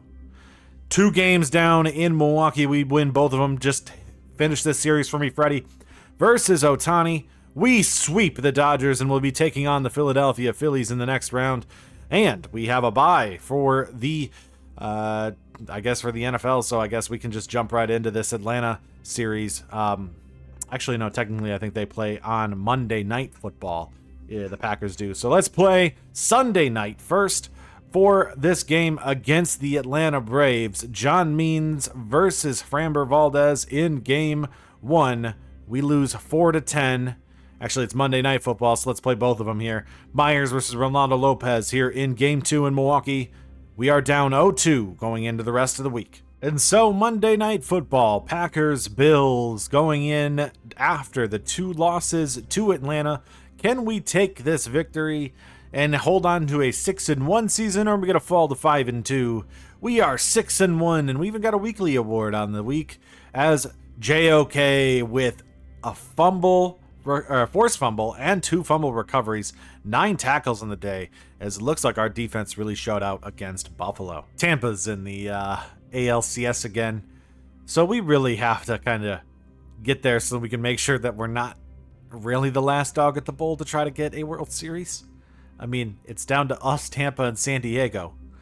So we have to win 2 of these games in Atlanta. And I think the mistake I made was I started pitchers 4 and 5 against Atlanta. That's crazy to say that John Means is a mistake of a start, but we have to win 2 of 3 to make it to the weekend here and before we have to watch Wisconsin play. So can we take 2 of the 3 off Atlanta in Atlanta? Woodruff versus Strider in Game 3. Woody got it. All right. Bieber versus Schwellenbach in Game 4. 2 of the 3 at least. Give me Game 3. Give me Peralta versus Valdez. I want a 3-2 lead. Oh, we're going to be down. We have to win both of them. Back home. Oh, we'll be back, I guess. So we have Northwestern up next at the same time. This should be an easy victory there. 0-2 in the Big Ten. And, I mean, I know we lost to Michigan State, but I think that we should be. I think Case and Love is getting a little bit of momentum. And 5-2? That's not good. You're telling me we lost to Northwestern? Really? Why do I talk you up, man? I guess you weren't bad. Oh, we can't afford to be 5-2, man. Well, after that, that's a little disappointing. Don't mean to bring the energy down. Why is this a primetime game against Jacksonville? Come on. I think my cockiness burnt me last time. Don't burn me again. Okay, we win 38-24. And we have 3 breakouts? I mean, of course it's Edge. Let's go, Edge. Come on. What does he need? 4 tackles? Oh, 4 TFLs. Okay. Or a forced fumble. Or an interception. All those are possible. Hey, Tucker Kraft has a trait? He's not getting 125 yards. Put the ball. That's all I do. I always put the ball in your hands, Jordan Love. You get the ball every time. Wait, he got it? X Factor? Oh my God. How? Let's go. Hey, give me 400 yards and 5 touchdowns, Love. I guess I should have looked at this before. He had 273 passing yards. He does not pass a lot because we run the ball. But 5 passing touchdowns? Jordan Love for MVP? I don't think he's going to get it if Lamar is doing that on the other side. And so our World Series chances are down to this. John Means versus Ronaldo Lopez in Game 6. And then Tobias Myers versus Spencer Strider. I'll probably switch that to Woodruff, to be honest, if it was needed to. In Game 7. Can we take down the Atlanta Braves and advance to our first World Series since 1982? Game 6. We advance to Game 7. We're going to have to jump into this one. I think I'm going to switch it to Woodruff to see who will be taking on. Oh, they haven't advanced yet either. Look just how much more potent our offense has been, but how bad our pitching staff has been. 281 average this postseason, but a 394 ERA. Okay, here we are. Game 7 of the NLCS to make it to our first World Series since 1982, back when we were in the AL. Can we do it? Looks like Terang isn't having a great. Frelick is. Contreras isn't having a great start. Made's been fine. Smith has been good. Yelich is okay. Yelich is good. I'm gonna switch that to David Fry. I'm taking out Joey Ortiz. Okay, here we are. They have Bo Bichette, Michael Harris, Ronald Acuna, Matt Olson, Austin Riley, Drake Baldwin, Ozzie Albies, Jared Kalanick, and Michael Conforto.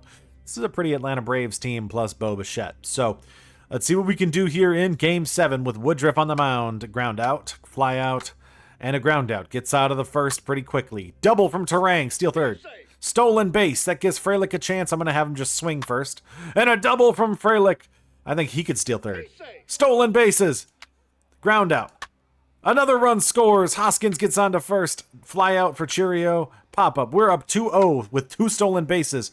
Air gets Matt Olson on to first. Sack bunt over to second. But we get out of it. Strikeout. Walk for Fry. Yelich fielder's choice. Stolen second base. Walk men on first and second. And a pop up. Strikeout. Single for Conforto. Fly out. And a 2-run home run from Michael Harris. Ties it 2-2. Contreras strikes out. Hoskins pops up. Churio flies out. Pop out, ground out, and a double for Drake Baldwin. But we get out of that one. Mate versus Strider. Flies out. Smith pops up. Walk for Fry. 2-run home run. Christian Yelich. We're back up 4-2. Woodruff. Just need probably one more inning out of you. Strikeout. Fly out. Walk to Bichette. Single men on the corners for Acuna. Fly out. Okay. I was considering going to the bullpen, but the bullpen's not the best, so I didn't really know what I wanted to do there. Frelick here against Strider. Ground out. Contreras grounds out. Hoskins grounds out. Lefty, righty, lefty. Do I make the pitching change to go to somebody? I could go Ashby. We could go Ashby, Hudson. I think we might bullpen this game. Okay. I'm going to go Hudson, actually, here. Against Matt Olson. Ground out. Single for Riley. Line out. Pop up. We get out of that with Brian Hudson. Bottom of the 6th. They're going to go to Daysbel Hernandez. Doing the same thing we're doing. Bottom of the 6th. Churio grounds out. Mate flies out. Smith singles. And then David Fry grounds out. I think because it's 2 lefties, I'll at least go Hudson for the next 2 batters. Single for Kelenic. Runner thrown out running after the double for Conforto. We'll make the pitching change to go to a righty here. I'm going to go to... I'll go to Uribe. Strikeout. Ground out. Uribe gets out of it. Bottom of the 7th. They're going to Trevor Richards. Yelich strikes out. Terang pops up. Frelick walks. Gets on to first. Can he steal second? He does. Contreras with a man on second. Walks. Hoskins with men on first and second. Walks. Bases loaded for Jackson Churio. Pitching change to Hunter Harvey. Grounds out. All right. We'll go Uribe. Gives up the double. Strikes out Olson. Stolen base for Acuna. Puts him on third. Strikes out Riley. Walks Baldwin. We only need 4 more outs. I think I'm going to go to Nick Mears. Grounds out. Whew. We get out of that one. Bottom of the 8th here. Mate grounds out. Smith grounds out. Fry grounds out. We are down to Nick Mears here in Game 7 against Jared Kelenic with the flyout. Conforto with the strikeout. We are down to our last batter to advance to play Tampa Bay in the World Series. We just need this last out for Nick Mears here. Can he do it against Bo Bichette?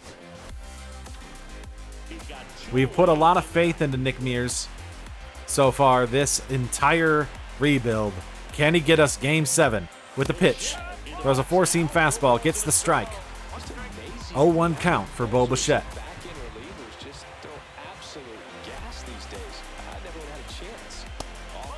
Ball inside on that one. 1-1.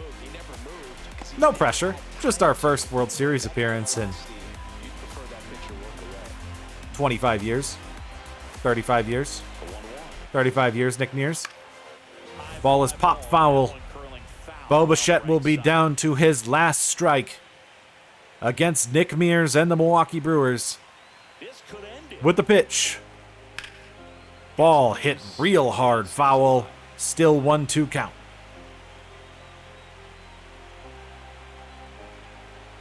Another pitch for Nick Mears. Oh, they called out a ball. Where was that in the zone? Oh, they're not going to show me. That looked like it could have been a strike. 2-2 count for Nick Mears here against Bo Bichette. This could be it with the pitch. Ball down in the dirt, gets past Contreras. Full count now for Bo Bichette. Michael Harris on deck.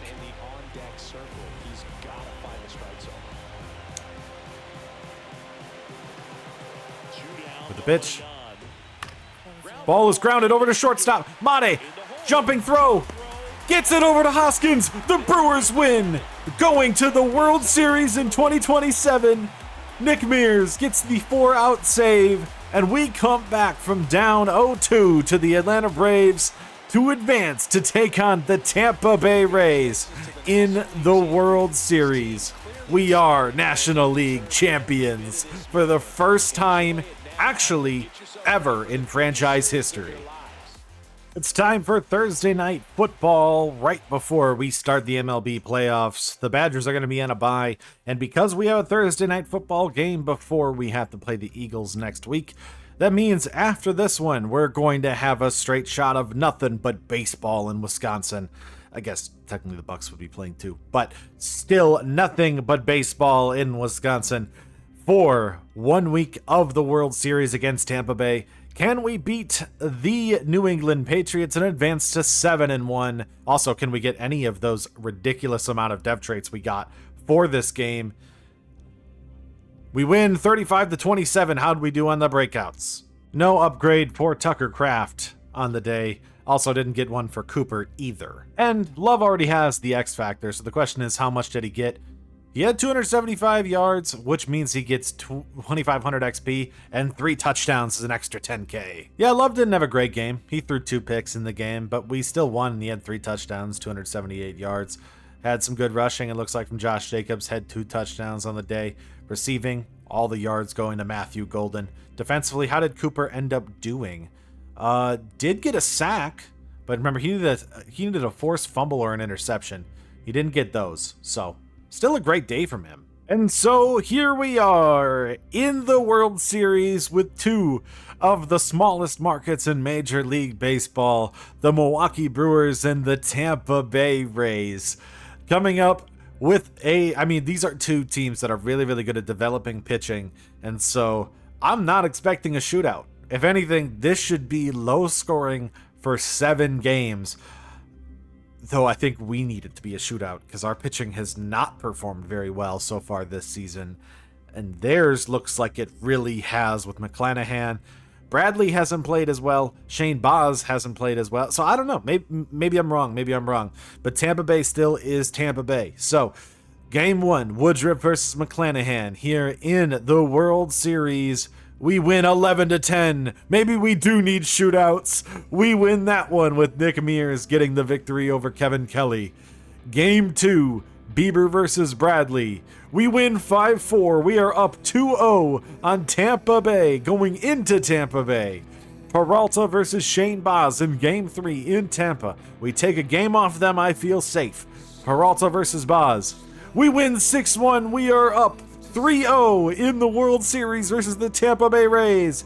John Means versus Ryan Pepio in Game 4. We sweep the Tampa Bay Rays, and your Milwaukee Brewers are World Series champions. David Fry, World Series MVP, and Sal Frelick, playoff MVP. David Fry hit 800. He hit 800 in the World Series. 800. What a trade that was to get him into Milwaukee. I mean, technically he was originally in Milwaukee before they traded him to Cleveland for, I think, like Jake Bauers. Like what a way to win the World Series. We take down the Tampa Bay Rays, which, I mean, is still great. Postseason MVP, Frelick, Yelich, and Terang. For the AL, they had Jonathan Aranda, Dairon Blanco, and Hassan Kim. I mean, good for Tampa Bay to make it to the ALCS twice. But that means that it's down to 2 teams in Major League history who have not gotten a World Series after Seattle and Milwaukee both get them in back-to-back years. It's down to Tampa Bay and San Diego, and I'm hoping that we don't see that in the next 5 year or the rest of this, I guess, 5-year rebuild, because I want to go back. I'm shocked that we were able to sweep them, but we were. Wow. Super Bowl, then a World Series. Can we add an NBA championship on top of that too? Giannis responds to the Brewers World Series with a 44-point game against Denver. So, I'm excited. I think the Bucks might have a good shot too. We might see a couple. Green Bay looks good. I don't think Wisconsin looks good. And the Bucks look like, I mean, it's Giannis. They have to have a shot. I think we have another season where Wisconsin is really down to this game against USC. I think if we lose this one, there's a real good chance we might not see the college football playoffs this year, which I don't think is a bad thing, because I don't necessarily... Okay, well, a 5-star quarterback commit, I believe that's going to be hard to think that we lost to USC if you got that. And with 3,294 XP. Oh my God, Morris, awesome. 4 sacks? Yeah, I think we beat USC pretty handedly too. I mean, this is another season. I feel like every season I come in, I'm like, I'm scared of them. Look how much we stopped the run. Negative 0.41 yards per carry. What a defensive showing for us. They got sacked 7 times, and then rushing. They didn't have an offense. They just did not have an offense. Our defense really showed out this game. 4 sacks were awesome. 1 for Howard. How many TFLs did we get? 2 from Howard, 1 from Awesome, 1 from Willer. Just a shutdown team from us this game. I didn't even mention the 1.5 sacks from Willer. We have 2 guys named Howard. Can we all just take a mention of the Big Ten, though? Oregon number 1, Michigan number 2. We're 9. Michigan State is number 11, or is number 10, and Ohio State is number 11. Do we have anybody else? I mean, USC is sitting here at 20. Yeah. What is this conference? So we do win out the rest of our games in the season, but like, we're not going to be in the Big Ten championship game because apparently Michigan State is 11-1, 9-0 in the conference. Oregon is 9-0 in the conference. Ohio State is 9-3, 7-2 in the conference. USC 9-3, 7-2 in the conference. Michigan is 6-3, all 3 losses in the conference. I'm guessing to Michigan State, Ohio State, and Oregon for that to make any sense. What is this Big Ten? The season is over, and Heisman Trophy winner is USC's Xavier Jordan with 75 catches, 1,100 yards, and 17 touchdowns. A wide receiver winning the Heisman. We have no awards, but we will be in the college football playoff despite this, ranked 3rd in the nation, despite having 2 losses somehow, as we are going to be facing off against Tulane. Without even having to play in the Big Ten championship game. Shout out to the rest of college football for cannibalizing itself, apparently, because it's just the Big Ten in here, plus a couple other teams, but really just the Big Ten. We are the 5 seed, and we'll be taking on Tulane. If we win, we play Boise State. So I mean, like, we got a shot to push, but Oregon is undefeated, so that would be tough. Even if we get to them, we'd have to face them in the semifinals. Maybe LSU or UAB can take them out. Case and Love had an okay season this year. 2,600 yards, 27 touchdowns, 8 picks on the season. Matar had 3 touchdowns, so there's always going to be a what if I went with this guy instead of this guy. But we're still in it, so I don't know. I mean, that's the problem, I think, when you have 3 quarterbacks that are all about the same quality. The question becomes, which one do you start? What's worth it? I don't know personally, and so Case and Love makes the most sense to me.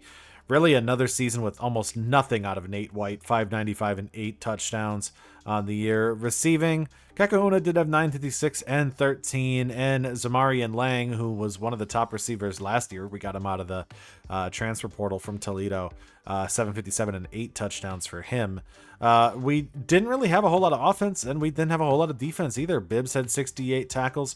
We did get 12 sacks from Morris Awesome, which is awesome, on the season. Jackson Howard was 7.5, and we also got 5 picks from Jace Arnold. It's not going to be a league leader in anything, though. Passing league leader is Malachi Nelson at Boise State, ended up with 4,290 and 37 touchdowns. Touchdown leader was Austin Novosad from Oregon. 45 touchdowns on the season. Great year for him. Rushing leaders was Brandon Tullis at Michigan State. I guess he must have been really, really good this year for them to get that. I mean, 5.6 yards per carry. That's probably why they were so good this year. This dude really overperformed in 10 touchdowns. 14 touchdowns was the leader there for Texas Tech's Cameron Dickey. When I look at receiving, the receiving leader was Carter Adams with 1337 at Boise State and 14 touchdowns. Your touchdown leader, 21 from Devin Hyatt at Arizona. led the way there. Must have been a big passing attack for that team. They did that in 12 games. So good for them. Defensively, I know stats are always a little bit all over the place, but I can see right here, Keenan Lanier of Iowa had over 100 tackles. Sacks leader, 17.5 from Hayden Breland. We're not even going to look at the other conferences. That's insane. Interception leader, Jordan Davis. Is that Ball State? I always forget what that symbol is, what that logo is. Led the way in interceptions for them. What a matchup this is in week 14. The number 1 offense and the number 2 offense. The number 1 defense and the number 11 defense. It doesn't matter. 12-0 Tampa Bay versus 11-1 Green Bay. Who is going to be on top of the NFC going into week 15? Will it be us or will it be Tampa? Oh, it's going to be us. We're up 12-1 now. I didn't even show it. Edgerrin Cooper had a dev trait scenario. What a game. I mean, I think there's a true shot Edgerrin Cooper could get Defensive Player of the Year with this. Is there anything he could do to take his game further? I mean, I don't care. He's been so good. He has been like leading in tackles. He's got a ton of picks, forced fumbles. They want him to do it again. What a season it's been for Edge.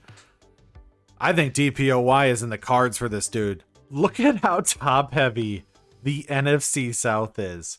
They went 16-1 and they're going to be the 2 seed because their division is the worst in football by a long shot. We are also 16-1, winning our division. What an NFC matchup that's going to be. If we can both make it to play each other for another conference championship game, I mean, this has been an insane year. I already see we have some league leaders, and I'm excited to see it.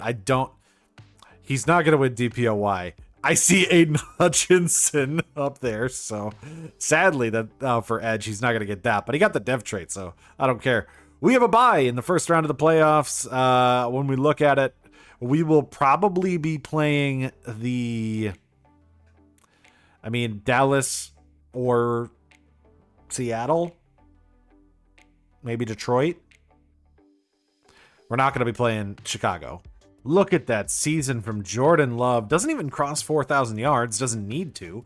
We don't pass for a lot. We just win the game, I think, because of turnovers. And good defense. I mean, it's what we did last year in the playoffs. Just force turnovers and short field position and get touchdowns. And Jordan Love, 3,900 yards, 49 touchdowns to 7 picks. Super efficient season for him. Only got sacked 28 times, too. Rushing 1494 and 11 for Josh Jacobs on the season. Really good year from him. Receiving, you can see Matthew Golden with 1367 and 14 touchdowns.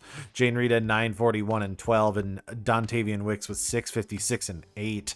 What a great year we have here. And then defensively, 109 tackles for JOK, 102 for Edge Cooper. Sacks leader, we didn't get sacks. So that's kind of what's crazy to me. We forced more turnovers. We weren't actually getting pressure. Clark ends with 5 sacks to lead the way. Ness had 5 sacks, 3.5 from Brooks, 3 from JOK, 2 from Cooper. But the big thing is, look how many picks we got in this season. 7 from Edge, 4 from JOK, 3 from Emerson, 3 from McKinney, 3 from Bullard, and then 1 from Bartow Hobbs and Noel Williams, as well as Jordan Hancock. So we end up doing a lot, and also the forced fumbles on the season. It says that we only got 4, but I'm going to guess based on the fumble recoveries, we had a little bit more than that. Your passing leader on the season was Baker Mayfield of the Bucks. That makes sense. He had 47-17 on the season with 43 touchdowns on the year. Jalen Hurts was in second, so, that's probably an MVP for him. Touchdown leader, Jordan Love with 49 leading the way for us here.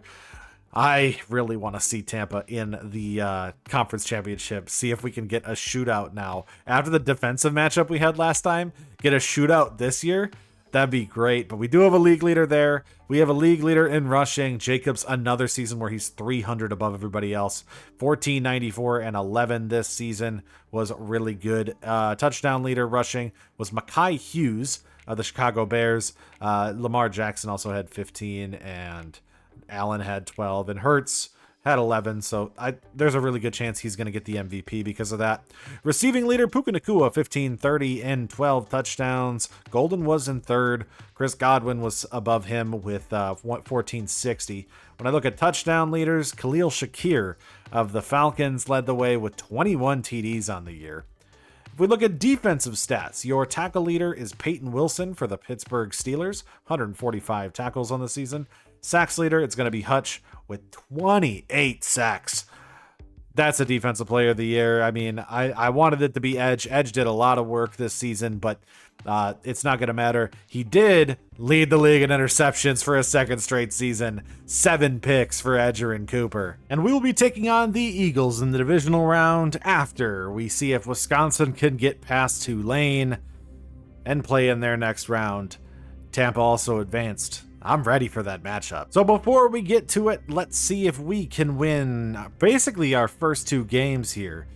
Because I'm thinking with 3 games left in the season, we would want to play these 2 games prior to our game against the Eagles. So we're going to see how we do. Wisconsin versus Tulane here in the first game of the playoffs. Can we defeat the small, I guess, mid-major school and continue the Big Ten dominance? It's a lot of XP.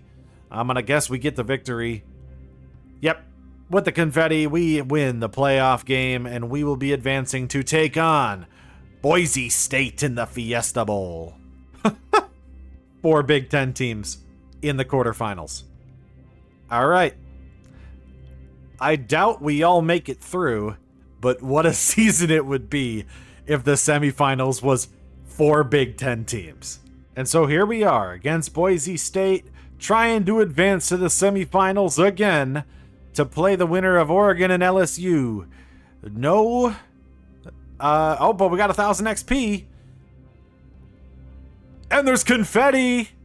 We win the Fiesta Bowl. We will be advancing to play the winner of Oregon and LSU, who is going to be, 2 touchdowns from Kekahuna on the day, leads the way offensively. We're taking on undefeated Oregon. So close. Michigan State was unable to do it. They got blown out by Cincinnati, lost 45-24. But we have 3 Big Ten teams here. We beat Boise State 31-27. We scored 22 in the 4th. Came back in that one after having a terrible first half of the game. Okay. And Oregon won 24-21. They also came back in the 4th to win that one against LSU. So this almost looked like LSU Boise State in this one, and Cincinnati and USC on the other side. I guess we're going to have to see how we do against Oregon. So I guess we have the 9-8 Eagles up next and see if we can continue our 16-1 season and advance to the NFC Championship game. Get to our own semifinals and it's Tampa. Oh my God, this is a dream. I'm excited for this one. Tampa beat the Lions 32-10. We won 35-31 over the Eagles. On the other side, the Broncos beat the Bills 28-7, and the Texans are back in the AFC Championship game after beating the Bengals 20-17. Oh, this is gonna be a good one. Or is it? I didn't notice this. We don't have a running back. Do I go to free agency and see if I can pick one up for this playoff game? I don't think I have a running back. Hey, Nick Chubb, do you want to play in an NFC Championship game right off the couch? Because you're going to have to. We find ourselves back here in another semifinal game, this time playing as the underdog against undefeated Oregon, who I had to go back and look through their schedule to see who they beat in the Big Ten Championship game. I mean, I know it's Michigan State. They beat Michigan State 72-17. Michigan State beat us. I don't have a whole lot of faith in what we're going to see this season. And looking at that schedule didn't make me feel any better. So let's hope we can get a bunch of turnovers, because I don't see how else we're going to beat this team. And so we're going to start off with the ball, and we're going to hope that we can go down and score with our sophomore quarterback, Cason Love, and our mediocre running back, Nate White. Not a good start, 3 and out to start off the game, as we punt the ball off back to Oregon. Now, in this season, I guess with the dominance of the Big Ten, we do kind of sneak in just based off of the dominance of our peers. The fact that we were the 3rd ranked team in the nation going into this is still insane to me. But I guess if everybody else wasn't that good, if the SEC kind of cannibalized themselves as we go down 6-0 after a rushing touchdown by Wayshawn Parker, then I can see why the Big Ten was so dominant. I'm a little surprised it was Michigan State and not Michigan, but hey, every once in a while you see a team go on a run, and apparently they had a really good running back this year. And if he didn't show up in a game, then that's why they lost. We are falling down to 3rd and 8, 4th and 5 after the rush by Case and Love. We had to punt again to give Oregon the ball back. Not a whole lot of offense showing up so far to start. And we need the turnovers in order to be able to get ourselves chances to score. Big problem being that we just don't have offense. We have the weapons, but we don't have the ways to get it to them. Big penalty puts us in under the 5, so we should be able to get in there. Trash Kakauna gets the touchdown. We are going to tie it 7-7, still in the first. So another thing too is it's crazy to think that generally, big sack by Ernest Willer Jr., is that it's crazy to think that, and every time that we see this, that Oregon always puts themselves in a good position, and so does USC. Knowing that a lot of the times the recruits kind of cannibalize each other in this game, like if you are in Michigan and Ohio State and you're trying to recruit against each other, one of the teams normally does better than the other. Oregon is always in a spot where they dominate, which I guess is realistic to NIL. Like in the future, Oregon is going to dominate. Ernest Willer with a sack. We are going to get them out of scoring position. I don't know if they're going to kick a 50-yard field goal. They do. So it's 10-7, but we don't allow them to score the touchdown. But, you know, with Nike in Oregon's back pocket, essentially, they should be a team that in the future with NIL, they actually will succeed a lot. Trash Kakauna gets a 17-yard catch, 4-yard rush by Nate White to make it 2nd and 6. 3rd and 3 after the 3-yard rush by Case and Love, and a first down after the rush by Nate White. Very minimal amount of yards from Nate White rushing, but we can find Kakauna for another pass there. Love gets an incomplete to make it 2nd and 10, 3rd and 9 after the 1-yard rush by Nate White, but a 1st and 10 for Kyan Barry Johnson puts us in the 11, down to the 7 after the rush by White, but an interception. Case and Love throws it to, is that Zabian or Zadian? I can't tell. Zabian. Brown gives Oregon the ball back and gives them a shot to go down now and score, especially if we get a sack or a penalty by Jackson Howard. Right there in the red zone, we were unable to put it in. Now, we do get a stop. The defense is still very, very good. So the other part of our defense is that they're like sophomores. Like the whole team is sophomores and juniors. So I'm not too worried about us graduating out defensively. It's needing to see the development from the offensive players to really see a lot of production. They get a sack. We're going to have to punt the ball back to them again. Because, 72-yard touchdown to Phoenix gives them a 2-score lead here, 17-7. And we get the ball back with 1 minute left in the second. 7-yard catch to Barry Johnson. Incomplete by Case and Love. Sack by Elijah Rushing. 4th and 12. We're going to have to punt the ball back to them. Yeah, so... but essentially, I guess my point, we need to see the development from the offense because the defense is really what has got us here. I can tell. And our offense is just kind of there. And I'm hoping we can get good running back development, good quarterback development so that we can actually get there. Because Nate White hasn't developed. And honestly, Case and Love hasn't developed either. 49-yard touchdown by Malu. Phoenix gives them a 3-score lead.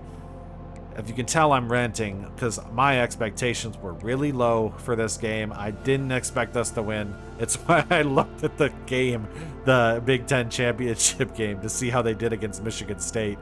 Because I wanted to know just how good this Oregon team is, and they are really, really good. They might take a 4-score lead on us, but no, Morris Awesome with a sack makes it a 49-yard field goal. We're down by 20. If we do not score on this drive, it's safe to say it's over. Sack by Aiden Breland. 4-yard catch by Nate White makes it 3rd and 10. 66-yard touchdown by Kyan Barry Johnson means we might be still in this. Extra point blocked. So we're down 14. Okay.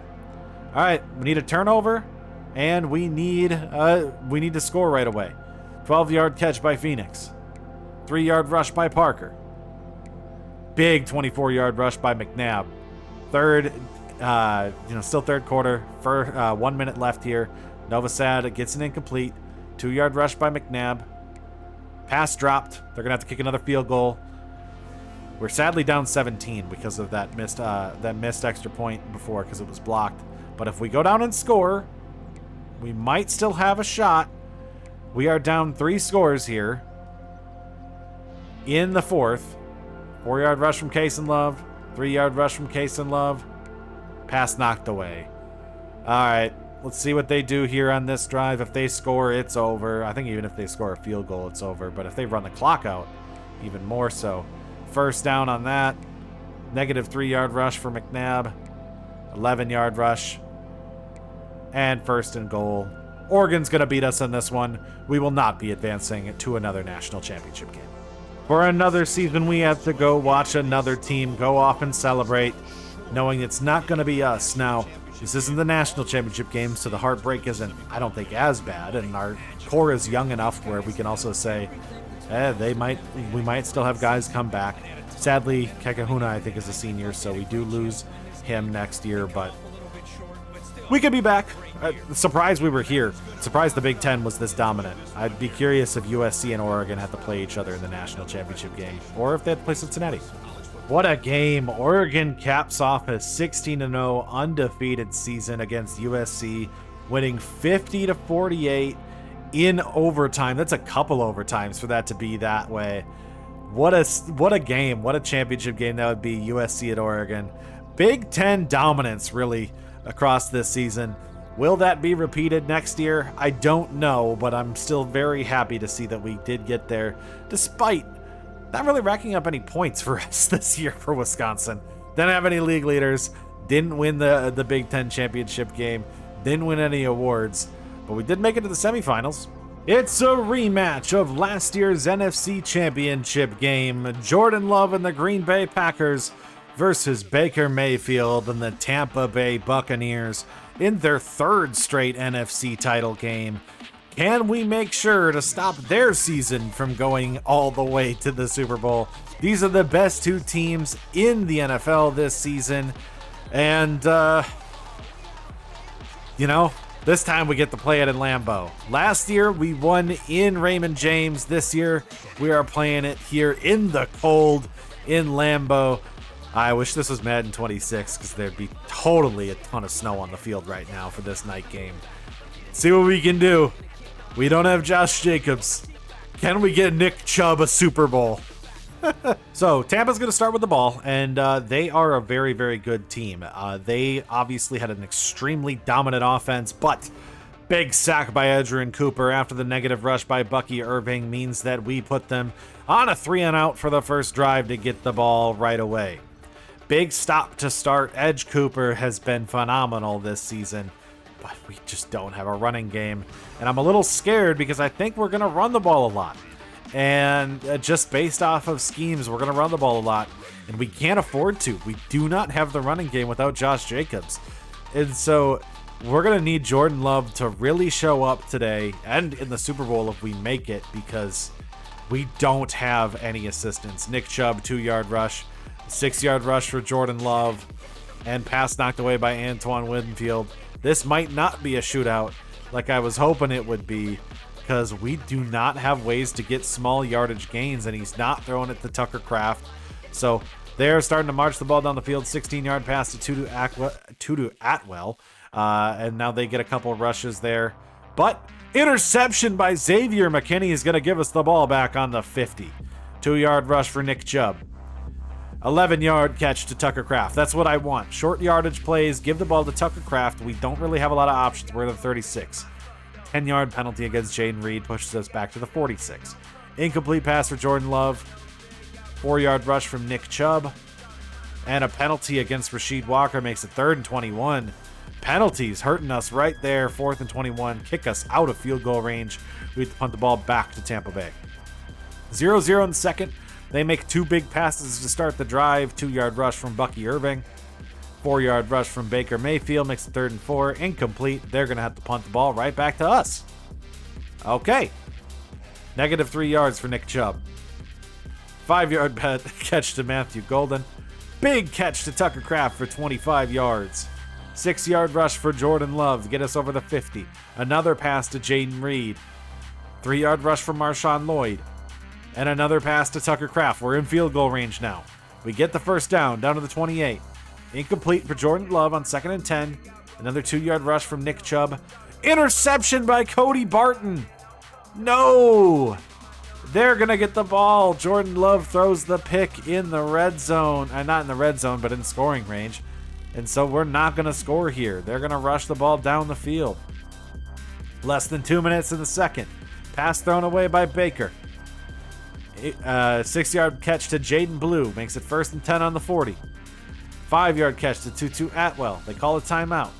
They're going to pass to Cade Otton. I think Tampa's going to score. Never mind. Kenny Clark gets a sack. 2nd and 14. 3rd and 6. 20 seconds left here in the half. 4th and 4. A pass to Jaden Blue. They don't call the timeout. Poor time management means it's going to be 0-0 at half as Terrell Davis fields the kick for the touchback. What a defensive showdown this has been, and bad clock management by Todd Bowles. Oh, interception by Jamel Dean puts him on the 28. -2 yards for Bucky Irving. Another negative penalty against the offense makes it 2nd and 22. A negative rush. Did they just push themselves out of field goal range? They had an easy score and they pushed themselves out of field goal range. We are going to be able to get the ball back after the good punt. But still, what a game this is. The opposite of what we were looking for. But still, we punt the ball away on this one. Not able to get anything going. Oh, is that an interception? Martin Emerson pick down to the 6. Please get in the end zone, guys. 5-yard catch to get us to the 1. And a touchdown for Nick Chubb in the NFC Championship game. First points of the NFC title game is a guy that wasn't on the team a week ago. Nick Chubb gets the score. We are up 7-0 here. Godwin for 9 yards. 7 yards for Bucky Irving. Pass dropped by Cade Otton. Another 7-yard rush for Bucky Irving. Penalty against Carl Brooks in the defense is going to get them the ball in their scoring range. I think they might march down here. Baker gets it to the 25. 2-yard rush for Jaden Blue to the 22. Oh, knocked away by Edge Cooper. 3rd and 8. Another incomplete. That's going to give them a field goal chance, which they do make. So it's 7-3 with 2 minutes left in the third. Big pass to Matthew Golden for 14 yards. Another rush by Nick Chubb. He just needed to get warmed up. It's a cold day out here in Green Bay. First down to Jaden Reed. We have the ball on the 41 starting the 4th. 2-yard rush for Nick Chubb to make it 2nd and 8. Another 3 yards for Chubb to make it 3rd and 5. And a pass to Jaden Reed to get the first down to the 24. Incomplete for Jordan Love. Negative yard rush by Marshawn Lloyd. 4th and 1 as Tucker Kraft gets to the 15, but we make the field goal. Younghoe Koo gets it. We are up 10-3 here now. This is still going to be a battle. Godwin for 6 yards. Another 7 for Godwin. Another 4 for Jaden Blue. Another 5 for Jaden Blue. Another 5 for Jaden Blue. Come on, guys. Big stop. Why did they rush it with their fullback? 2nd and 12, 3rd and 12 after the 1-yard catch to Godwin. And the pass knocked away by Jordan Hancock makes it 4th and 12. They punt the ball to us. 7.5 minutes left here in the NFC title game. Golden gets a pass. Jordan Love gets 0 yards on that rush. Chubb gets 2, 3rd and 8. But a big pass to Dontavian Wicks makes first down with less than 5 minutes left in the game. We're going to try to run the clock out, I think. Penalty against Rasheed Walker is going to hurt that chances. Another negative rush for Lloyd makes it 3rd and 20. And a rush by Jordan Love means we're going to have to punt the ball with 2.5 minutes left. 2:20 left and Tampa has the ball. Pass to Cade Otton. JOK is injured on the play. But that's going to be the last play to make it under the 2 minutes. I think what we're going to do here is we are going to jump in and we're going to watch the last 2 minutes of this game and see if Baker Mayfield can march down the field and beat us here in this real defensive matchup of the NFC title game. Good pressure, finds the check down to Chris Godwin, gets the play all the way down to the 38, 2nd and 5. He has 144 yards and 2 picks after barely throwing any. Oh, I forgot to jump to the end of the game. I did that last time too. So, on the 38, 2nd and 5 with 1 minute and 13 left. Baker drops back, looks around, scrambles right, looks forward, finds a receiver, gets down to the 43-yard line. They call timeout with 1 minute left here. Baker Mayfield is going to have to drop back and perform a miracle, and our defense cannot break. Looks for a receiver, finds his running back out wide, gets tackled by Xavier McKinney, down for a 2nd and 12 in the backfield. 48 seconds left. He's going to have to look deep. Scrambles right, looks for a receiver, finds Chris Godwin. That's not Chris Godwin. I don't even know who that is. 84? That's not, I don't know who that is because it's not Igbuka. All right, 1st and 10 on the 28. Gonna drop back. Looking for a man, doesn't find anybody, but has plenty of time. We don't have pressure. Stays in the backfield. Jaden Blue, terrible move right there. Maybe that was Bucky Irving. Makes it 2nd and 3. They have no timeouts left with 30 seconds left. Now, we don't get any pressure. We have no pressure at all in this game, so they just get to sit here. Baker is going to scramble right, stays and throws the ball away. He could have ran it. He could have ran the ball and got the first down. 25 seconds left here in this game. 3rd and 3 for the Tampa Bay Buccaneers. Drops back. Baker's going to have to look for a man. Has somebody open over the middle. He's going to run forward. Gets the sack. Carl Brooks gets the sack. They're not going to have any time. We're going back to the Super Bowl. Terrible time management by Todd Bowles and the Buccaneers. We win the NFC title game 10-3 under the back of Nick Chubb, but mainly the big interception by Martin Emerson to put us in scoring position, and bad decision making at the end of the game. It was a cold day out in Green Bay and Baker didn't know what to do. We end up winning this one. We're playing the winner of the Denver Broncos and the Houston Texans in the Super Bowl. Back-to-back Super Bowl appearances.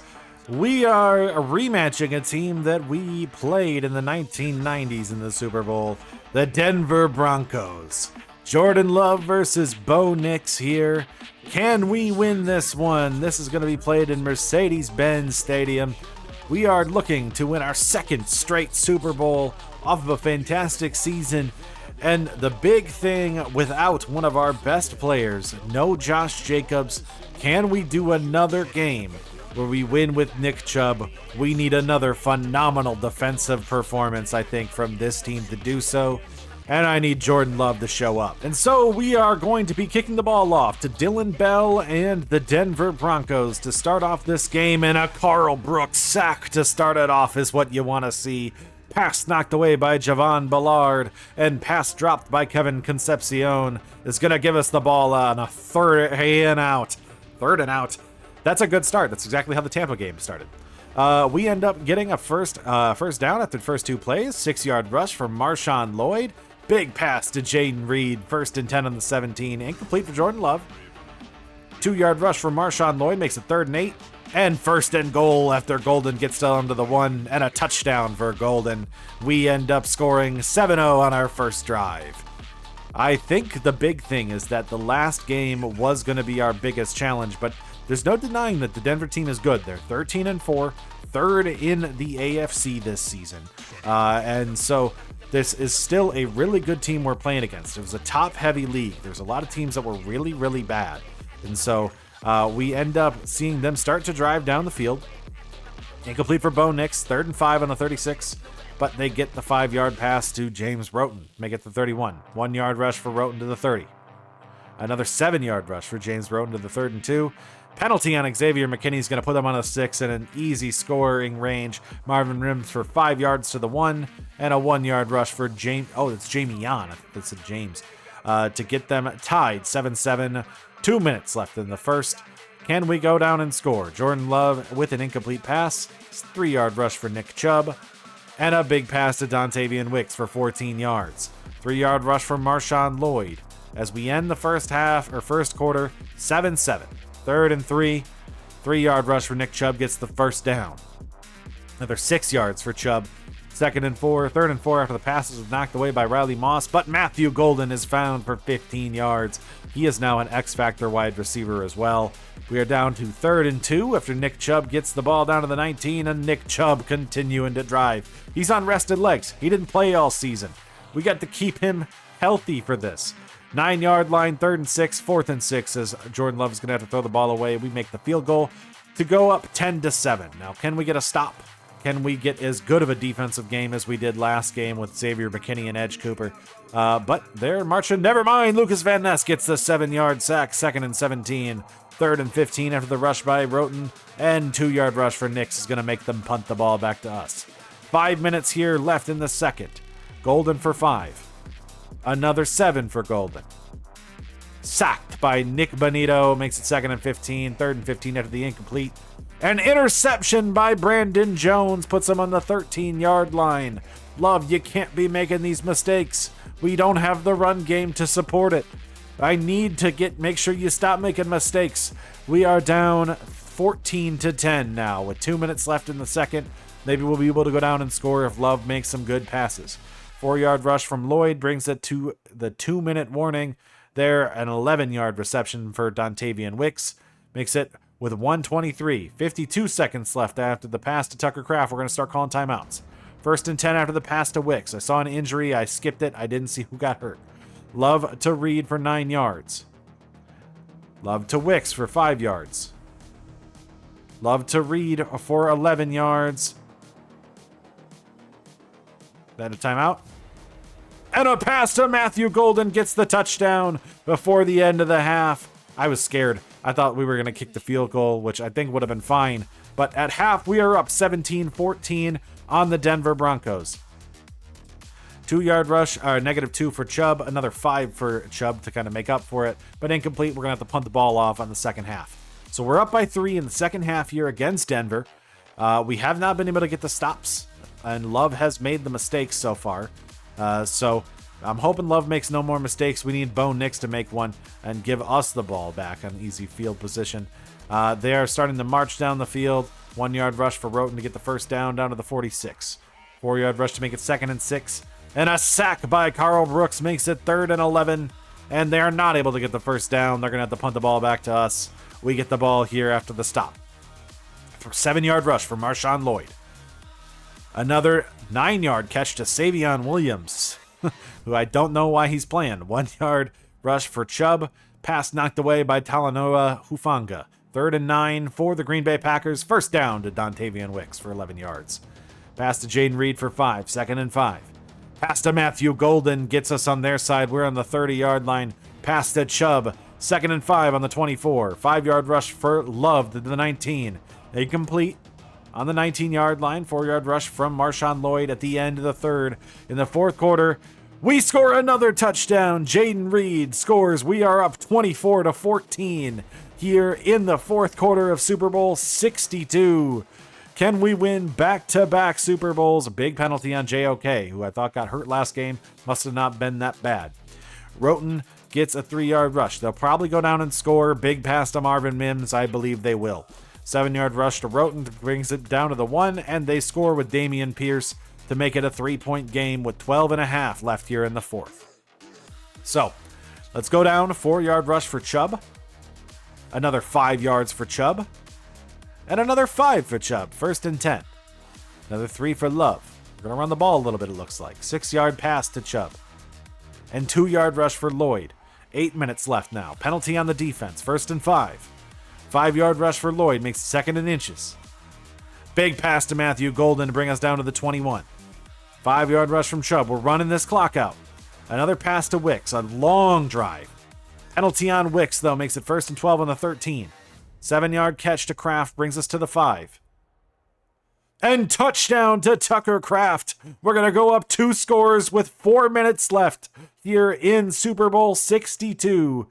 Let's see what they do. Marvin Mims with a catch. Sack by JOK.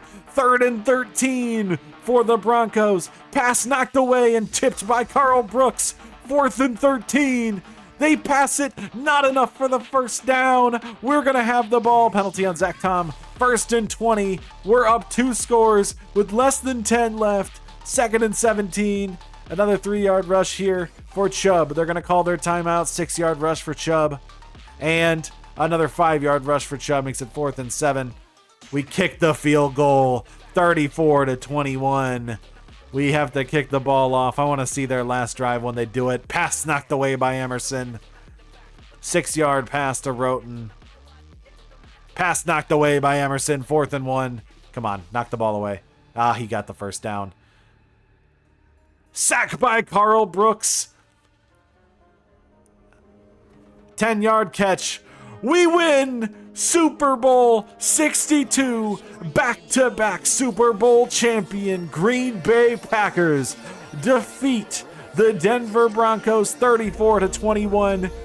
I'm so happy for Nick Chubb. He got himself a Super Bowl, came off the couch, and put together 2 good games after Josh Jacobs went down.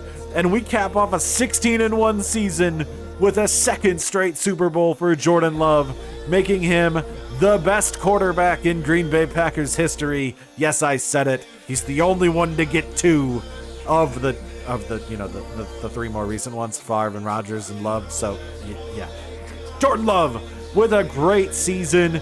He's probably gonna win the MVP in this one, and we get to hold the trophy up for a 2nd straight season. What a year. Green Bay wins a 2nd Super Bowl. Jordan Love, Super Bowl MVP. That's 2 titles in Wisconsin in 1 year. The Brewers did it, beating Tampa Bay, and the Packers did it, defeating the Broncos. Can the Milwaukee Bucks make it 3 in 1 year? Here, Josh Allen, this year's MVP. Matt LaFleur, Coach of the Year. Lamar Jackson won Offensive Player of the Year, Defensive Player of the Year. Aiden Hutchinson. Colin Nance of the Chiefs wins Offensive Rookie of the Year, and Defensive Rookie of the Year goes to Sean Tyson of the Cincinnati Bengals. And what an offseason it's going to be. Nick Chubb retires after we brought him out on top. Chargers signed our offensive coordinator. Panthers signed our defensive coordinator. And so I have 2 new coordinators, including Jim Harbaugh, who's going to be my DC this year. And I know we haven't checked in with the Bucs much, but we really haven't had to. I mean, they've been dominating the East once again, 41-10 right now. After the Super Bowl, I mean, this is a good team. It's still going to be a battle between us and the Spurs. And really, I guess the big question is, I see Cleveland down here as the 7. I don't like that because that means we'd play them earlier. But also, if they're bad, that's good because that's a team that is a threat to us, essentially, in the East. And, I mean, the Bucks are the Bucks. We've got Giannis. Like, it's him or Wemby. He could be going for MVP number 4 this year. And that's with Yaka Jonas now in the MVP race because he has been that good. I'm going to be honest, looking at this offseason for the Brewers, I don't really have anything that makes a lot of sense to make moves. We actually don't have really any money to spend. We kind of are broke. Invested a lot of money in with the Yelich contract and the Woodruff contract's going to be holes in our pocket. I'm not going to be able to spend anything really. And so the starting pitching is a question mark essentially, but I don't think there's anything I'm going to be able to get for the price tag that makes sense for us. Besides like investing, I don't know, in, Walker Buehler maybe. Maybe Walker Buehler could be worth it if I could get him on a cheap deal. I kind of wait to the end of the free agency period and see if anybody is like still sitting around. I actually thought that Trevor Williams might be interesting last year, but he's probably too old now. So I'd almost rather just roll with Woodruff for another year if I have to than sign many of these guys because all the good guys are too expensive. Like I can't afford Mackenzie Gore, McClanahan, Gilbert, Ryan, Pablo Lopez, Justin Steele. I can't afford these guys that are near the top of this list. And so I'm probably not going to be able to get any of them. And I also don't want to get Bailey Ober every year. Absolutely stole Matt Shaw, by the way. Shocked on that one that we were able to get him for that. So I don't know if he'll play, but definitely a trade piece if not. Fitting Valbuena in the lineup's going to be tough this year. We'll see what we can do, I guess. I think he'll play third against righties. And we'll see if anybody regresses. If Reese regresses, if Fry regresses, Mitchell regresses, Yelich regresses, Valbuena's got the spot. And before we get to the end of the offseason, we did get some drafted players, Kekahuna in the 2nd round, Jace Arnold in the 4th, and Will McDonald in the 6th. And we have the 10th best class in the nation, so ended up being a pretty good recruiting class on top of everything. What an insane defense we're going to have next year. We have a 93 overall sophomore defensive tackle. Like, this is an insane defense. Teamer's, I guess, our quarterback, because Love didn't develop.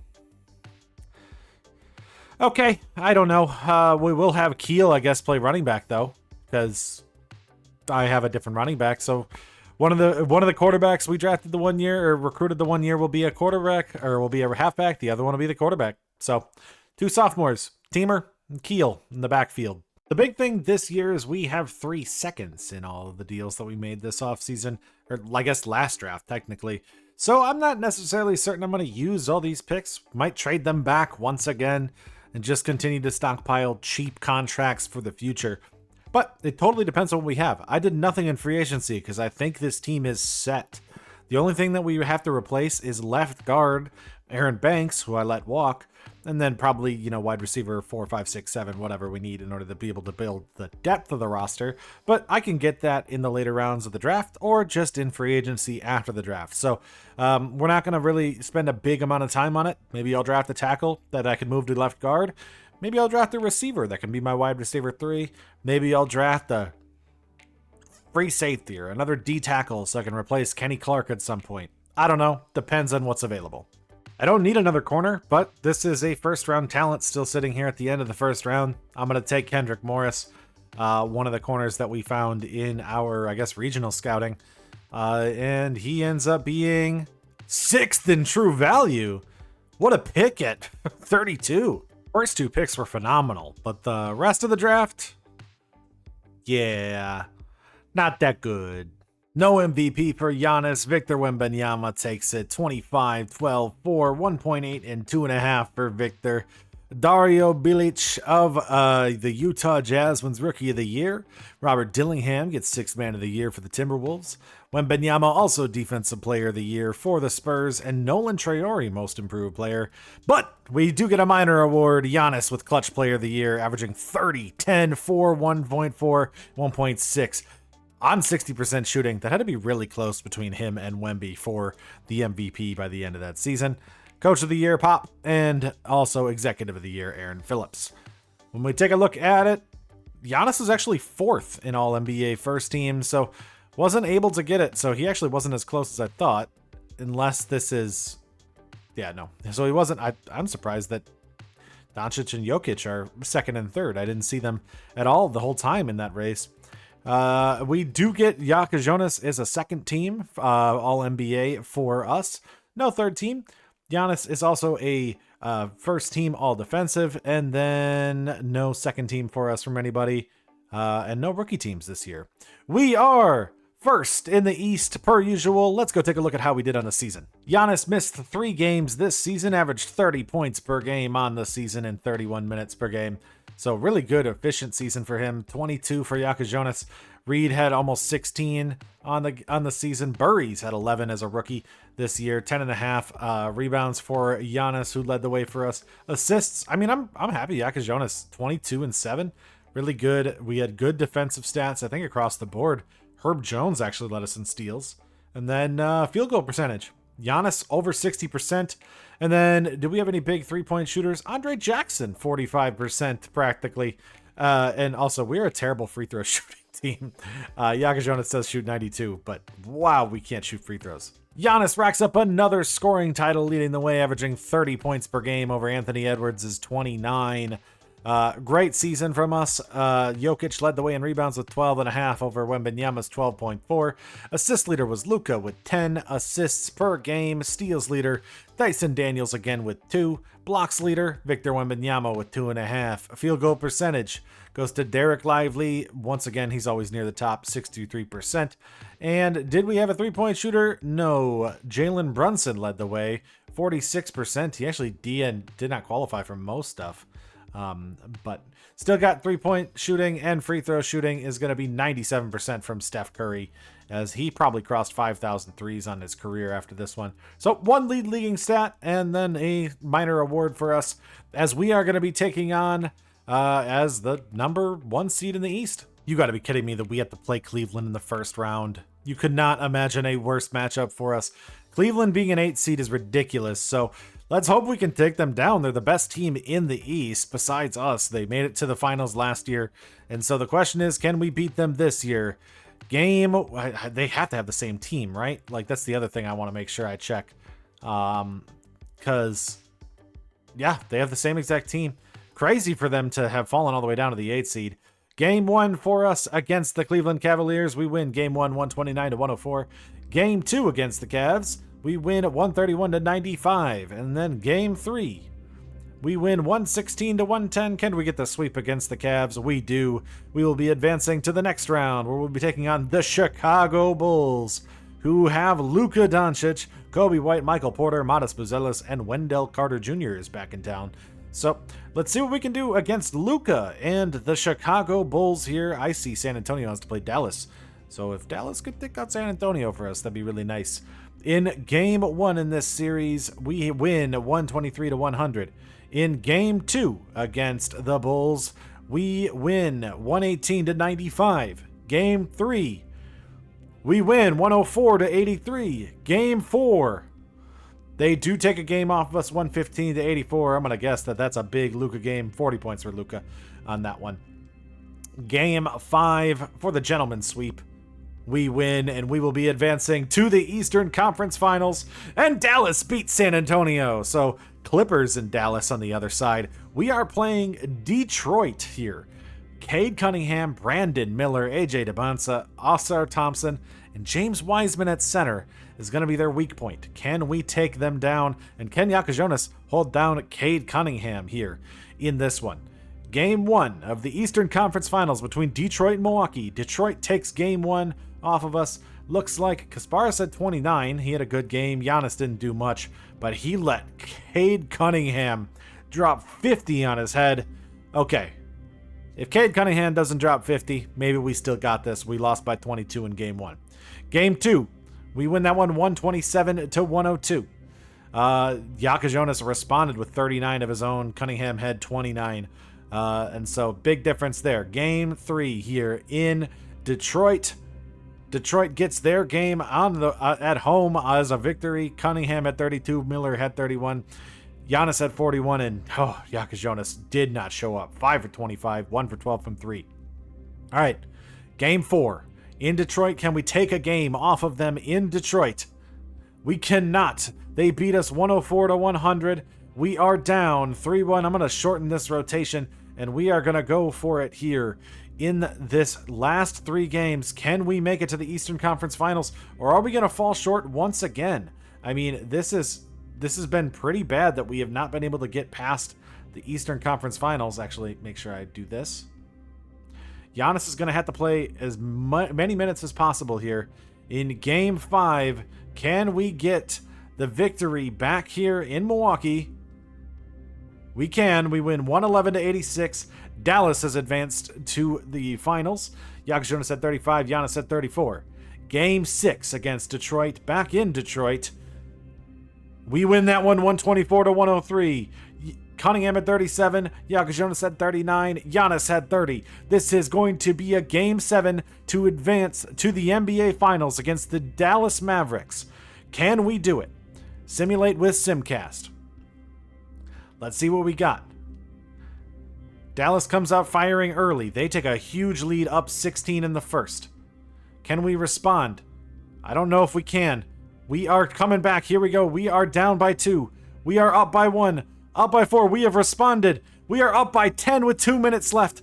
Up by 7. Let's make sure I'm going to have to jump in here because we're only up by 3 now. And we're going to have to see what we do here. Make sure I switch over to watch this one, as we are up by 3 with 111 here in Game 7 of the Eastern Conference Finals. This is the second straight season we have found ourselves here. Giannis is going to dribble, gets the screen from Naz Reid, dribbles left, goes right into the paint.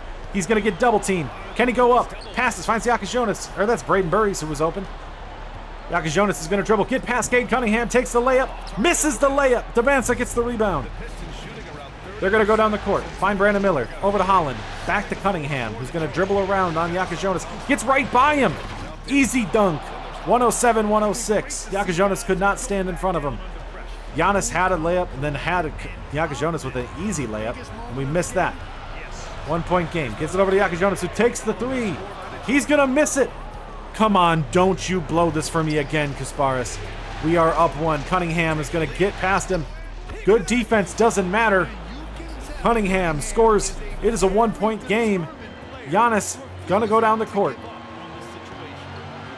Please just take the shot. Don't give it to Jonas. I don't trust him. You've got a smaller man on you. He goes in. Giannis goes up. Gets the layup. We're up one with 15 seconds left. Is this going to be a last shot? Give it to Thompson. He's going to dribble around. Dribble on his man. He's sitting ISOing. ISOing up Herb Jones. Pass it over to Cunningham on Jonas. That little fadeaway. He misses. Naz Reid with the rebound. They foul Jonas. We are advancing to the finals. As long as we make our free throw, I don't even think we're in the bonus. We just got to inbound it. So we just got to get this ball inbounds, and we will be going to the finals as long as Jones doesn't throw a poor pass. Can we come back from down 3-1? Goes it to Giannis. The Bucks are back to the finals in 2027.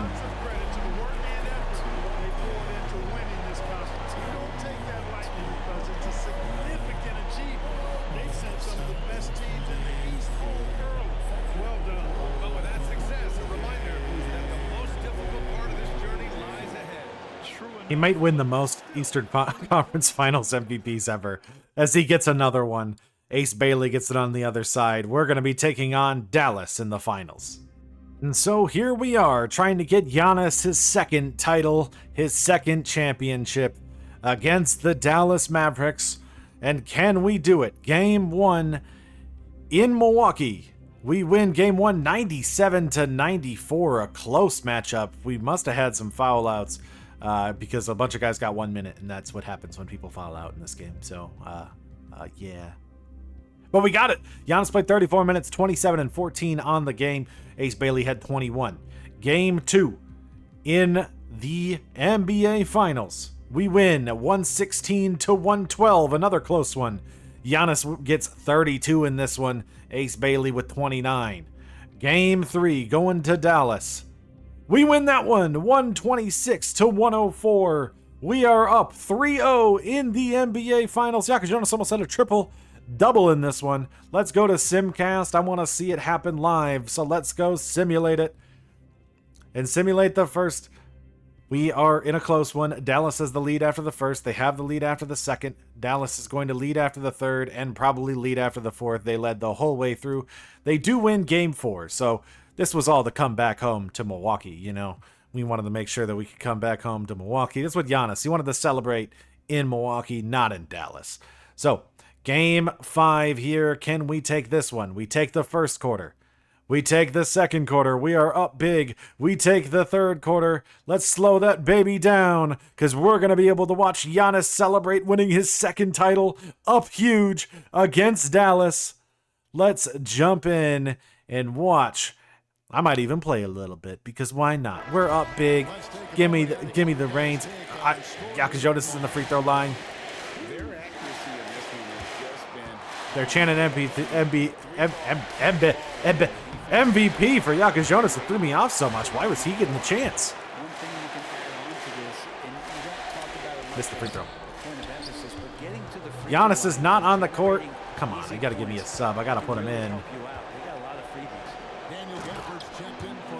Oh, is he out? Did he foul out? He must have fouled out.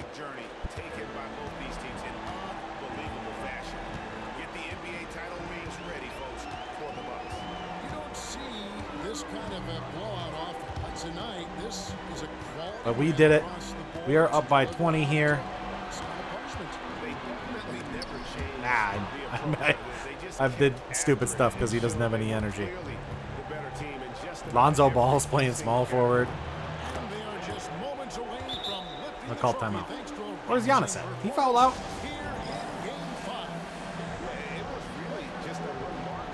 He must have.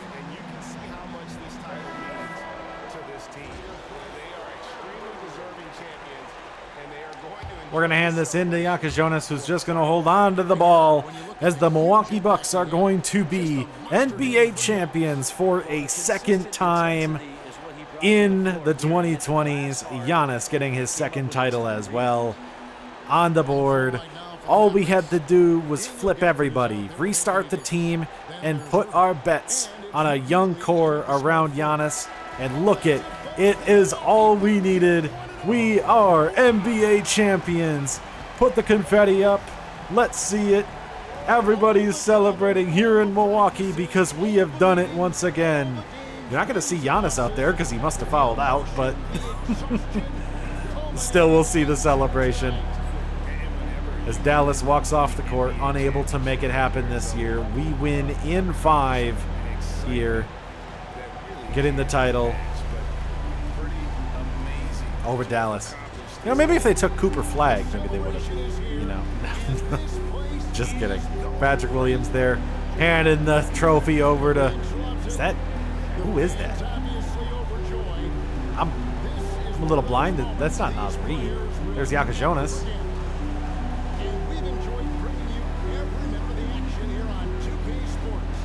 Touch the trophy. Everybody touch the trophy. Giannis out on the court. He must have fouled out, holding the Finals MVP trophy. My king, look what we've done for you. Look what I'll continue to do for you. You'll get more of those. The Milwaukee Bucks have won the championship, and Giannis is your Finals MVP. For the first time in the greatest cities in sports, we have 3 titles in the same year. The Brewers, Packers, and Bucks all win in 2027. No, it says 2028 because the finals are a little bit further. Or is this 20? Yeah, it's 2028. 27. What am I talking about? No, it would be 2028 now. I'm losing it. I'm sorry. It is 2028 technically. But we won it in the year 2027. We have done it here. Giannis is the Finals MVP. 2 rings, 3 MVPs. Can he get some more? We'll see in the future, but I'm happy to report that I am satisfied with a fantastic season as we have returned him to the promised land. And that'll do it for year 3. I mean, this is probably a long one. This took me a long time to record because I wasn't expecting for this level of success, really. We ended up making it and winning a World Series, making it to the semifinals with Wisconsin, winning another Super Bowl with the Packers, and winning an NBA championship with Giannis and the Bucks. Thankfully, we didn't have to go through the Spurs. And yeah, that'll do it. I mean, for a year that we just racked up tons of points, and we probably could have got more if we would have got some of those awards. And I don't see how it gets worse. I don't think these teams are going to regress. Green Bay didn't lose anybody besides Nick Chubb, I guess, and Aaron Banks. You know, the Brewers kept the same team besides a little bit of regression from Woodruff and Yelich, and we're adding in the prospects. The Bucks are still a young team with really... the window is wide open for them. Wisconsin's the only one who's really at a challenge, but the team is going to be better next year than it was this past year. So I think we might have a powerhouse brewing in year 4. We'll see what happens, but I'm thinking year 4 we might see something really special. There might be a chance for us to get all 4 at once. Now, that would require somebody to not fall apart, which is still always possible. We have new coordinators and new coaches on the Green Bay Packers, and going for a three-peat is nearly impossible in Madden. There's no way they would let me do it. In MLB, going for a repeat is going to be hard because the Dodgers still exist. I saw the Padres made a ton of free agent moves. And Tampa has been really good, and the A's look like they're progressing. We kind of got lucky. We almost lost to the Braves in the NLCS and then just kind of got there. So that was lucky, and you never know in the NBA because the Spurs exist. So we'll see where we can be at next season. We kind of retained the exact same roster here in the MLB. And so we'll see you in 2028 as we will start our next season, year 3. 4?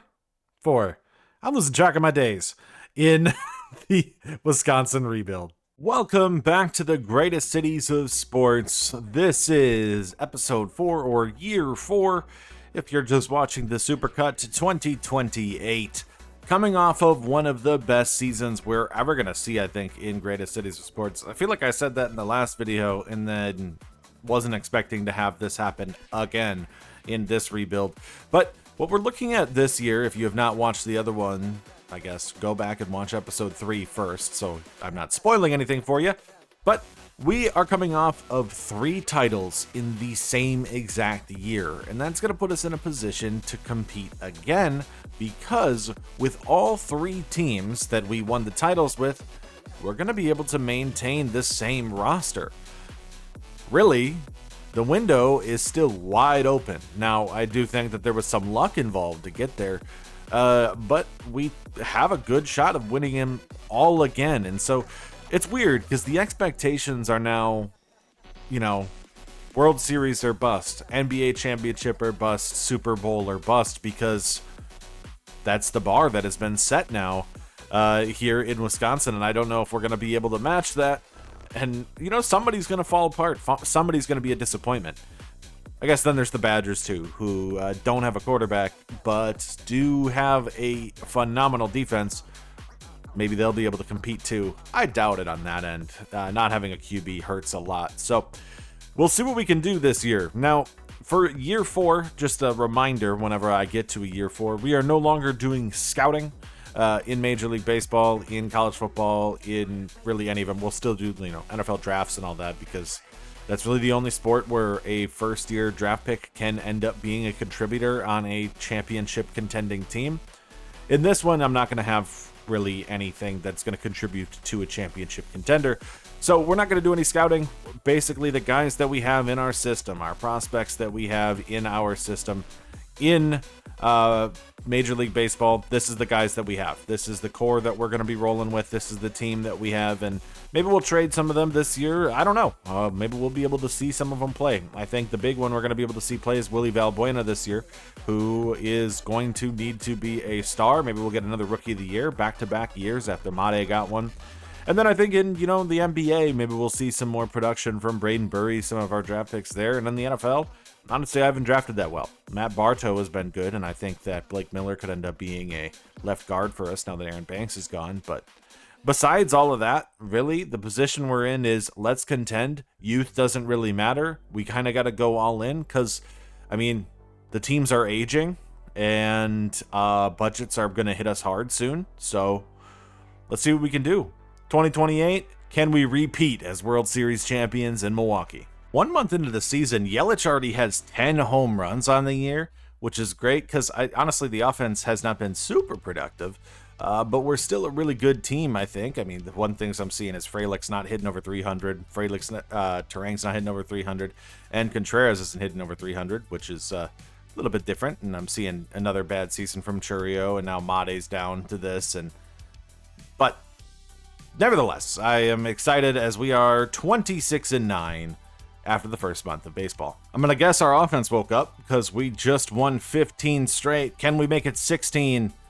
Can we make it 17? Okay, whatever. We cannot. 16 in a row, though, for us as we end up going up to 46-12 before the end of May. Look at Freddie right now. Look at Beebs. Look at Myers. Look at Means. What a pitching staff we have right now. Even Woodruff, who is regressing, is still pitching well. What a season we're having from the pitching staff right now. We have a team ERA of 2.27. Whoa. I feel like I jinxed him, though, because Woody just separated his shoulder. He's going to be out for 2 to 3 months. We'll see who we can replace him with. I think it's going to have to be Gasser. Mizorowski's not necessarily that good. And so right before the NBA draft, we're sitting with a 2.69 average and a 2.64 ERA, 57-21. I do think we're going to regress a little bit. That was a crazy start to the season. You can see we're 5-5 in our last 10. And there's a good chance we'll kind of bounce back down to where some of these other teams are at, I think. But we've just had such a good pitching start. The Marlins are leading the East. Okay. That I think we're going to be in a good spot to maybe get a Cy Young out of like a Peralta or a Bieber this year. At this point, he's currently second in the race behind Skubal, who, wow, 206 with 97 strikeouts. We might have another shootout, I guess, for the Cy Young. Oh, we have the 3rd pick. One of those trades we made earlier in the rebuild. ended up, I think what it was last year is we had the Philly pick, and it must have had a top 10 protection, or I think we traded for a top 10 protected, and then because that didn't convey, now we get it unprotected this year. So we have the 3rd overall pick in the draft. I don't know if I'll use it. I might trade it for something, but that's a great way to get a little bit younger in the core. I mean, there's a definitive number 1 overall pick in this class. That is Bob Fisher. So I think that's, if he's there at 300%, I'm going to wait in the draft and wait till pick 3. I think if he's not there, Will Caffey is somebody who I could take, but he's also projected to go 36th.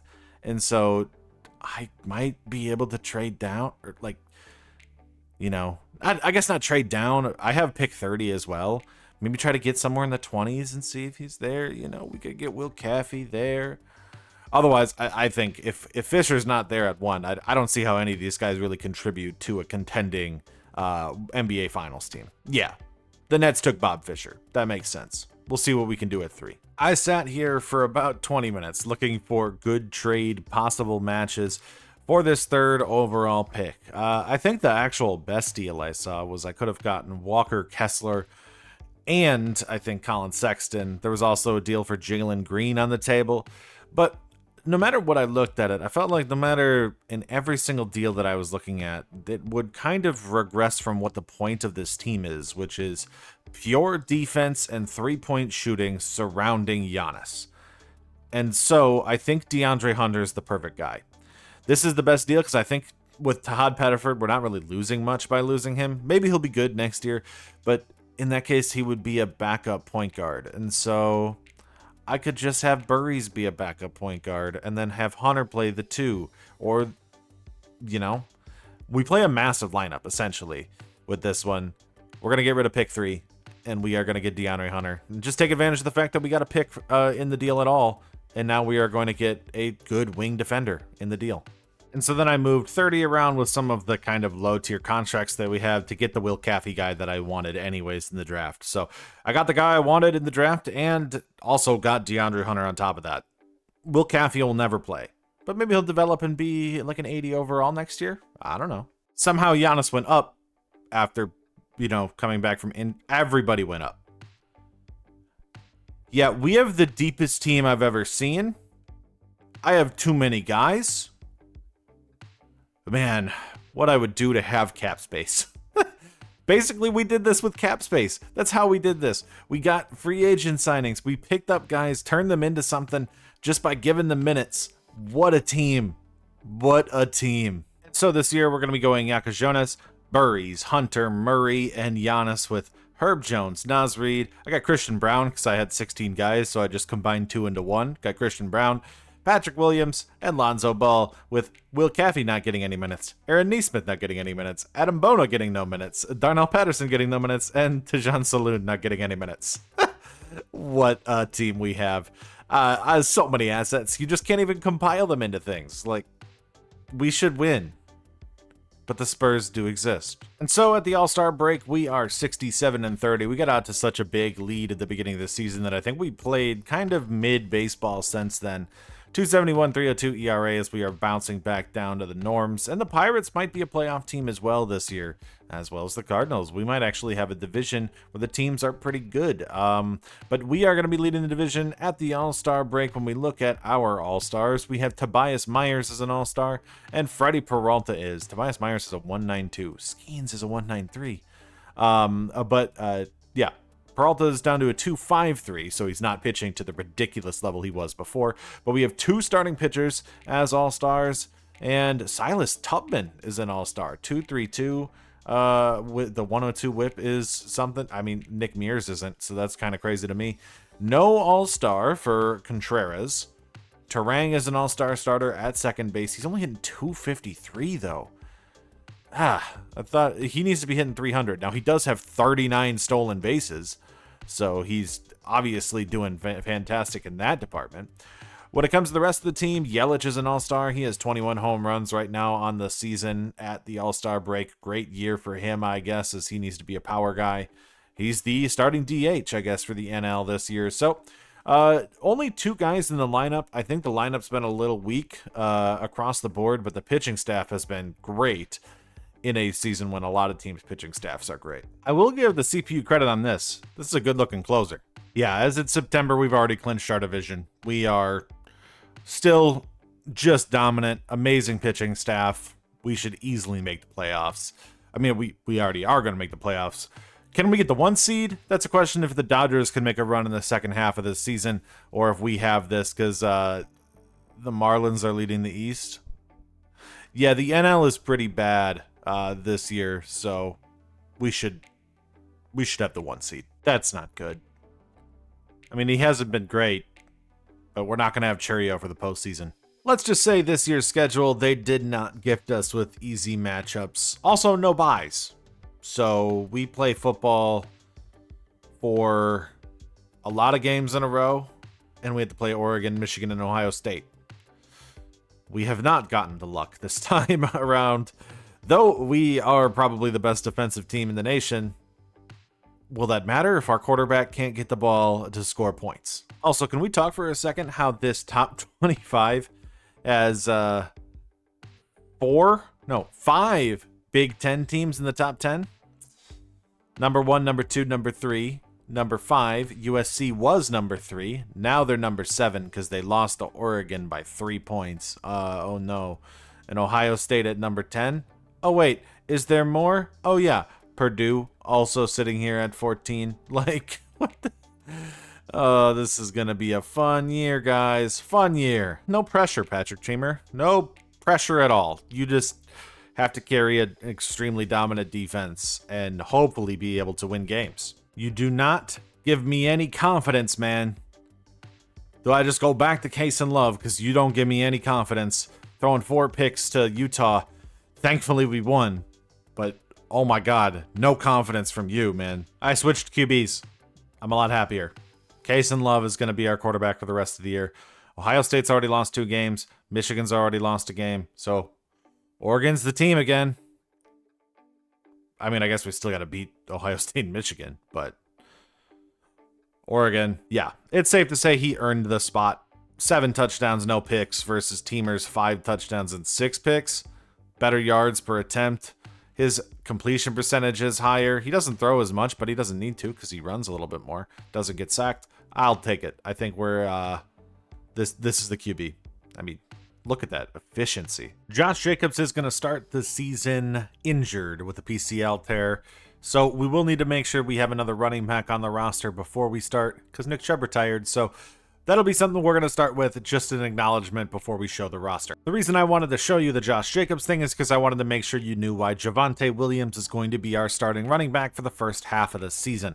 So when we look at this team, the big things I think for the Green Bay Packers are that now with an X-Factor quarterback and an X-Factor number 1 receiver in Matthew Golden, we don't have as much depth, I think, across the board, but I'm still excited about some of the potential within the depth that we have.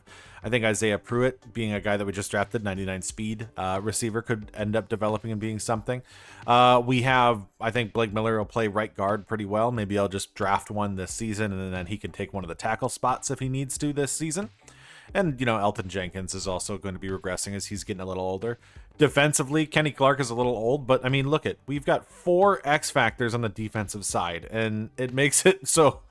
I mean, I can't use all of them. I have to choose which ones can be used and which ones can't, which is dumb, but whatever. And we have so much corner depth that we have Morris here, who is our first round draft pick rookie, who has a hidden dev trait and is our corner 4.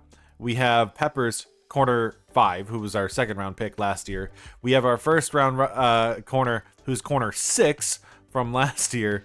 So we have so much corner depth, and look at this Bolden safety won't play either. Like, we have a ton of depth in the secondary, something that, I mean, I invested in because they didn't have a very good secondary to start. So now we do. Nate Hobbs could be gone at the end of the year. We could just say, we'll let the young guys come in and we'll play a little bit cheaper. We might have to do that in the secondary to make sure to be able to afford everybody. But looking at this year, we're looking for another hopeful NFC North division title. We are a little bit worse, I think, actually, because of the Josh Jacobs injury, so we might lose a couple games early. We have to play Tampa in week 3, who are still going to be very, very good. But I'll still expect a playoff appearance from the Green Bay Packers. The question is, can we win our division again? I think we will. And will Tampa be as dominant? Because I think they will too. So we did start the season with a loss against Detroit. We are playing Tampa Bay. I think this is a big one. We got to see it live.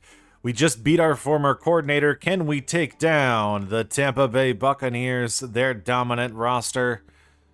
We can. 17-7. It's like it doesn't matter that we're always some of the top offenses when we play each other. Neither of us can score. Also, look at all the guys I'm going to have to sign this year.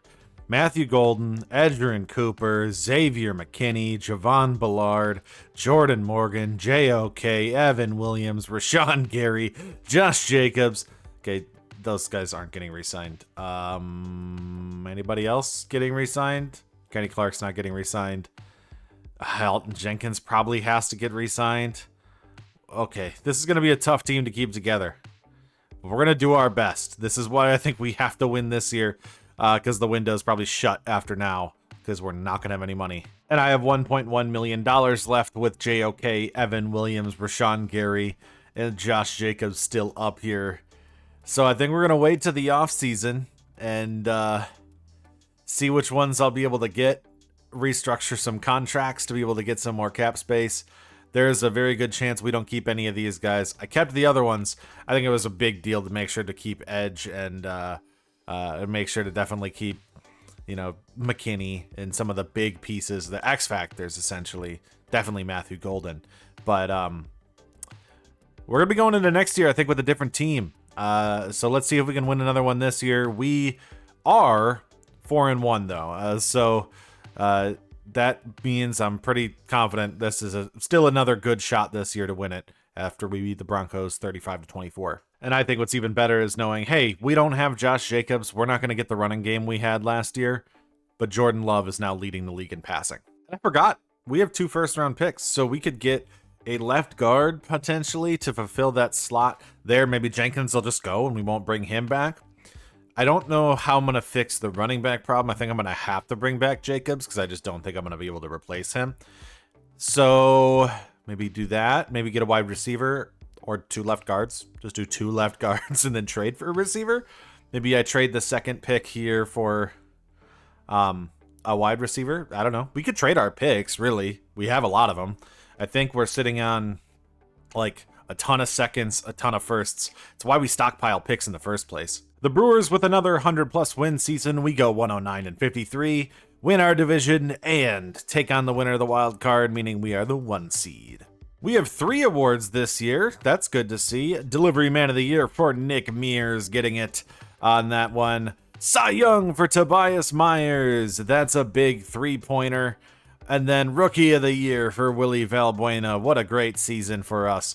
Your MVP is Pete Alonso, who hit 324 with 48 home runs and 160 RBIs. No wonder we didn't end up getting a batting title. Looks like we had a great year there from Alonso. Tobias Myers, Cy Young, 21-7 with a 2.21 ERA and 139 strikeouts. The lack of strikeouts was overcame by him winning 21 games and not giving up any runs. It's kind of what we do. We get guys that don't give up runs and don't strike people out. I mean, look at his ratings. It's good walks per 9. He's an 88. I don't think that's what his potential rating is at. So what a year from him, from Tobias Myers. I also saw that we had Reliever of the Year and Rookie of the Year from Valbuena. When I look at the AL side, your MVP is Rafael Devers with the Red Sox. This will probably be the last time you'll ever see that happen. And then your Cy Young, Garrett Crochet with the Red Sox, with a 2.31 ERA and 214 strikeouts. We have some league leaders. Tobias Myers, the 2.21 ERA, he had the best winning percentage, had the most wins, and we had the most saves by Nick Mears with 55 saves on the year. When it comes to offense, Bryce Terang led the way with 65 stolen bases. We had the most runs from Bryce Terang, most walks from William Contreras, and the most WAR from William Contreras. I'm not going to count the walks, I don't think, or the WAR, but We'll count having one more league leader from Terang, so that's 3 league leaders this year. James Wood led the way with a 327 average for the Washington Nationals. Tyler Fitzgerald led in hits with 186 hits for the San Francisco Giants.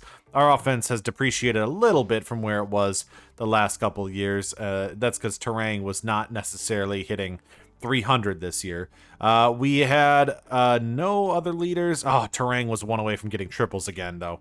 Home run leader was 48 for Pete Alonso, and the RBI leader, Fernando Tatis, with 117. Churio also magically finished 5th in this, despite being injured at the end of the season and only playing 30 less games.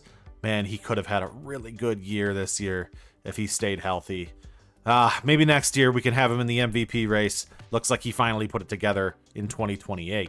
Saves leader was Nick Mears with 55 saves on the year for us. Second was Justin Martinez of the Diamondbacks. ERA crown easily. Tobias Myers hit 221. Not hit 221, had a 221 ERA on the season over DJ Hers of the Nationals. Your strikeout leader was Mackenzie Gore with 224. On the AL side, Wilson Contreras led the way with a 325 average for the Minnesota Twins, playing first base. Hits leader was Nico Horner, now with the Royals with 201 hits. Bobby Witt had 198. Maybe the Royals are going to be good in this one. When we look at, they could be really good. 58 doubles from Bobby Witt. Anyways, they also have a home... Trent Grisham? Okay. Rafael Devers had 45 home runs for the Red Sox, leading the way there. And your RBIs was Soderstrom once again. Saves leader was Mason Miller with 47 saves, just over Kevin Kelly's 46 of the Tampa Bay Rays. When it comes to ERA, Max Fried had a 209 ERA with the Yankees. What a season from him. He doesn't get a Cy Young from that? Nah, I mean, Crochet had a phenomenal year too. They got Bailey Ober? Wow. They lost McClanahan, but replaced him with Ober. Good year for Tampa, I guess. When it comes to strikeouts, Garrett Crochet led the way with 214 on the season. The game sent down Woody, who was not necessarily that great after he came back from his injury. And yeah, we kind of talked about it. He's going to be a $14 million hole in the pocket because I think he is done for here. Not a great season from him, which kind of sucks to have, but... It's what happens, I guess, when you invest in older pitchers. Sometimes they can maintain their performance, sometimes they can't. Mizorowski is bad. He's just bad. He's just not a good pitcher. And I want him to be really, really badly, but he's not. He's not a good pitcher. I'm going to trade him away in the offseason, I think. We should keep him because it feels like the correct investment to have a Milwaukee Brewers prospect be a pitcher in the rotation, but he's just not good. Robert Gasser, 4.33, wasn't that good either. Tutman, 2.64, was pretty good with a 101. Aaron Ashby, 3.16 with a 1.38, was decent. Hudson was decent. Valdo Beto was bad, 5.6 ERA on the season. Uribe, 3.53, was good. Hoeing was bad. And Nick Mears, 1.61 with a 1.01 ERA and 55 saves. What a good pickup this was for them. To pick him up, I honestly think he's been phenomenal for us. Freddie Peralta, 306 with a 115 and 178 strikeouts. He was in the Cy Young race early in the season. Didn't end up capturing it, but that's okay because we still got it. Shade Bieber, 319 with a 116 was good. 221 and 101 from Tobias Myers, who had a great year. A pitcher who, honestly, in 2024 had a great year too. So, good pitcher right there for us. And then John Means, 307 with a 113. Look at these top 4 pitchers. I almost just want to go with a 4-man rotation, I think, for the playoffs. I think that's actually what we're going to do. I don't think I'm going to bring in a 5th pitcher. I think we're going to go 4 men deep in the playoffs because these guys are so good. Surprisingly, nobody in the lineup really got sent down. I mean, Blake Perkins hits 500 in his 20 at-bats after he got called up for the Jackson Churio injury. Ortiz, 257. Not bad from a glove first, second, shortstop. David Fry, 264 with 9 home runs and 28 RBIs. Cuero hit 233 off the bench this year. Meh, not really great, I think. Bryce Terang, 275, 17 home runs, 72 RBIs. He ended up with 172 hits. Just didn't have as good of a bat as he did last year. His OPS dropping below 800. Pavin Smith, 298, 18 home runs and 76 RBIs. Contreras, 299 with 20 home runs and 93 RBIs. Finally falls below 300 on the year, but he also didn't get as many hits because I brought up a catcher to play in Cuero. Rhys Hoskins, 276 with 22 home runs and 79 RBIs. We are not re-signing him. We'll let him walk. I think I'll just let Fry play first base, I guess. Garrett Mitchell, 244 and 6 home runs on the season. You see 222 and 8 home runs and 44 RBIs from Made. Not as good of a year as last year.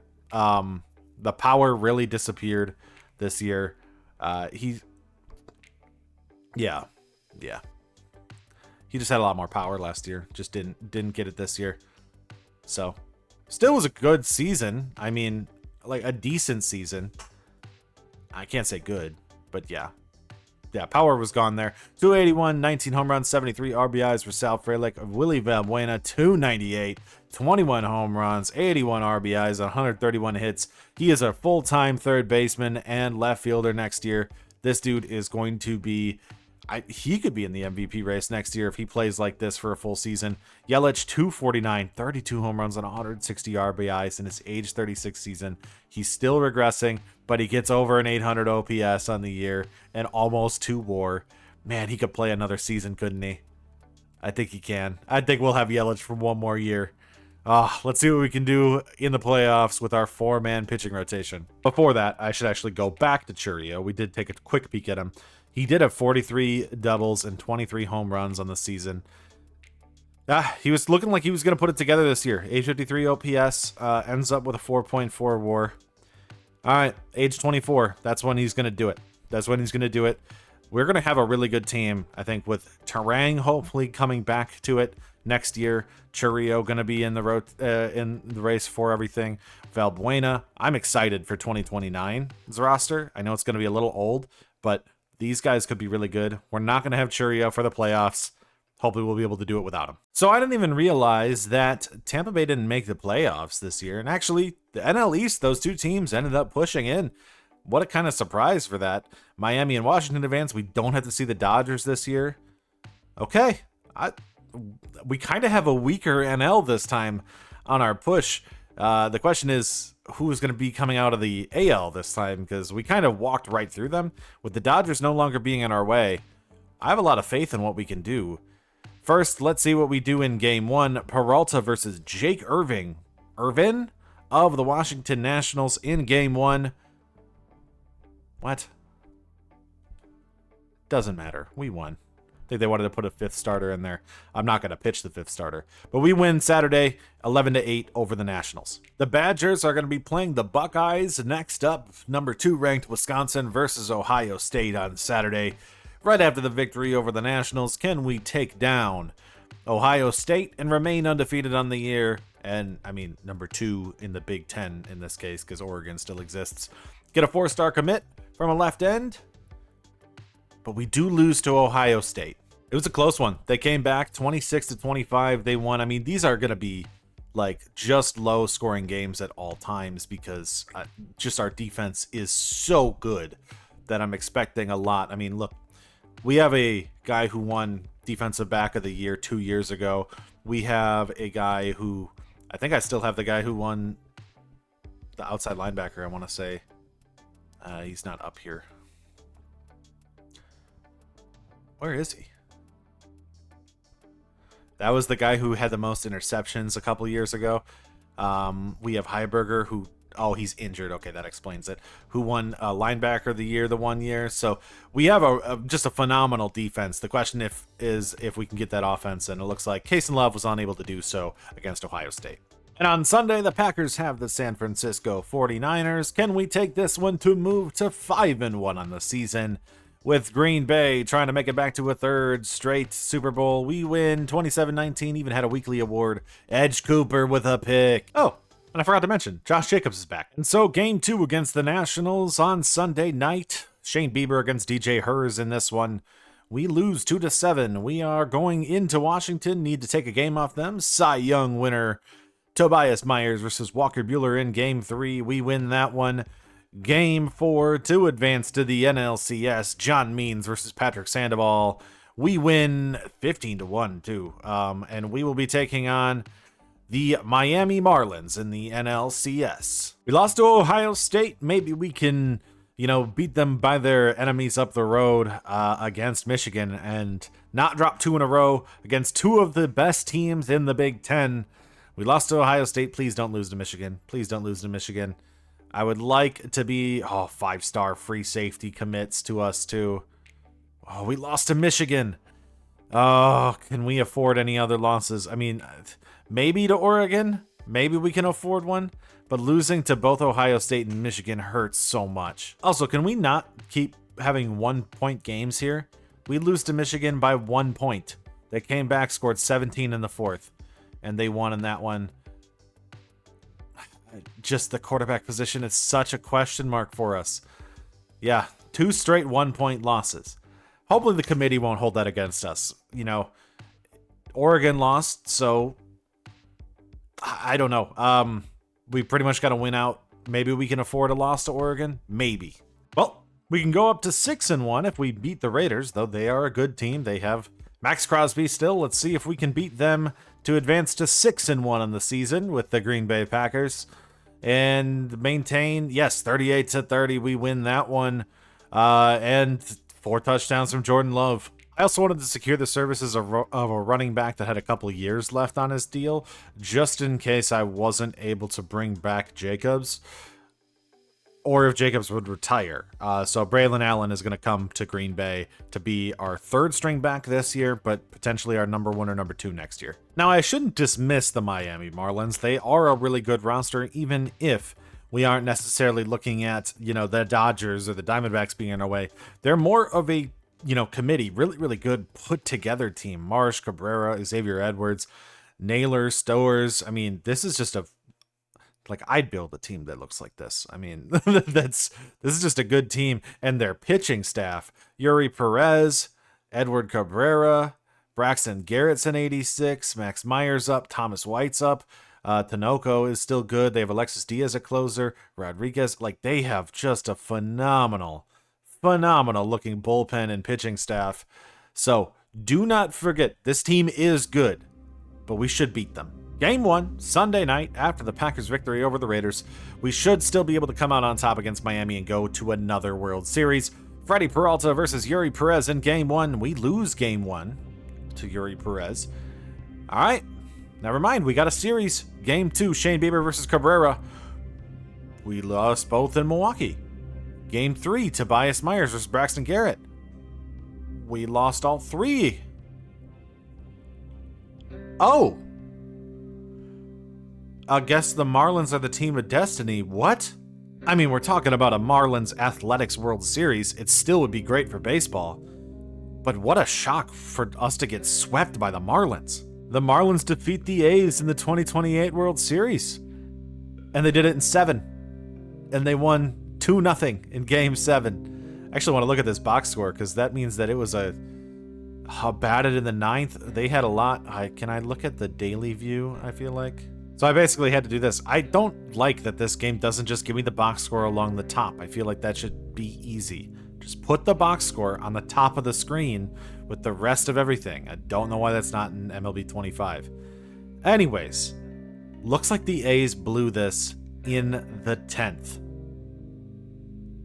What a Game 7 of a World Series that would be. To have Mason Miller, one of the best closers in baseball, blow it in the 10th of a Game 7 of a World Series.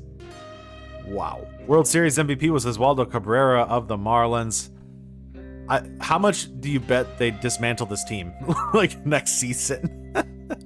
Postseason MVP, also Oswaldo Cabrera, and Jacob Wilson had it on the AL side. And we lost to Indiana? Okay. Maybe it's not going to be our year. Wisconsin is... I don't think they're going to make it. They'd have to probably beat Oregon to have a shot. Okay.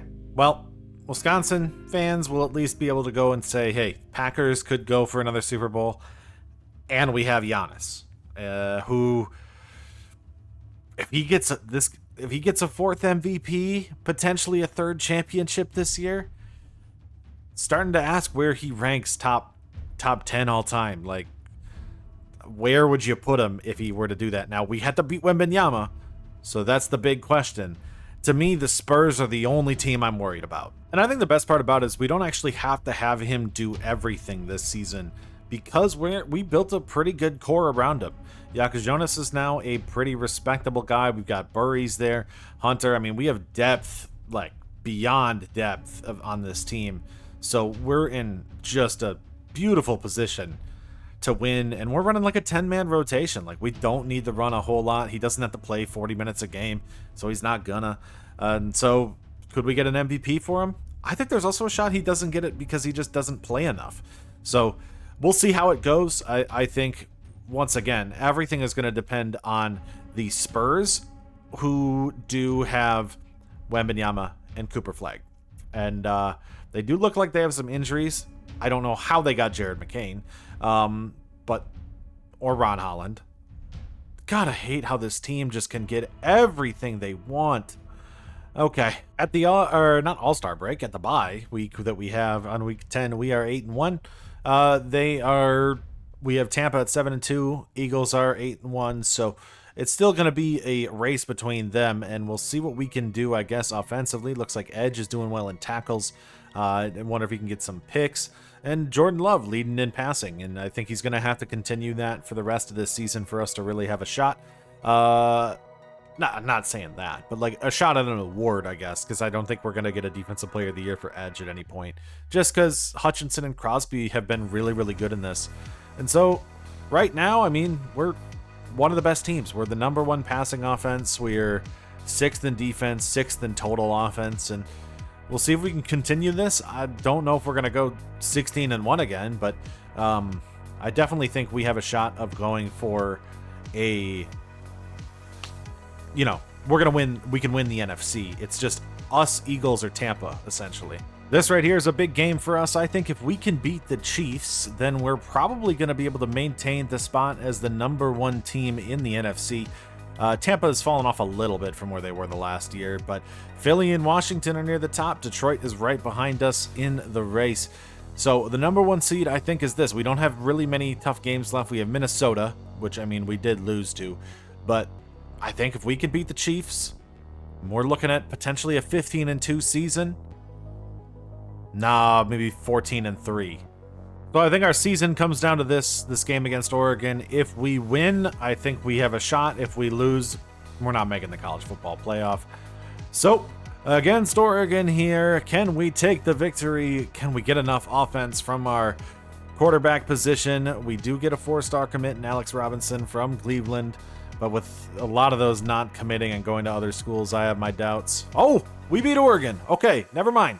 Finally, it's us who wins a close one, 41-36. We forced 2 picks by Chio.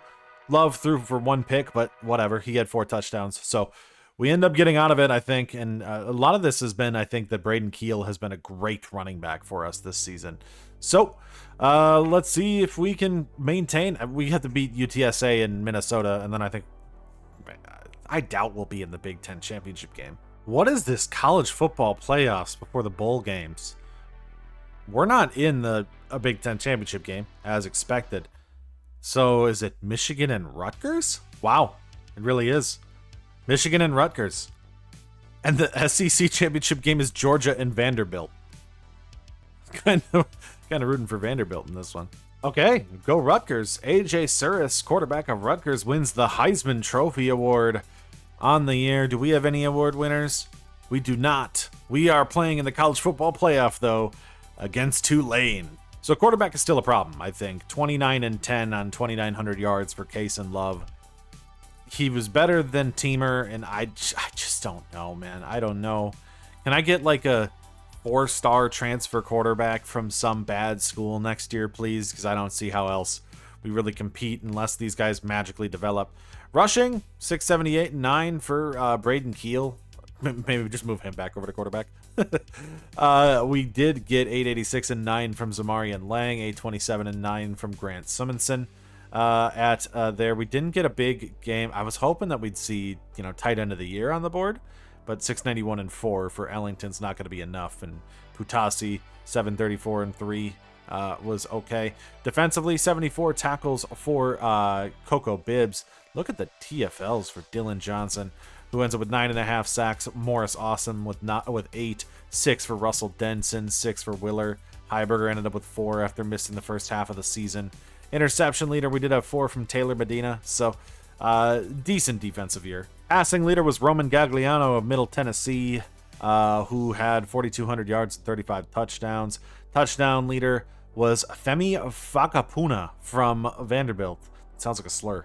From Vanderbilt with 43 touchdowns on the season. When it comes to rushing, your leader was Duncan Brune from Ohio with 1201 and 7 touchdowns. Touchdown leader was Derek Shoemaker from Oregon State with 14. Receiving leaders, 1620 from Barry Volk on the year, led the way from Middle Tennessee. Looks like they had a really dominant passing attack. And 17 touchdowns tied between Emmanuel Sermon, Elijah Jones, and LaTroy Combs led the way in receiving touchdowns.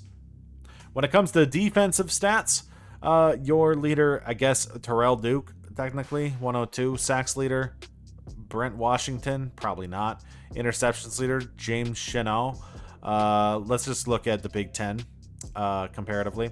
Tackle leader in the Big Ten, Cameron Lindsay with 89. Sacks leader in the Big Ten, George O'Malley of Oregon had 14.5. Interception leader, 6 from Teddy Draft at Michigan. So, we had a good year, but no leaders again. This might be the ugliest looking college football playoff bracket I've ever seen. What is this? Vanderbilt beat Georgia? The only SEC team is Vanderbilt? What is wrong? And at the end of the NFL season, we win the NFC, having the bye once again. We go 14-3 on the year. Tied with the Eagles. Looks like the Bucs went down to 12-5. Washington's good. Detroit is good. Okay, this is gonna be a good playoffs. I think it's a top-heavy division again in the NFC. Jordan Love, 5,157 yards, 43 touchdowns, and 12 picks. I guess one thing I should note is I changed the scheme for this year, knowing I wasn't going to have Josh Jacobs, so I moved to a more pass-heavy scheme, and that's why we passed a little bit more. Jacobs still had 982 and 18 touchdowns in 13 games, so he could have still led the league in rushing had he ended up playing. I'll look at the average per game to see if he led that across the board. Love ended up with 1 touchdown in the year, though, so I don't think he's going to get an MVP from that. Receiving leaders, Matthew Golden, 1672 and 16 touchdowns on the year. We also had 1173 and 7 from Reed, and 972 and 11 from De'Ami Brown. 7 touchdowns from Kraft, another touchdown and 323 yards from Jacobs. Okay, what a great year offensively. Defensively, 124 tackles for JOK, 120 from Edge. We ended up with Rashawn Gary had 9.5 sacks, JOK with 4, 3.5 from Van Ness. We just don't get sacks. And interceptions are down because Edge didn't lead the league in interceptions this year. Matt Bartow with 3, JOK with 2, Edge had 2, McKinney had 2. So, not actually that good of a year defensively for us. League leader in passing yards is Jordan Love with 5,157 yards. Over second place is J.J. McCarthy with 4,900 yards. I don't even think they made the playoffs. Makes sense. I guess they just slung the ball down the field all season. Touchdown leader was Patrick Mahomes, who beat us by 1 touchdown. Oh, we almost could have had 2 points for Jordan Love there. Mahomes with 44 and 11 on the season.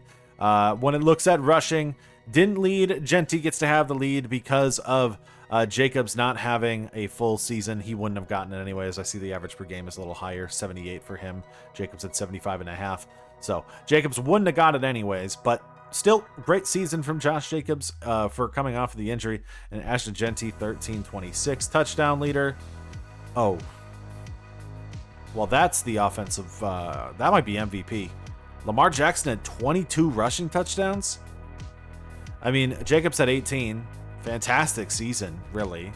Ends up not being able to get the touchdown lead because Lamar Jackson exists. That's MVP. He's going to be the MVP. Receiving leader, 1672 for Matthew Golden, leading the way over Ladd McConkey, 1631. Touchdown leader receiving, Ladd McConkey was 17, Josh Downs had 17, and Keyshawn Boutte had 17. Golden 1 short on that. Defensively, leader in tackles is Omar Spates of the Rams with 140 tackles. Your sacks leader, 26 from Hutchinson. That's 28 last year, 26 this year. It's another DPOY probably in the bag for him. And Derek Stingley led the way in interceptions with 8. If we're looking at chalk, I mean, this is going to be a crazy playoffs. I'm going to guess we're going to play the Commanders in our first round. The Eagles, I mean, dude, could we get another NFC matchup with the Bucks? Maybe. They're on the opposite side of the bracket. If they win, we wouldn't play them. So, let's see what happens. Let's see who we're going to play next week. We're going to do that before we watch the next 2 games of the college football playoffs. The Bucks are unable to make it 4 NFC Championship games in a row. They lose to Detroit. We are going to be taking on the Lions in the divisional round. Eagles and Commanders on the other side. In the AFC divisional, it's Bills and Chiefs and Ravens and Colts. We'll see if we can beat the Lions, but first, let's go see if Wisconsin can take down Tulane. So our first matchup of the playoffs, we are taking on the Tulane Green Wave. Can we advance to the next round? Let's just see, please let us advance. I mean, Tulane hasn't really gotten a shot because I think we beat them last year. Nope. We lose this time. Tulane's going to take us down. We will not be advancing in the 1917. We won't be. What is this playoffs? Oh, why couldn't I be in this? Man, if we beat Tulane, there's no way we don't beat Rutgers and then Buffalo and Eastern Carolina. I mean, come on. What a year to not have a quarterback. This is a dream lineup of a season. I mean, I guess the best 2 teams are probably Kansas State and Arizona State because they did face off in the Big 12 championship game. Or maybe I'm underrating Vanderbilt. I don't know. And you're telling me we could have had Buffalo? Buffalo. Why do we have to lose to Tulane? I need to go back to this box score. Did we just have no offense again? Just no offense again. We just don't have a quarterback. Are we going to have one next year? I doubt it. What?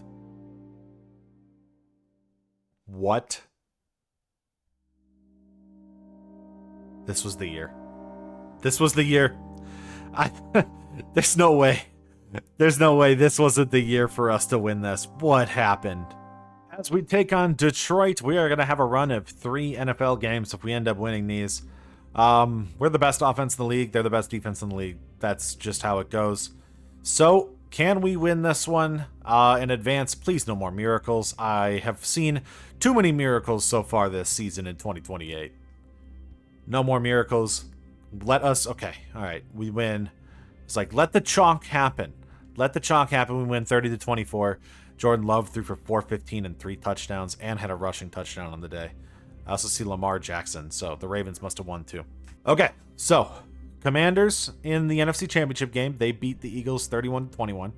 We beat the Lions 30-24.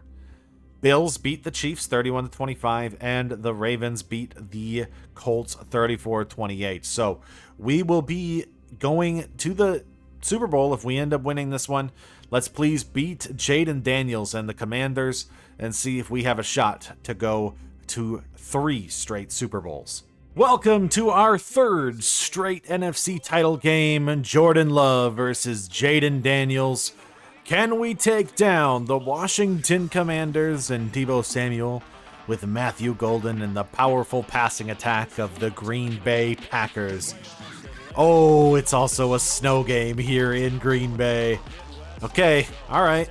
Good thing is we do have a running game, so even if it is cold, I mean, we're going to benefit from it over Washington. They're not necessarily a Southern team, but still. We have a snowy NFC title game here against Dan Quinn and the Commanders, and let's see if we can take advantage of the cold weather to give ourselves a chance to go back to the 3rd straight Super Bowl. Okay.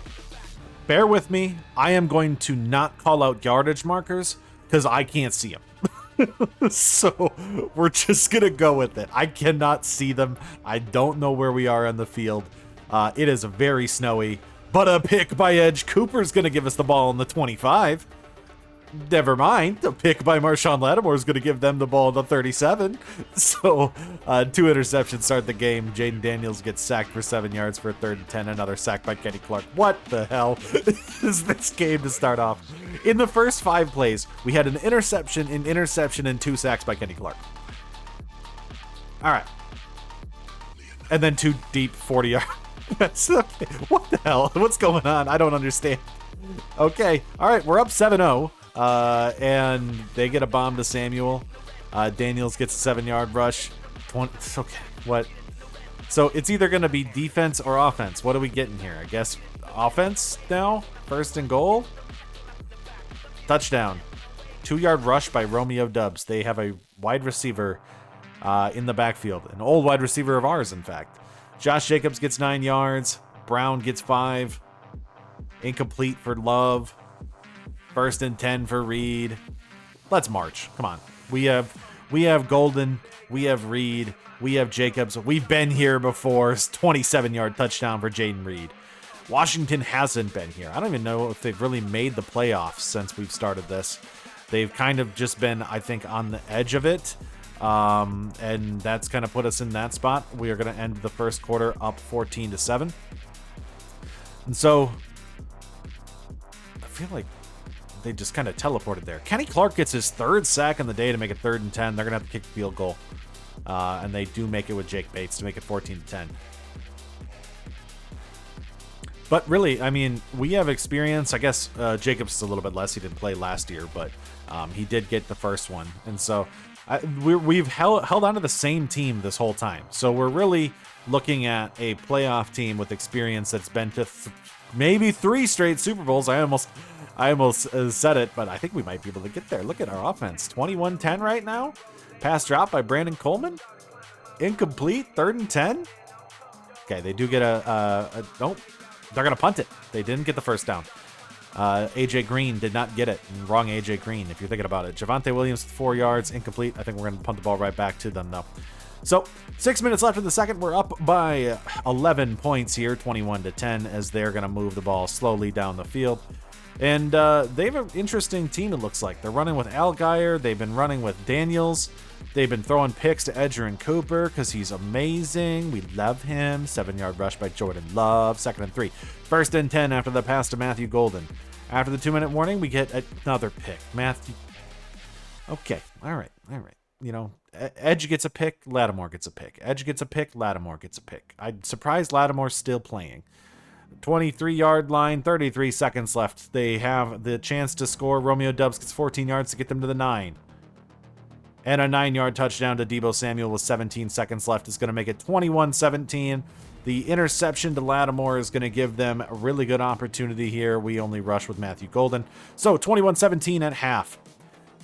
They've got 2 picks. We've got 2 picks, and I think that's been the big factor. I thought that, I mean, really, if we score after the Edge interception, that's a big difference. That's a huge swing. It's basically a 14-point swing from going up 28-10 to now it's 21-17 here in the third, but we're marching down the field. 1st and goal on the 9, -3 yards though for Josh Jacobs, but Tucker Kraft makes up for it, gets to the 3, incomplete. 4th and goal. I think we're going to take the field goal here. We do. Younghoe Koo gets the field goal. We are back up 24-17. So Dubs for 11, Dubs for 13. Allgeier gets a 4-yard rush, another 6-yard rush for Allgeier. We are technically, I think, still in a good shape. I wonder if we can get the stop. 2-yard rush for Daniels. They're going to kick the field goal. No, they ran for it. They went for it on 4th. We're unable to get it, so they don't score. We still have the score lead. Sack by Tony Adams makes it 3rd and 14, but a big pass to De'Ami Brown makes it 1st down on the 49. Down to the 50. We'll end the third on the 47 on 3rd and 7 as it's now nighttime and snowing. You can see the lights just went dark here. 4-yard rush now. 4th and 2. We kick it. We punt the ball off. 14 minutes left here. Deebo Samuel under the lights in the snow. 3rd and 3. 1st and 10 for Terry McLaurin. McDaniels throws it away. 12 minutes left in this one. They get a 2-yard rush from a fullback. 5-yard rush makes it 4th and 3. They're going to punt it. No, Bullard gets a penalty. Okay, never mind. We get the ball back. So there must have been a like a touching, something like that. They did punt the ball to us, but we end up getting the ball back anyways. So a penalty on us after to probably push us back a little bit. But we're going to start moving the ball slowly down the field. Josh Jacobs running it in the snow. Incomplete pass makes it 2nd and 10. 3rd and 3 after the 7-yard rush for Jacobs. Sacked by Deshaun Womack's going to make it 4th and 13. We're going to have to punt the ball right back to them. So we're not putting it away. We have not been able to put it away. Down to the 3. Down to the 1 after 2 negative rushes. They get a 5-yard rush to get out of it. They're going to have to punt on 4th and 11. They do. We get the ball back on the 33. 5-yard rush for Javonte Williams. 6-yard catch by Matthew Golden. If we score here, it's probably over. Down to the 18-yard line. Touchdown, De'Ami Brown. We are going to go up 2 touchdowns with 2.5 minutes left in the NFC title game here under the lights in the snow. Romeo Doubs gets a big catch. But let's go watch the rest of this game, the 4th quarter. We will switch this to a slow speed and jump to the end.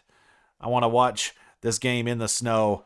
We can't see the yardage markers. We can't see any of it, but you're really never going to get to see a snow game in Madden 25, and we're going to get one. I guess in Madden 26 we'll see a ton of snow games. But pass completed over to the outside. 2nd and 4 now with 1:52 left here. Still up 2 scores. I mean, if they go down and score quickly, they might still have it, but we've got our timeouts. They've got their timeouts, so you never know.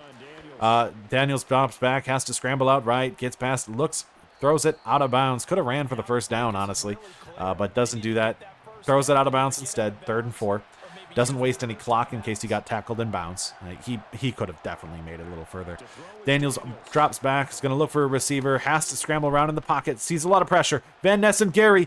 Gary gets... Dude. Oh, that gets to just Gary. I thought that was going to be a combined sack by Gary and Van Ness. 4th and 12 for Jaden Daniels. He's going to have to drop back. Throws it deep. Finds his receiver, who catches it. 1st down on the 11. 1 minute left here in the 4th. If they score, there's technically still an opportunity for Washington to come back here in the NFC title game. Go, fake handoff. He does have a wide receiver open on the sideline, but he's just sitting there. Doesn't run, should just run, throws it away. I don't know why the computer does that, because he could have scored the touchdown. That was really stupid by the game. Really, if anything, by the game, because he had a touchdown. He didn't take it because he didn't want to run past the line of scrimmage. Drops back, is going to look for a receiver, has a little check down over the middle, and see, this is why that's a mistake, because if you were going to throw the ball short, you might as well have just ran it before then. 3rd and 4 on the 4 for the Commanders. They might be able to score here. They're going to drop back, look for a receiver. Now he's going to scramble in. He does score. 31-23 as the Commanders score the touchdown. They're going to kick the extra point here to go down 1 score. We're probably going to see an onside kick for the Commanders in the snow game with an opportunity to come back. They did go down and score pretty quickly, and they have 2 timeouts left. So onside kick for the Commanders. Kick it off. We do pick the ball up. Can we make sure not to fumble? We do not fumble. On the kickoff return team, Ross gets the ball. I don't even know who that is. He gets it. They have 2 timeouts, so technically we still do need to get probably, actually we don't need a first down. We just got to run it a couple times. Jacobs runs, gets tackled. Timeout number 1. Just can't fumble. Honestly, we could kneel it. We could kneel this one out. But I think we're going to run it again with Jacobs. Just don't fumble. We run the ball inside. He does come down, gets tackled. 70 yards on the day as Jordan Love is going to be able to kneel here in the snowy night in late January. The Green Bay Packers are going to their 3rd straight Super Bowl, defeating the Washington Commanders here today. It says they're going to kick the field goal, but we're not. They just had to put it out on the field. Oh, maybe we will. Don't know why we did that. But we made it. Oh, we missed it. It don't matter.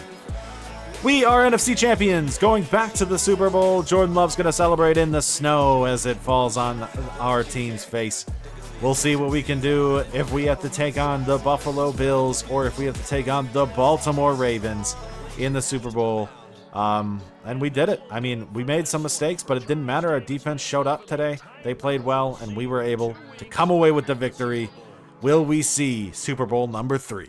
Super Bowl 63, our third straight attempt at winning another Super Bowl. Can we make it 3 in a row? We have to take on Josh Allen and the Buffalo Bills for their first appearance in our 5 years of rebuilding, playing here in Miami of Hard Rock. Way different than playing in Lambeau like we just did. Another cold weather team. I think I had to look. The Buffalo Bills got on in a wild card, 8-9 this season. They ended up being in order to make the playoffs. So actually, not a wild card. They were the title winner of the AFC East. That was pretty weak. We're 14-3. We cannot let another miracle happen. What a season it is for Buffalo football then, though, because that means that Buffalo, their college team, ended up making it to the college football championship game, and the Buffalo Bills made it to the Super Bowl despite being 8-9. Pass to James Cook brings them to the 45, 0-yard rush by Silas Peck. Another pass to Mike Graham for 5 yards. Another pass to Kincaid. They're going to be able to move. I mean, this is a team that should still have a very potent offense. The question is whether they'll be able to stop our offense, and if we can convert some turnovers. I mean, Rashawn Gary with a 5-yard sack. They're going to have to kick a field goal here, and they miss it. Nathaniel Vakos misses the field goal. We are going to be still tied 0-0. Incomplete, then a pass to Tucker Kraft for 12 yards, and sacked by Ed Oliver for a 4-yard loss. 3rd and 11 after the rush, and a first down after the pass to Matthew Golden. Another pass to Reed. We still have a very good passing attack between our top 2 receivers. Pass knocked away by Joey Bosa. And then another first down. Every time we fall to 3rd and 10, it doesn't matter. Tucker Kraft with a touchdown to take the lead here in Super Bowl 63. So, Buffalo has never been able to win a Super Bowl because they haven't won one in this sim, and this is generally where you do see them kind of dominate in the future. Though they haven't been able to do it, and this is the first time they've been back since the 1990s. Negative 2 yards for Silas Peck makes it 3rd and 10. They do get the first down to Mike Graham. So we are really in a position where I think we could overpower them offensively. We have just a better offensive attack than them, and we are the better team, but you never know. Josh Allen is still Josh Allen. He's still an MVP caliber quarterback, and so at any point they could go down and beat us, and Love could make mistakes. He is not infallible, as we saw in the NFC Championship game, but a big sack by Edgerrin Cooper is going to make it 4th and 11. 2 failed conversions for touchdowns when they got to the red zone. This time they at least make the field goal. So we will get the ball here, up 7-3 with 10 minutes left in the second. Couple good plays there by, Josh Jacobs getting there, and another 3rd and 7. But a 4th and 7 after the pass is dropped by Brown. We're going to have to... Oh, penalty against Campbell. I think that actually is going to be on the kickoff, so they're going to start on the 4. But negative 3-yard rush brings them down to the 3, 3rd and 12, a 4th and 14 after the negative rush, 1-yard line. They're going to have to punt it back to us here. So, 8-yard catch by Tucker Kraft is going to get us over the line with another pass to Kraft. It's going to get us another move, another first down for Matthew Golden. And a touchdown for De'Ami Brown. We're going to go up 13-3, make that 14. Young Waku kicks the extra point, and we have the lead, 14-3. Now, can the Bills respond? They're going to get a penalty. They're kind of undisciplined team. They're young. They do have Josh Allen, but the rest of the team seems to be a lot of young players that we haven't seen a lot from. But they're marching down the field. They have Josh Allen. 2-minute warning here in the first half. Pass to Parker Washington gets him to the 12. Incomplete after the pass is thrown away by Allen. But 11 yards to get them to the 1-yard line. Sack by Quay Walker makes it down to the 6. But they still get the touchdown to Josh Palmer to go down 14-10 with 35 seconds left. Can we get ourselves in a field goal range with a few passes from Love? Pass to Brown. Nope.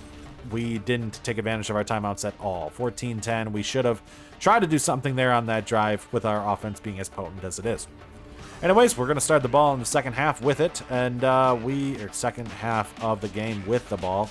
We do get sacked for 9 yards. 2nd and 19, another negative yard rush. 3rd and 22, 7-yard rush for Love. We're going to have to punt the ball back to the Bills. Not a good momentum swing for us here. It seems that the Bills are going to take a little bit of the momentum from us. After the reason why I think we should have went for it there in the end of that first half. because you can't let Josh Allen stay in a game. If you do, he is one of the best playoff quarterbacks we've ever seen. And he is marching down the field. It's small passes, but he doesn't have big weapons. He just needs to make quick, good plays to his young receivers. It doesn't matter. 26-yard touchdown to Mike Graham. The Bills are going to take the lead here in the third. We are now down. Josh Jacobs with a 2-yard rush. Another 3-yard rush for Josh Jacobs. Wake up, guys. Matthew Golden, 9-yard catch. 8-yard rush for Josh Jacobs. 4-yard rush for Josh Jacobs. 4-yard rush for Jacobs makes it 2nd and 6. Okay. Jacobs is playing well. End of the third. We are down 14-17. Javonte Williams with 4 yards. 3 yards for Golden. 1st and goal on the 3 after the 28-yard pass to Jaden Reed, and a 3-yard rush for Brashard Smith is going to give us the lead back 21-17. Okay, so we ran the ball a lot there, ended up coming away with the lead after the rushing attack. Can we get a stop here against the Bills? 3rd and 2. Another rush by Josh Allen's going to make a first down. Are they going to respond the same way? Penalty against their center, 1st and 20, but a 15-yard pass is going to nullify that right away. 2nd and 5 and a 1st and 10 with 11 minutes left. Pass thrown away to make it 2nd and 10. Incomplete makes it 3rd and 10. But a 45-yard touchdown pass. That's ridiculous. With the secondary investment that we have, the big plays shouldn't happen, and that's just a failure on our defense to make that happen. Jordan Love, pass thrown away. 10 minutes left in the third. Sacked by Kerry Selby, makes it 3rd and 14. And only a pass to Matthew Golden for 8 yards. Going to make us punt it back to Buffalo. They have the lead. They have all the momentum in the world. 3rd and 6. They only get 5 yards. They get a punt? Okay, they do punt. 7 minutes for us to go down and score. Pass to Brashard Smith for 10. 1-yard rush gets the first down. Pass knocked away by Taylor Rapp. 2nd and 10. Negative 3 yards for Josh Jacobs. Make it 3rd and 13. 12-yard pass to Jaden Reed is not enough. Go for it, please. But we punt it. 5 minutes left. Can we stop Buffalo again? 1-yard rush for Silas Peck.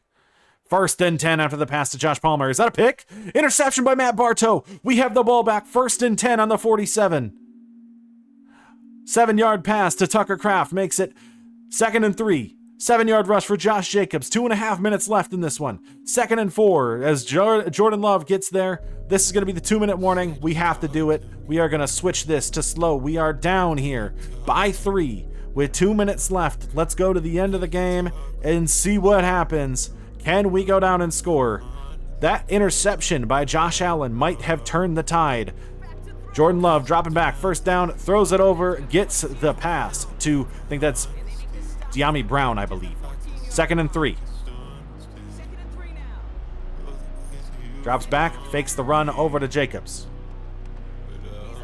Runs forward, is going to get the first down, is going to get in the end zone. Jordan Love dives in the end zone. The Green Bay Packers take the lead with 1:20 left here in Super Bowl 62. Jordan Love's diving play is going to give us the lead right back. Supplemented by Matt Bartow's interception. I don't know if we get to this point without it. And what a play by Jordan Love to make the read to run in to the end zone. We will kick the extra point to go up 4. If Younghoe Koo can make it, he can. We are up 4. What can Buffalo do and Josh Allen do to respond? We're going to watch here at the end and see if Josh Allen can respond to take it back. They're going to kick the ball off first. See what they do on the kick return.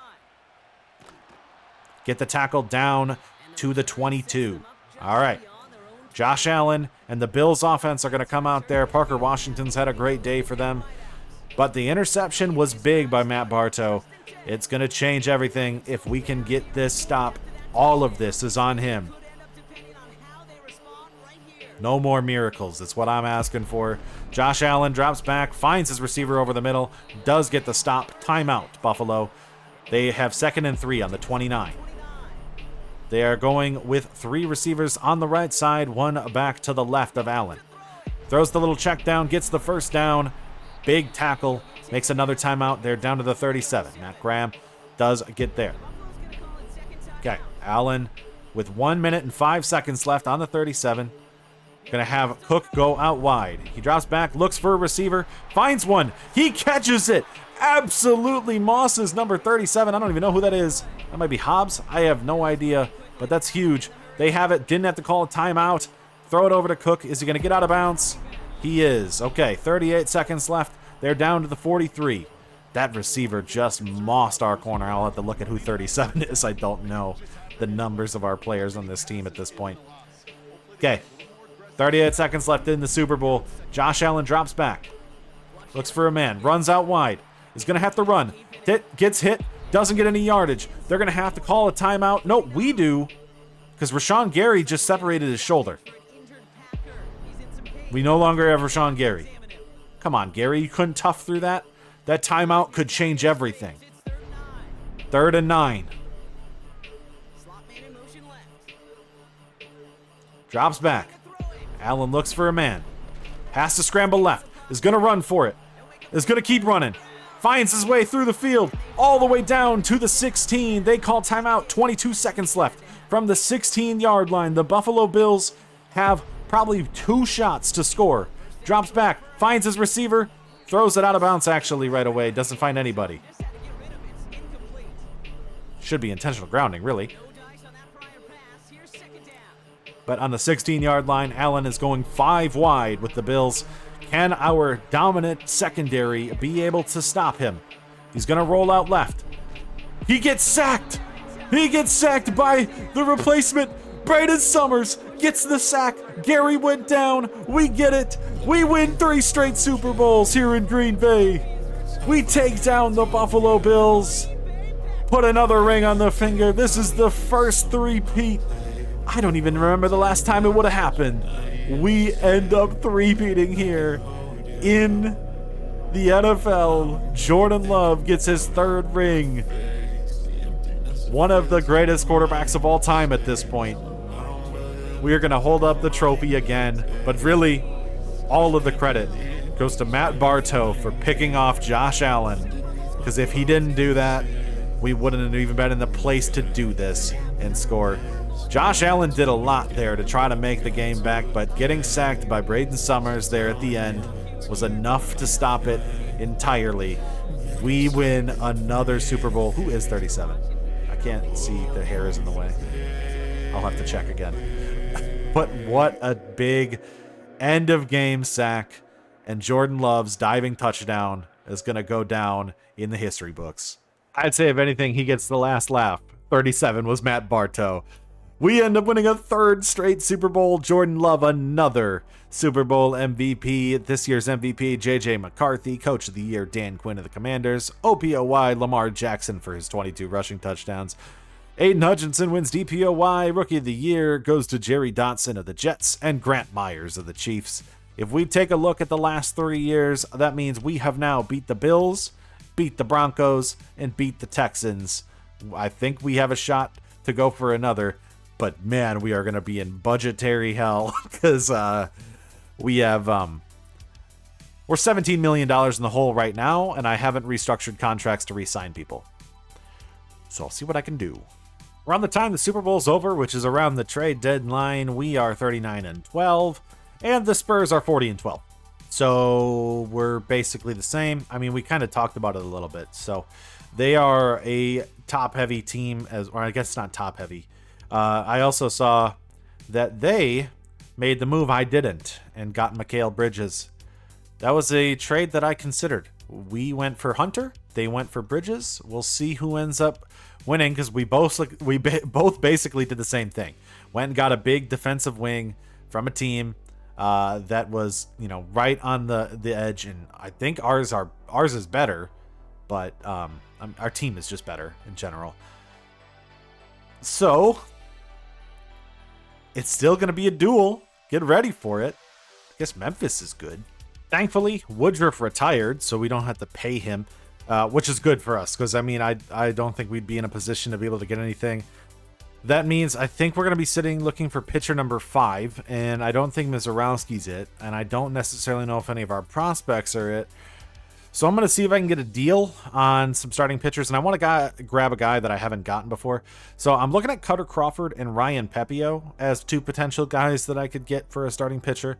I don't necessarily know if it's going to make sense to get either of them. Maybe we do just go with one of our guys, and if so, that's fine too. But I think, if anything, coming off of losing to the Miami Marlins, it wouldn't hurt to make a splash at starting pitcher. We are going to get rid of Jacob Mizorowski, though. I think maybe he'll be good, and I hope he is, but I don't trust it. And knowing that we need to kind of take our shot here, because I think a lot of our deals are expiring at the end of next year, I just got to make a move. And I'm going to go get some bullpen arms from the Marlins and give them a starting pitcher, because they're going to lose Cabrera, and they're going to lose, I don't think they lost Yuri Perez. I think they lost Garrett. So they're going to lose a lot of their guys this season. They have a lot of free agents after they made their World Series run. So let's give them a new starting pitcher who could be something, and we'll get some bullpen arms out of it. So I talked about David Fry on first base, and I think he could do that maybe against lefties. And that'll give us a position where we could still get a guy and a first baseman in Jonathan Aranda. And the reason I'm thinking of that is we have this Matt Shaw contract that we got a complete steal on, and I want to capitalize it, because I don't think I'm going to have him play, just because he can't play third for us because we have Valbuena. And if anything, if I was going to bring any other guy up, I'd probably bring up Luis Pena, another top prospect in the Brewers system, and just let him play. I mean, I don't really care, so why not? And we'll have Cutter Crawford as pitcher number 4, maybe 5 in our rotation. We did get 5 guys drafted out of the Wisconsin Badgers team, all defensive players this year. We had Ernest Willard Jr. from the 3rd round, Xavier Lucas from the 4th round, Sateki Wilcox in the 5th, Nazaya Caravallo in the 6th, and Taylor Medina in the 7th. If we don't take advantage of the fact that we have a 99 overall tight end this year, I'm going to be very disappointed. Technically, our offense is better, probably because we have a 99 overall tight end. But I mean, it's up to Case and Love, really. He's got to do something crazy this year. I need to see production, and he just has not shown that to me. But I gotta believe in Love, Gotta believe in Love. We got good running backs. I think our wide receiver core is a little bit worse. It's way worse, honestly. But we've got tight ends. And as we go to our last NFL draft, I think a big thing to note is we were unable to bring back Josh Jacobs, Jeremiah Usukoromoa, and Kenny Clark, so as well as Evan Williams at free safety. So we don't have a running back. So actually, I guess technically we have Braylon Allen as our number 1 back next year. I'm thinking what that means is I don't need to take a guard, but I still might. I could take a wide receiver early, because I still need one of those. And then we also need a D tackle, and we need a running back. I might have to trade one of these picks for a running back, though, because I doubt I find a serviceable running back in the draft. We'll see what we can do. What a finagling of a deal. We're going to get Caleb Johnson, not for our first round pick, but for our second first round pick. So I'm still going to be able to make a draft pick here. I had to get rid of Nate Hobbs because he's the only one who I thought was, replaceable while he was making money, essentially, to get a running back. So we have a running back for next year. Braylon Allen will be the 2. I still need a receiver and a D tackle and a left guard. And I think with our first round pick and our second and third, I should be able to get all of those positions. He's short. He's a slot receiver, but I think we'll be able to turn him into something as our wide receiver 3. Lane Hendricks is going to be coming to Green Bay with pick 18. Let's see what he is. Ranked 10th in true value with a hidden dev trait. So we hit on our first 2 picks, wide receiver Lane Hendricks, as well as left guard John Daly. Kind of got good on this one, but we had a lot of picks here, so a lot of depth, essentially. Players, so I might be able to trade and combine with things. Essentially, I think my thought is that what we can do is we can turn this into something if I need to get stuff. I did trade a 3rd, 4th, and 2 5ths to get a D tackle from the Chargers. So we'll see next time what this team will be able to do. Going for 4 in a row. I doubt it'll be possible, but we invested into it. I think we've got a good shot. I didn't realize Pruitt turned into a superstar. Our 4th round wide receiver pick that we took last year. But hey, this is going to be the team going for number 4. I don't know if we're going to do it, but if we got a chance, as long as we got Jordan Love in the backfield. MVP number 4 for my GOAT, Giannis. 26.7, 10, 5, 1.7 steals, 1.6 blocks. Shooting 60% from the field this season. gets an MVP under his belt. That's 4 now for him. Beating out Wembanyama. I'm so glad that team is so stacked that I think his numbers went down, whereas our team is stacked in a different way because we have role players on our team. Bob Fisher, that number 1 overall pick for the Nets, wins Rookie of the Year. Elijah Arenas wins 6th Man of the Year for the Charlotte Hornets. Wembanyama, 22, 12, 4, 2, and 2.5. Was still a phenomenal year, gets DPOY. Most improved is Azan Almanza of the New Orleans Pelicans. Cade Cunningham gets Clutch Player of the Year. And we win Coach of the Year, leading the way, 66 and 60. Oh, that could have been it too. One game. Maybe they gave it to us because we were the 1 seed over the Spurs. When we take a look at it, Giannis was first team All-NBA. Jokic was also Wembanyama, Ace Bailey, and Luka Doncic. And in second team, we have AJ, Cade Cunningham, Cooper Flag, Shea, and Yaka Jonas, a second team again. Do we have any other defensive teams? Giannis was first team all defense.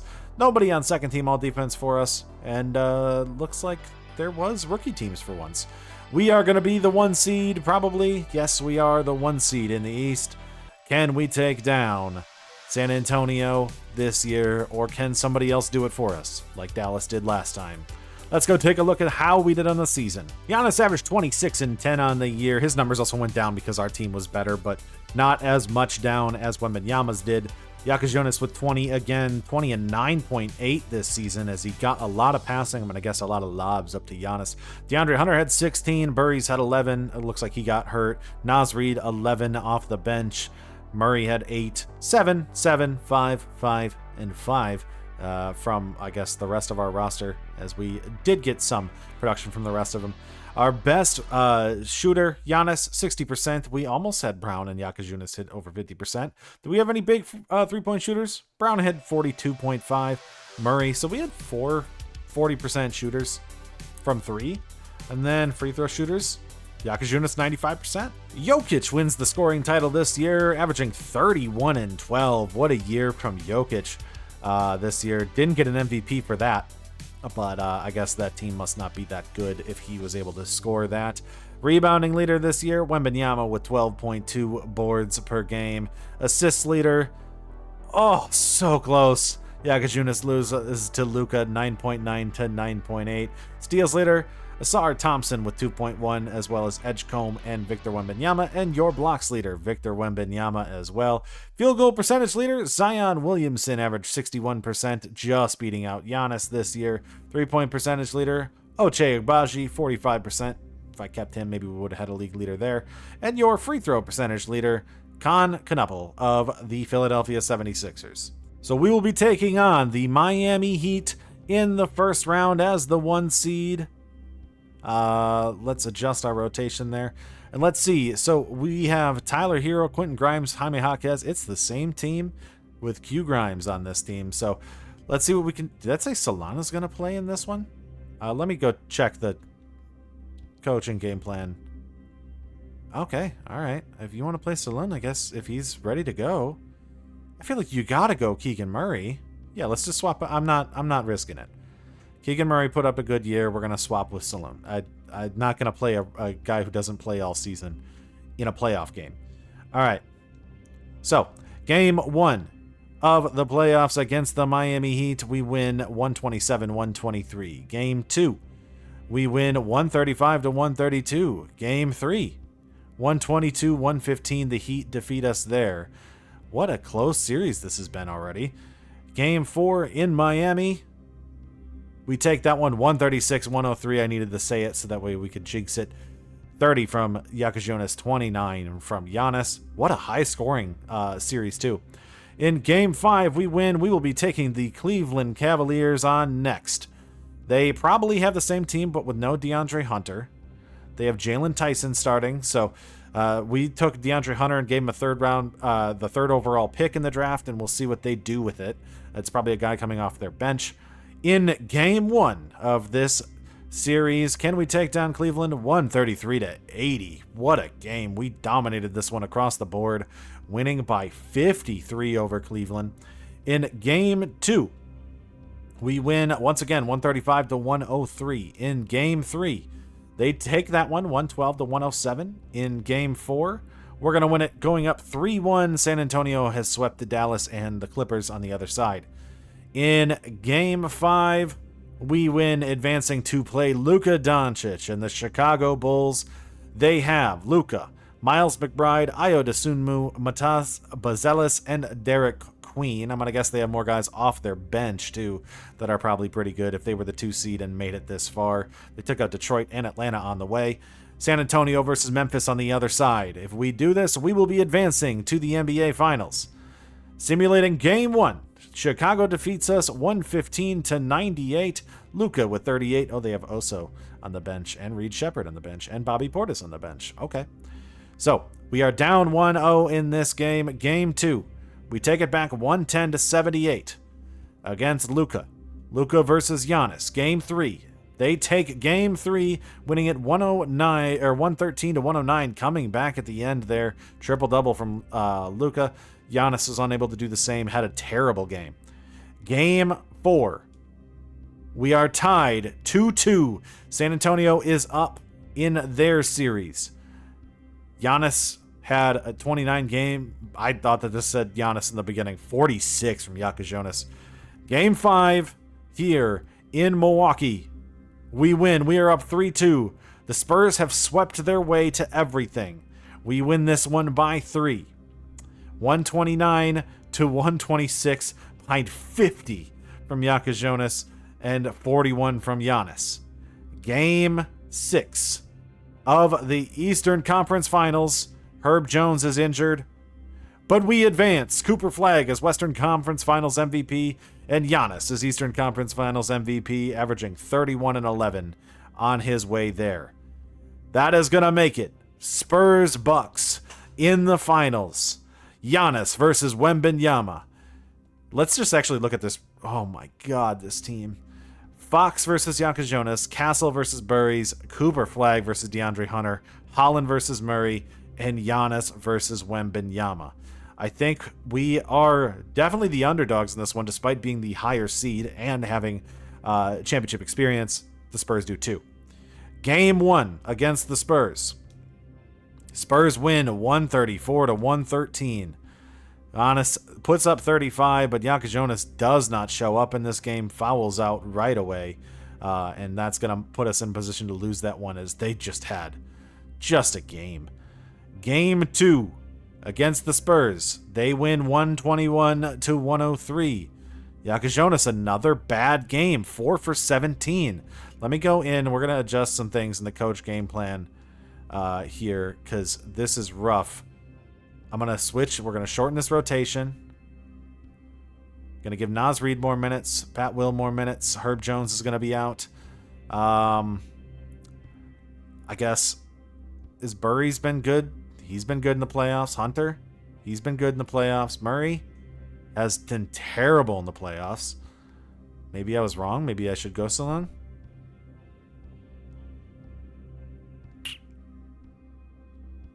I'm going to go Salon. I don't know. All right. Going back to San Antonio. Can we take a game off them on the road? We cannot. They're up 3-0 on us. Giannis put up 31. Jonas only 22 in this one. Can we take them down? Wembanyama only put up 13 in this game, and they still win.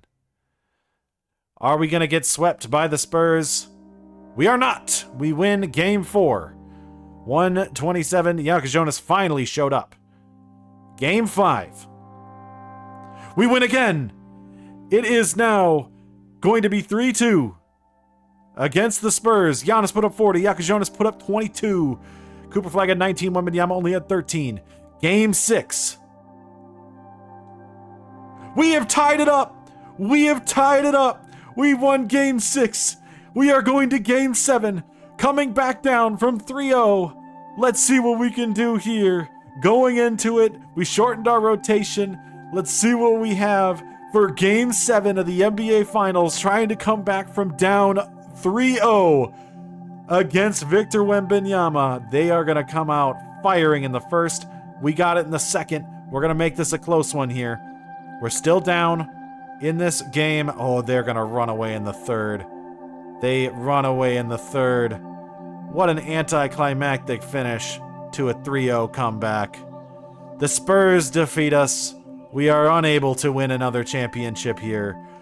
Cooper Flagg, Finals MVP. I mean, Giannis had 27. Jakob Jonas had 21. But I guess that's the fault of having role players when this team can put together a super team. And he didn't even play in Game 7. He was hurt. He was hurt. He wasn't even there. He got hurt and we lost. What a... no wonder we were coming back. Oh, what a disappointing way to go out. Okay. Well, we'll be back.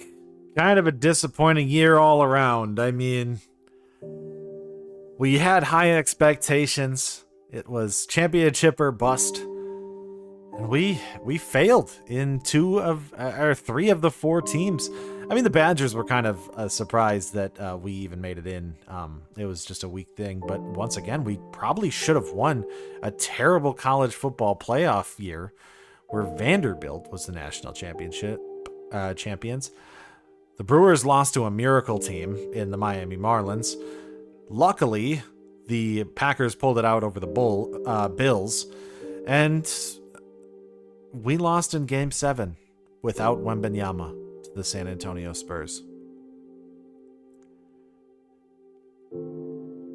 Yeah, definitely not the year we wanted to see. So next year, we've put a lot of money into the pitching staff for the Brewers to try to improve for next year, hoping that Churio can stay healthy and we can be in a position to win that one. I'm hoping that the quarterback has developed enough in Case and Love with the Badgers for next season. We reinvested into a running back in Caleb Johnson to hopefully maintain the dominance of the Green Bay Packers. And I don't know what I'm going to do with the Bucks. I don't know how we're going to get past the Spurs. I have no idea. So, anyways, still a decent season. We ended up with a trophy. I just figured we could have done more. So, one more year left on the books. We'll see what Wisconsin can do in the last year. And we will see you next time in year 4, 2029. Welcome back to year 5 of the greatest cities in sports, Wisconsin. It is 2029 and our last shot to compete. And we're coming off a year of kind of disappointment. And so I'd watch that first if you're watching this episodically before you go into this final episode in our finale. But we're coming off a year of disappointment. We set extremely high expectations after the 2027 season, and 2028 failed to meet those expectations. That means in 2029, we're going to have to try to overcome some of the faults that we made in 2028. I still expect that we can do great. We have a fantastic team with the Brewers. The Bucks are still there. The Spurs exist. And then we also have the Packers, who are 3-time Super Bowl champions at this point. Getting a 4th is probably unlikely, but we still technically have Jordan Love at quarterback and therefore could still contend for one more year in this simulation. The Badgers still have an elite defense and now a 99 overall tight end, yet don't have a quarterback, so I don't know if they'll be able to compete yet and might have missed their shot that was available for them in 2028.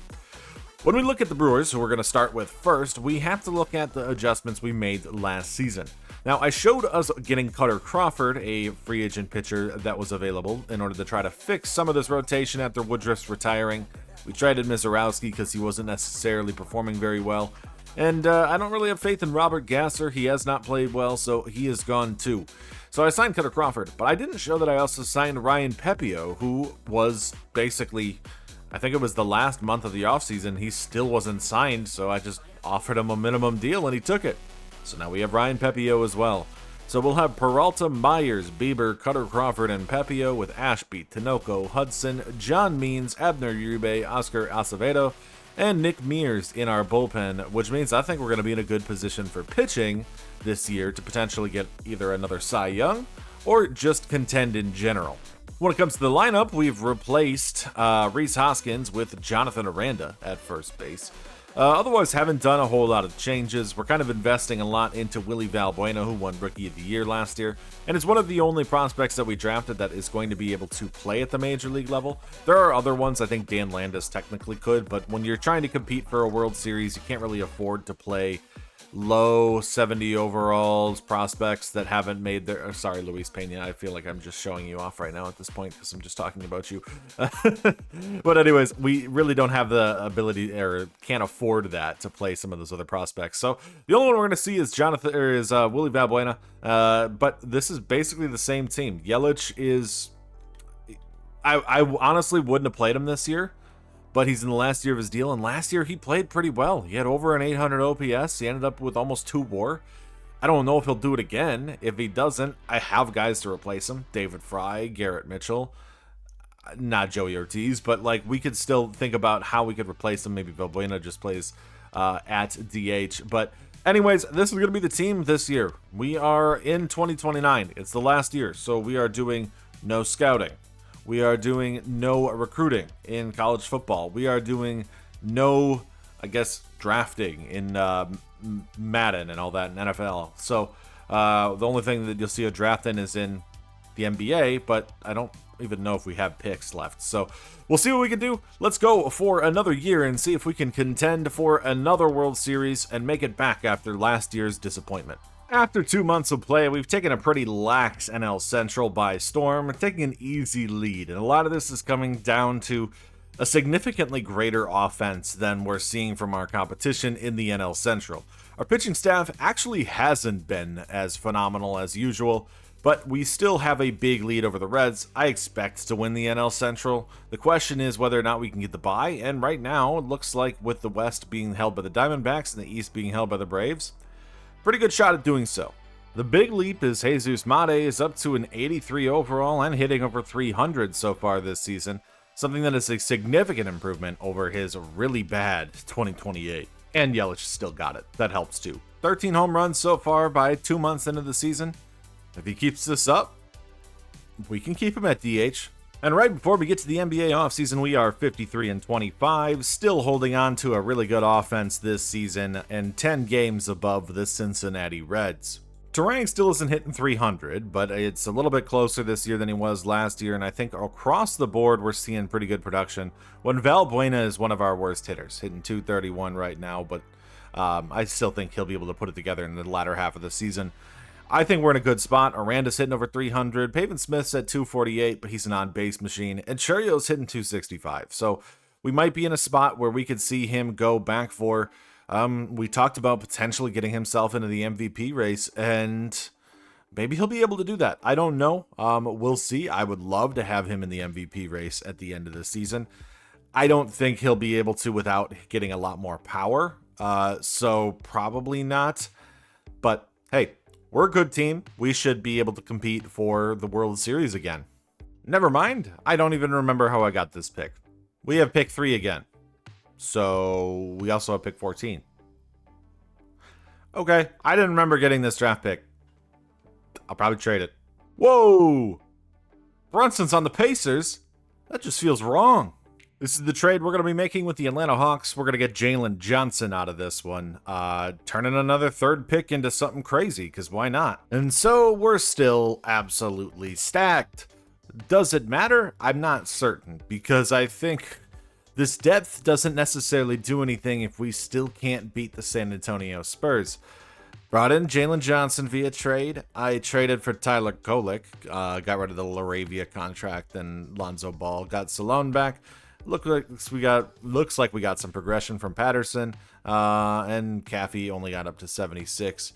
Other deal, I was able to get Lou Dort in free agency, and then signed Yakajunas to his extension, 5-year, $262 million. So, see if we can beat the Spurs again. So we find ourselves at the All-Star break, 64-33, now 9 games up on the Cubs. I guess the NL Central might actually be kind of competitive this year. We got 2 teams sitting in there in the wild card race. I mean, we might actually have a good NL Central. I mean, we're still going to be dominant, essentially, compared to the rest of them. But Cubs are on a run, and we're a little bit on a slide. It's kind of hard to say. We have lost 5 of our last 5, which is something. But essentially, we are in a good spot to continue to contend. We have the all-star starting pitcher, Shane Bieber, going for another Cy Young here, I think, in 2029. We got one from Myers. I kind of wanted to point out, but I feel like I pointed out Peralta last year, then he fell apart, and I think if I pointed out Bieber too early, I didn't want him to fall apart, so we were kind of doing a nothing conversation. I don't think he'll get it, because, Skeens has more Ks, and Hunter Green is really good too, so we'll see how it ends up being, but we could be in the race for another Cy Young. We don't have any bullpen arms as all-stars, but William Contreras is an all-star starter at catcher. He's got 13 home runs and hitting .326 on the season, back to where he normally is at. Jonathan Aranda is an all-star starter at first base. That seems like a good trade. Bryce Terang is an all-star starter at second base, hitting .287 with 27 stolen bases so far. He also has 11 home runs. So that's new for Bryce Terang. No starting third baseman, no shortstop, no left field, no center, no right. Oh, actually, no. Sal Frelick is an all-star as well. Not a starter, but he did make the team, and we don't have a DH, so no Yelich, sadly. But we do have a couple all-stars. We are leading the NL Central by a handy amount, and maybe we'll be able to get ourselves another Cy Young with Shane Bieber. Probably no MVP, but Cy Young. Now, I'm not trying to say that our prospects were, bad draft picks, because I actually think Roger Lincoln, somebody who we took in the first round of 2026, could be starting right now for us if we weren't trying to contend at this exact moment. So he would technically probably come up next year to replace John Means, but still, when you look at it, I think we do have a bunch of prospects that are good in this farm system for the future after the 5 years is over with us in Wisconsin. And so here we are entering the month of September, 91-44. We're on an 8-game win streak, and we've put it all together. I think the pitching staff is even better than we were at earlier in the season. You can see we have a good lead on everybody else in the division, and the big things, I think, are James Wood's going to win this MVP, so wouldn't even have to consider it. Also, Gunners on the Dodgers, because boo. But Shane Bieber is in the Cy Young race. He has a 2.13 ERA at this point, 16-4, and you know how much those wins matter, and 136 strikeouts. So as long as Spencer Strider doesn't win every single game because he has so many more strikeouts, I think we have a shot for this, and Pablo Lopez is right on our tail too, technically. But we could get another big award here with Shane Bieber potentially getting a Cy Young this season. Well, if we're going to make it this year, we're going to have to go through a gauntlet. Georgia, Oregon, Michigan, Washington, Indiana, then Ohio State. I mean, really, it's all about this. Can we win these early games in the season? Because after that, we've got an easy schedule. We should be able to cakewalk through that last part. But it's been a whole thing. We have not had a quarterback this entire time we've been doing this, except for the 1 year we had a really good season of Braden Locke. Since then, haven't been able to replace him. And so maybe Case and Love will be able to do the job this year, and we'll actually be able to get over something and throw the ball. I also might just see if hopefully we can run the ball. I mean, that's what Wisconsin should do. Either way, this is going to be a team that we are the better roster than every other team we run into. But can we actually beat them? Because is our talent in the right places? Jason Love is playing up to an 89, so he does actually, I think, have a good opportunity. He's a scrambling quarterback. He's somebody who's going to have to run, and we have running backs. Braden Keel and DeMarco Cordova, 2 juniors, and then even our 99 overall tight end, Ralph Orlando, is a blocking tight end. So we technically still have a good shot here with a guy like this to be able to run the ball a lot. And that's going to be big because the receiving core is actually pretty weak outside of that. So I don't know. Let's see if we can win these. Defense is phenomenal again. Well, losing early on in that schedule against Georgia, not a good start to a season if we're trying to really compete here. And I'm not excited about the fact that we are still not able to get a whole lot of passing offense from this team. And I think the worst part about it is, okay, let's say we don't pass the ball. Why don't we run? Why don't we run the ball? I've switched the scheme to whatever the number 1 running back team is every year. we still don't run. And I mean, can we put the nail in the coffin this early? Now we lose to Oregon too. I don't know. I don't know what to say about this offense. It's sad that I haven't been able to develop one. I mean, we've built a fantastic defense, but we just cannot build an offense. Nails in the coffin. Wow. I mean, maybe we shouldn't have had that level of a schedule at the beginning off the year, but like, yeah, I don't know how we get out of this. But before the month of October begins, we did sneak our way back up into the rankings. It's just down to this game against Ohio State. Once again, there's no way that we go if we have 4 losses, so it's a guarantee we have to win that game to have a shot. I know it's Ohio State, so you never know if we'll be able to. So we're up to 21st in the nation. I did notice Oregon has dropped down because NC State has won. Michigan is down here, and Georgia, who we lost to, is 2-2.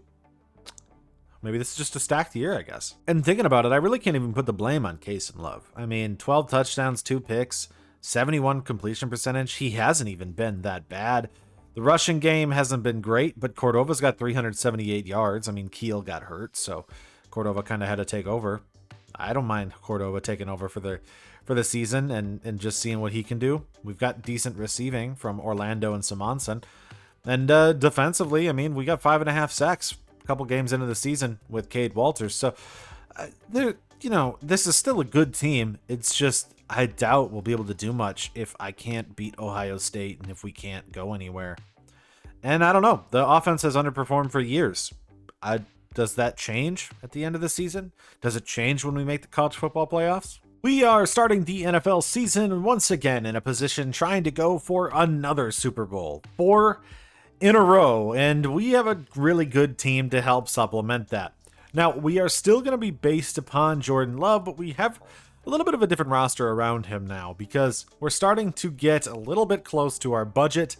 In fact, we were unable to keep some guys this year, and you can see that with our new running back, Caleb Johnson from Iowa. Now, importantly, he is on a 1-year deal. We have 1 year left with Caleb Johnson, so this is a very, very win-now decision, and that's also because Jordan Love is also on a 1-year deal who would need to be able to sign next year. So this is essentially the last year for contention for the Packers until Jordan Love gets a $600 million quarterback deal, and they can't afford to put the rest of the roster around him at all. But with that, we are going to be going into this year with another really good secondary, some really good players in Edge Cooper. We still have Rashawn Gary on the roster, and a dynamic passing attack of Jordan Love to Matthew Golden. 5 weeks into the season, ending our first month of play, we are 4-1. After the loss to the Eagles, we are one of the top offenses in the league, being led by Jordan Love, who's got 13 touchdowns already on the year in those 5 games. Matthew Golden has played well, and so the question is kind of whether or not the defense can ramp things up in the latter half of this season. I mean, not latter half, it's still the very beginning. But as the season goes, if they can develop and get a little bit better. Apparently the Giants are good, and I believe Seattle now has Baker Mayfield. That's probably why they're a little bit better. And Detroit is good as always. So we'll see how it goes for the rest of this year, but I'm still confident this is going to be a playoff team. The only question is, Detroit's good, so we might not win this division. 113-49, we win our division once again as a dominant team in the National League. We will be taking on the winner of the wild card, being probably, if not most definitely, the number 1 seed in the NL again. We're coming away with 2 awards on the season. Cy Young, Shane Bieber, that's the big one. We also got a couple gold gloves, Terang, Churio, and Sal Frelick. Great defense from those 3. Your MVP in the NL this year is James Wood, who hit .359 for 47 home runs and 138 RBIs. He might have racked up a triple crown with that batting average. Okay. I think Pablo Lopez had a bad second half because Shane Bieber, Freddie Peralta, Cutter Crawford, a Cy Young race. Who needs anything else but a great pitching staff? Batting title, James Wood beats Luis Arias in that one, so he probably did get a triple crown, but that's funny to me. On the AL side, Aaron Judge comes away with the MVP here in 2029. A .298 with 46 home runs and 115 RBIs. And your Cy Young is Grayson Rodriguez of the Baltimore Orioles. For league leaders, we had Shane Bieber leading in ERA with a 2.11 ERA on the season. What a great year from him. We also had Terang lead in stolen bases with 43. So that's 2 league leaders, a little bit less than we've had in the last couple of years, but I think we have an all-around performance. Batting average by a long shot. James Wood, 359. I mean, if James Wood didn't exist, this would have been a close race for Contreras, and it looks like Aranda and Jesus Mate. But yeah, long shot, James Wood wins that one. Luis Arraez with the most hits, 194 on the season for the Diamondbacks. I just got to check these. 1 short on doubles for Terang, and triples, we weren't up there. Home runs, James Wood, 47, and led in RBIs, so he does get a triple crown in the NL this year in 2029. The saves leader is Ryan Walker with 53 saves on the season for the San Francisco Giants. Your ERA crown is Shane Bieber with a 2.11 ERA on the season. And your strikeout leader is Spencer Strider with 223 Ks. On the AL side, Vladimir Guerrero Jr. wins the batting title, hitting .333, just beating out Jacob Wilson. He ended up not having the most hits, though. Ha-Seong Kim of the Mariners had 197 hits on the season. When it comes to home runs, your leader is Aaron Judge with 46. Saves leader on the year was Edwin Uceda with 56 saves for the Tampa Bay Rays on the season. Maybe we'll see them again in the playoffs and get a rematch and not have Miami beat us this time. ERA crown goes to Hunter Brown at 3.251. For the Detroit Tigers, barely beating out Crochet and Grayson Rodriguez. Your strikeout leader, also Hunter Brown, with 212. That's a good amount. I mean, that's Cy Young caliber for Hunter Brown. The game sent down Jesus Tinoco, who had a 3.95 ERA this season out of the bullpen. Ended up not being that great of a pickup for us. Not that great of WAR, so didn't really have a fantastic year. He's the only one who got sent down. Ashby, phenomenal year, 2.64, 1.15 ERA or WHIP out of the bullpen. Brian Hudson, 2.53. Tobias Myers didn't have a good year. He lost the starting spot partially through the year because he was just bad. 4.83, 1.35 WHIP. Silas Tupman, 2.08 after he came up in September. Abner Uribe, 2.97 with a 1.27 WHIP was a great year. Oscar Acevedo, 2.19 was very good. And Nick Mears, 3.05 with a 1.08 WHIP for our closer with another 48 saves on the year for him. When it comes to our starting rotation, we had a lot of Cy Young caliber pitching. Freddie Peralta, 2.83 with a 1.04 WHIP. Fantastic year from him. Means had a 3.11 ERA with a 1.24. You saw Shane Bieber, Cy Young with a 2.11 and 157 strikeouts. Cutter Crawford, 3.72 with a 1.18. Kind of surprised he was third. I guess the 18 wins does a lot of lifting there. And then Ryan Pepio, 3.83 with a 1.25 WHIP for him on the season. Lineup-wise, top prospect Luis Pena never really got a shot this season, and when he did get opportunities, he didn't do much with them. 83 average, but he did walk twice, I guess, technically, in those at-bats. I don't think we had anybody else get called up. Or maybe Steven Madison, I think, had up. Yeah, whatever. Nothing really special there. I considered Jaden Fielder, but he got hurt. I really wanted to give him a chance. So we didn't get to see him. 191 from Joseph Ortiz on the season. David Fry with a 349 average on the year with a 433 on base percentage. What a season. 1,000 OPS from him. 3.8 WAR. Man, he could have been in the race if we got him enough at bats for a batting title. 287 for Garrett Mitchell. Cuero, 204. Whatever. Brock Wilken didn't play. Bryce Terang, still getting worse. He's honestly regressed each season, and this has been his biggest regression yet. From 309, now he's down to a 268, 157 hits on the year. Still over 800 OPS, and he did get a gold glove, but yeah, regression across the board for him. 287 and 27 home runs from Sal Frelick, who with 58 power, that's amazing for him. William Contreras, a 308 with 22 homers. Willie Valbuena, 261 with 18 homers. Jonathan Aranda, 299 with 22 homers. 270 and 22 for Pavin Smith. Churio hit 270 with 17 home runs. How much WAR did he end up racking up this year? 3.8. So, didn't really get back to that point. And Jesus Mate, 298 with 19 home runs. I do see Yelich got sent down, but he must have really got sent down all the way down to Double A. He ended up with 28 homers, 27 doubles, and had a 785 OPS this year and still had a positive 1.5 WAR. We're bringing it back up for the playoffs. You're not going into the playoffs without Yelich. This has got to be his last shot. It's his contract year. This is Yelich retiring, probably at the end of the season. Let's get him a shot to win a World Series. Here in the NLDS, we are taking on the Arizona Diamondbacks, who have a rotation with Dylan Cease, Mackenzie Gore, and Corbin Burns. Great rotation, however, ours is better. That doesn't necessarily matter if we cannot find a way to beat them. So first, on Saturday afternoon, can we take down the Diamondbacks in Milwaukee? Peralta versus Cease. We go down 0-1. And a little bit later here on Saturday, October 6th, will we be able to take down Ohio State and save our season? Or is it going to be over right here against the Buckeyes? This is the fate of the Badgers hopeful. Can we end up advancing and still continuing to potentially contend for a national championship game? All of that is dependent on this result, and that's a lot of XP. We do. We're 4-3. We have taken down Ohio State. It seems we just needed to get some momentum in on this season before we got our victories, because now we win 31-13, handily taking down the Buckeyes, who were unable to stop, I guess, more of our rushing game. You know what? Maybe I talked them down a little bit too much. Cordova's hurt now too, by the way. So, okay. Never mind all my hope. I hate having hope. And so Sunday, October 7th of 2029, can we take down the Bears and advance to 5-1 before our bye week in our attempt to win 4 straight Super Bowls? And can Jordan Love go for an MVP this season? We win 41-28, taking down the Bears and continuing to have a fantastic offensive season.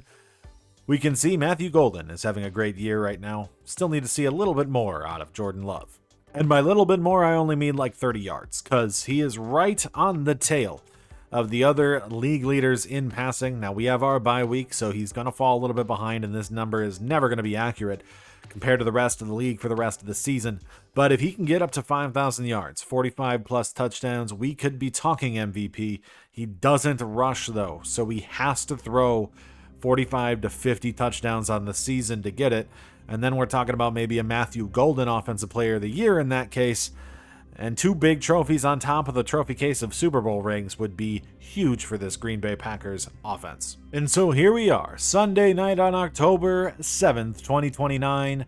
We need to win 3 of the next 4 games against the Diamondbacks in order to be able to advance to the NLCS to likely take on the Los Angeles Dodgers. Let's see what we can do in this series. John Means versus Mackenzie Gore in Game 2. We win that one in Milwaukee, meaning we have to take a game off of them in Arizona. Shane Bieber versus Corbin Burns in Game 3. We win that one up now, 2-1. Carter Crawford versus Dylan Cease in Game 4. We advance and will be taking on the Dodgers in the NLCS next week. Staying undefeated for the rest of the season is going to be the important part about Wisconsin's season and to keep their chances alive of making it to the college football playoffs again. We are ranked 17th in the nation and 3-2 in our conference, but we still are going to have a tough wait there. The other thing too is without our top 2 running backs, it's going to really limit our offense. Can we take down Maryland here this next weekend while the Packers are on bye? Big question, I guess. We get through there and win probably with all that XP. That's likely a victory. We do. We are 5-3, taking on Iowa next week. The Los Angeles Dodgers are standing in our way between another World Series appearance here. This is the same team that has always stood in our way. And so getting past them means our second ever World Series appearance. We are going to be going with Ryan Pepio to start this one, as I kind of want to make sure I'm using all 5 pitchers, something that we weren't able to do last year and Miami beat us, not necessarily for it, but we're going to use suspicion of baseball habits to make sure that we know that. So, Game 1, Pepio versus Sasaki. We lose that one 7-9. Nick Mears seems to have blown it in that one. Okay, so Game 2, got to win this one here in Milwaukee. Peralta versus Yamamoto. All right, we are down 0-2. The only way I feel like we turn this around is if we win all 3 in LA. Means versus Otani. 5-1 victory. Bieber versus Snell.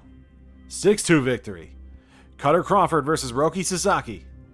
7-2 victory. We just have to win a game back in Milwaukee when we go home. But first, let's get through the college football game and the NFL game this weekend. And so we have Iowa, probably our last difficult matchup of the season. I think we have Northern Illinois left and we have Minnesota left. So really, this is our last tough game. Can we take down Iowa, a team who we've beaten by 40 every time we played them so far in every sim? Please don't let them have the year they have, I guess, they've needed now in 2029 when we can't afford it. That's a good amount of XP. Okay, we have won. And now Illinois is good too. Okay, all right. Well, I guess we have another tough game. Low-scoring game, a lot of defense, what we kind of wanted to see, and especially now that we don't have much of a running game for our team without having running backs. I mean, Nate Wyman had 106 yards this game, and he's like a third-string running back for us because we just don't have any. Yeah, getting these victories are important, and I guess we took the lead early. Okay, Illinois is up next. I totally didn't make a mistake and ruin this entire premise of why we do these things chronologically by having the Thursday night football game happen after the college football game because I didn't check when we played the game against the Cowboys, but I'm still in a position where I know that we're going to win, so does it really matter? I hope that you're really not stressed out about the fact that I've made such a drastic mistake and forgot that we played Thursday night. Hey, we won 31-17. And so we've won every single game on the road of this playoff series. We just need to win one game at home in Milwaukee. Ryan Pepio was going to be on the mound for Yoshinobu Yamamoto in Game 6 of the NLCS against the Dodgers. Can we take it? We cannot, meaning we're going to get a Game 7 between Freddie Peralta and Shohei Ohtani. Can we get the victory? Woo, close one. We are taking on the Rays or the Twins. Since our premise is already ruined, let's just run through it. We're just going to do the entire World Series in a row, and then we will see how the other teams' stressful games rack up afterwards. We have a rematch of the 2027 World Series between the Tampa Bay Rays and us, the Milwaukee Brewers. And we're going to see what we can do in this series. I think we are the better team, but they do have Logan Webb and Bailey Ober and Taj Bradley, and still a phenomenal pitching staff for Tampa Bay. And so we have taken off their first baseman, Jonathan Aranda, but we did give them a pretty good third baseman in replacement in Matt Shaw. So, Game 1 in Milwaukee. John Means is going to start Game 1 against Logan Webb. Can we take it? We win 2-1, taking the first game. Game 2, Bieber versus Ober. Tampa Bay, can they take a game off of us in Milwaukee? They cannot. We are up 2-0. Cutter Crawford versus Taj Bradley in Game 3 in Tampa. We do lose, so we're not getting a sweep on them this year. Pepio versus Dylan Lesko in Game 4. That is a victory. We are up 3-1. Freddie Peralta versus Logan Webb in Game 5.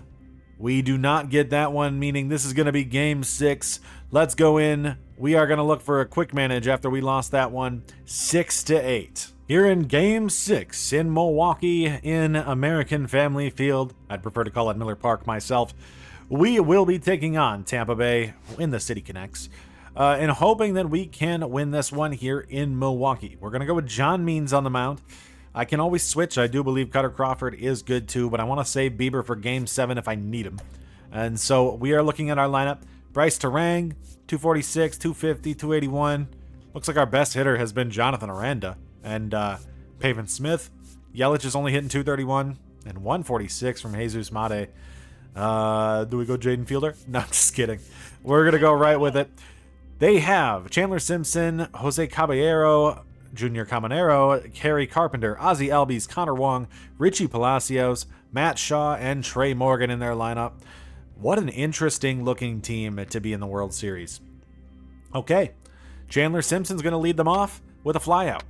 Ground out, and a ground out as we get out of the first. Fly out, strike out, and a single for Contreras, but a fly out from Valbuena gets nothing. Single from Albies, but into a double play after Connor Wong. Ground out, pop out, and a walk for Churio gets him on to first. I think I'm going to leave him on first, not going to go for a stolen base.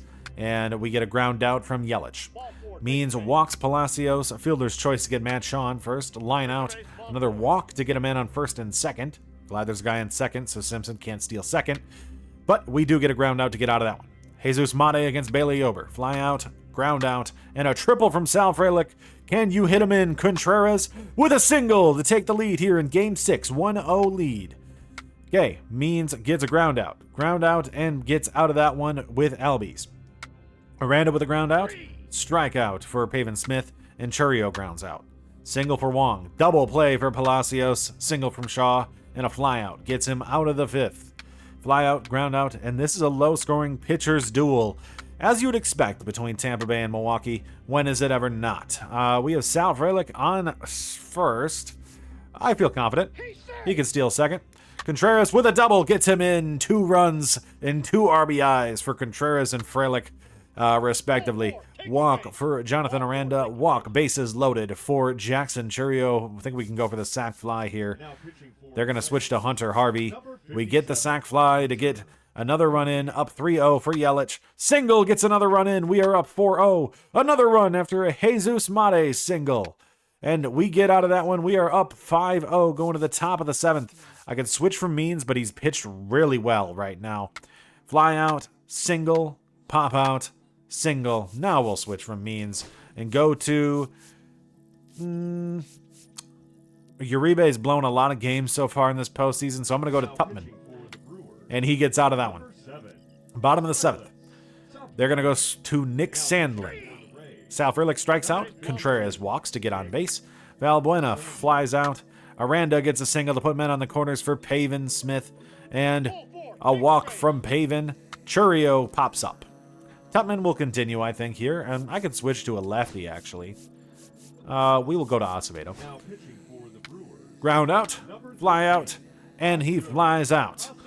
Down to the bottom of the 8th. Yelich against Mason Montgomery. Walks. Let's just steal second, old man. He stole second. Jesus Mate strikes out. Terang strikes out. Frelick walks. Men on first and second for Contreras. Make a pitching change to Manuel Ortega, and he grounds out for his first out of the day. Make the pitching change to the closer, Nick Mears, to end this one against Caminero. That was not a shutout. Solo home run. Strikeout. Ground out. And now let's watch as Nick Mears tries to finish off Connor Wong to make sure Tampa Bay doesn't win a World Series, and we win our second in 3 years here in the 2029 World Series. Nick Mears against Connor Wong. I mean, what a year it ends up being, I guess, for us in this pitching staff. We had a phenomenal rotation the whole way around, and we get to go to a World Series in a pitcher's duel against Tampa Bay and only give up 1 run, which was given up by our closer when he came in the top of the 9th, and just had a phenomenal season overall. 0-1 count for Connor Wong with a pitch. Slow 12-6 curveball, but still gets the strike. 0-2 count now for Connor Wong here in Game 6 of the World Series. His last pitch, he doesn't swing. It's a called strike. The Brewers win their second World Series in 3 years. They are 2-time World Series champions behind Cy Young pitching talent, a young, great defensive and fast core, and what a young team. I guess it's still great.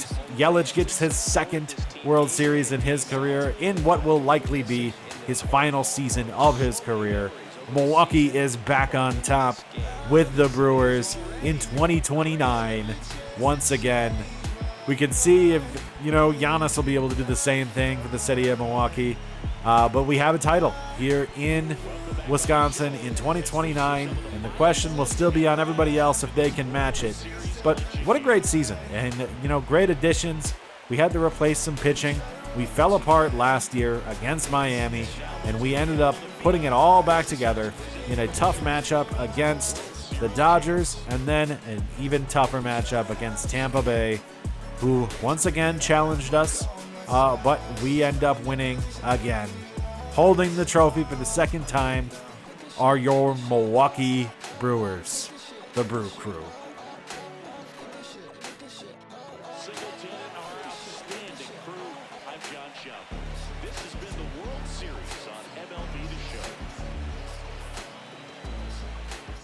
World Series MVP is third baseman Willie Valbuena. We talked about, hey, maybe he'll be a MVP candidate at year 5 because he looked so good out of the year 1 draft. I think I'll take a World Series MVP over a regular MVP any day. World Series MVP for Valbuena and playoff MVP for Jonathan Aranda. And Pavin Smith and Contreras also fought for those. And on the AL side, Connor Wong gets the postseason MVP. Albies was also up there, and Junior Caminero. Look at Aranda was there in 2027 as well. What a difference, too. It's crazy to see that we basically met up in 2027 as the two best pitching staffs. 2028 is a fluke year of miracles where the A's and the Marlins met, and 2029 we meet up again as a duel between pitching staffs gets to culminate in a second World Series for the Brewers. And Yelich will also be able to call it a career from the top of the mountain. 2,333 hits, 341 home runs for a career average of 279. You know, those injuries really held him back from being how great of a player he could have been, but still ends up with 60.8 WAR in his career. You know, ends with an MVP, 2 Hank Aaron's, a bunch of all-star appearances, 2 batting titles, a lot of silver sluggers, even had a gold glove in 2014, which is crazy to think as a guy who's never really been a great defensive player. And on top of that, 2 World Series trophies. And so now after this, Illinois is the last ranked team we have on our schedule. We have Northern Illinois and Minnesota left after Illinois. So if we can beat them, which is essential to our season, we might still be able to stay alive. If we cannot, I doubt we have any real chances for the rest of the 2029 season. We end up 7-3. We take down Illinois and might have a shot at making the college football playoff. Another decisive victory where our defense really showed out. So, okay. All right. I think we got it. It's just a question of whether or not we don't get unlucky. We're not going to be in the college football, or we're not going to be in the Big Ten playoffs or championship games. So it's more, do we get lucky against the rest of these teams? Can our running backs get healthy again? And can we make it to the college football playoffs? What seed are we going to have and who are we going to play? Or we will be in the Big Ten championship game. Okay, this is actually probably worse, because I don't know if we can afford this loss to USC. What a schedule of games we have up here. We just beat the Bears, but 7-1 Lions, then the Bills, who we were in the Super Bowl against last year, and then the Commanders, who are also a very good team. Let's see how it goes. Against Detroit to start it off. They're 7-1. This is for the division lead. We're going to hold on to that divisional lead. And then the Bills right after, 7-2. Can we beat them and hold on to a really good... No, we cannot. They light us up 41-28. But I guess the Commanders aren't good, so our defense is still not good. A couple weeks into the season, the Milwaukee Bucks are 20-6, leading the way in the East over the Miami Heat, who are right behind us in this race, and the Hawks, who are catching up and making a run. And on the Western side, I actually see the Spurs are in third. The Warriors are the number 1 seed right now, and the Kings are also good. I believe they went out and got, who did they get? I think they got Ace Bailey, because the Mavericks no longer have him, which means that the Mavericks won't be the team that we have to worry about outside of the Spurs. I mean, I'm not really worried. I'm really only worried about the Spurs, but still, in the West, that is still, I guess, a concern in general. I also know Luka left for the Bulls. I think he went to Denver, who are not that good to start. That's Luka and Jokic. And we have Giannis currently second in scoring, which is really good. His efficiency's down a little bit, but I think he's just shooting more shots, which is good because I want him to have a chance at an MVP. Well, Wisconsin's season's all down to this game against USC, who is number 3 ranked in the nation. I think if we lose, we're probably not making the college football playoffs at 9-4. Despite being ranked 5th right now and playing a top team, it's probably going to be one of those years like the other ones. Let's hope that we just beat USC. Please let us beat USC. We beat USC! Oh my god, thank you. Big Ten champions. Add a point to the board. It's like our first one in a while since our undefeated season. I guess I had no right to be scared. USC really has never been a threat to us. They always end up getting to the top ranks and then just not really challenging us at all. I mean, 1 touchdown for Love, but oh, the rushing. Our running backs are back, or at least Keel is. 3 touchdowns of the day, 2 for Love as well. Okay, that'll make a big difference, I think, on the season. And so your Heisman Trophy winner is Middle Tennessee's Tyrell Armour Jr., who threw 36 touchdowns and 3,800 yards. Did we get any awards? Oh, Best Interior Offensive Lineman George Ajia, right guard, ends up only giving up 3? No sacks. I don't know what that means, essentially. And we had the best center, too, Wade Cons. I mean, I kind of knew we built a really good offensive line. That also means no tight end of the year, though, for Ralph Orlando. Oh, he was second. Second in the race. So close. It's crazy to see these numbers being as low as they are, being at the end of the season. But, hey, Case and Love, 32, 69, and 26 touchdowns this year to get him his final year with us. Actually put together a decent season. The rushing numbers are lower, but that's because we had to split it across a ton of running backs this season due to injury. I mean, look, even Alex Robinson got 4 touchdowns as a 74 overall freshman because we just had so many injuries at the running back position that, like, Cordova, who probably should have been the number 1 back, was hurt all year. Only played 7 games. Robinson only played 9 games. So, yeah. We dealt with injuries a lot, I think, this year. So the running game, not that efficient.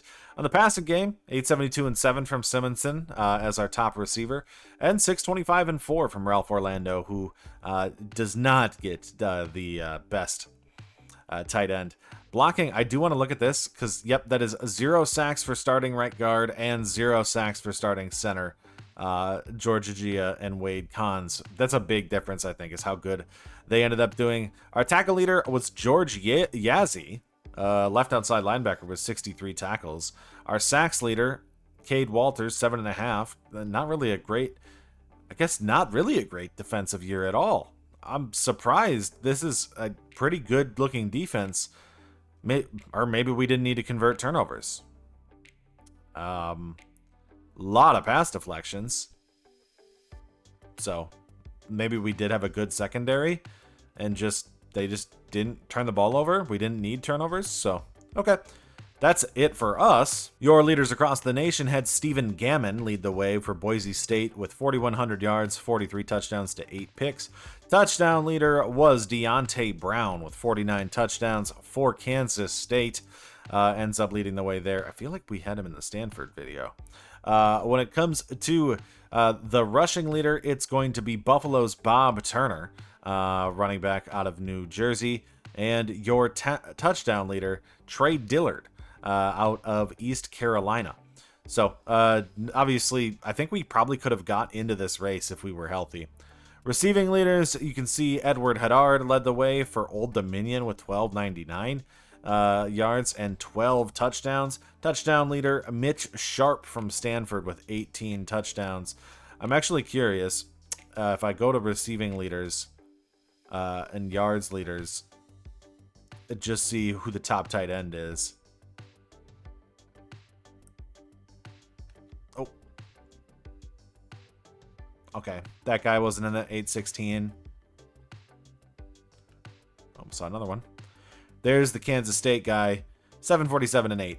So I can see why he got it. I mean, I guess a lot more touchdowns came out of the Kansas State offense than our offense. Defensively, tackles leader is apparently Lionel Sylvan. Sacks leader, yeah, that's not true. So let's just go look at the Big Ten and see how the Big Ten leaders were.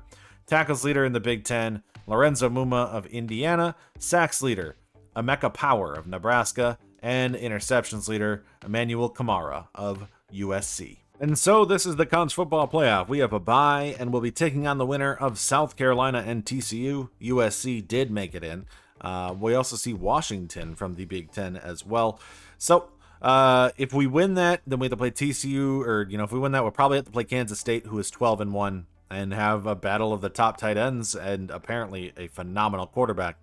Though I guess the Middle Tennessee quarterback's also good too. So maybe that guy will advance. We will be taking on the TCU Horned Frogs in the Fiesta Bowl. And at 15-2, the Green Bay Packers are also going to be a playoff team, making it with the bye as the 1 seed in the NFC again.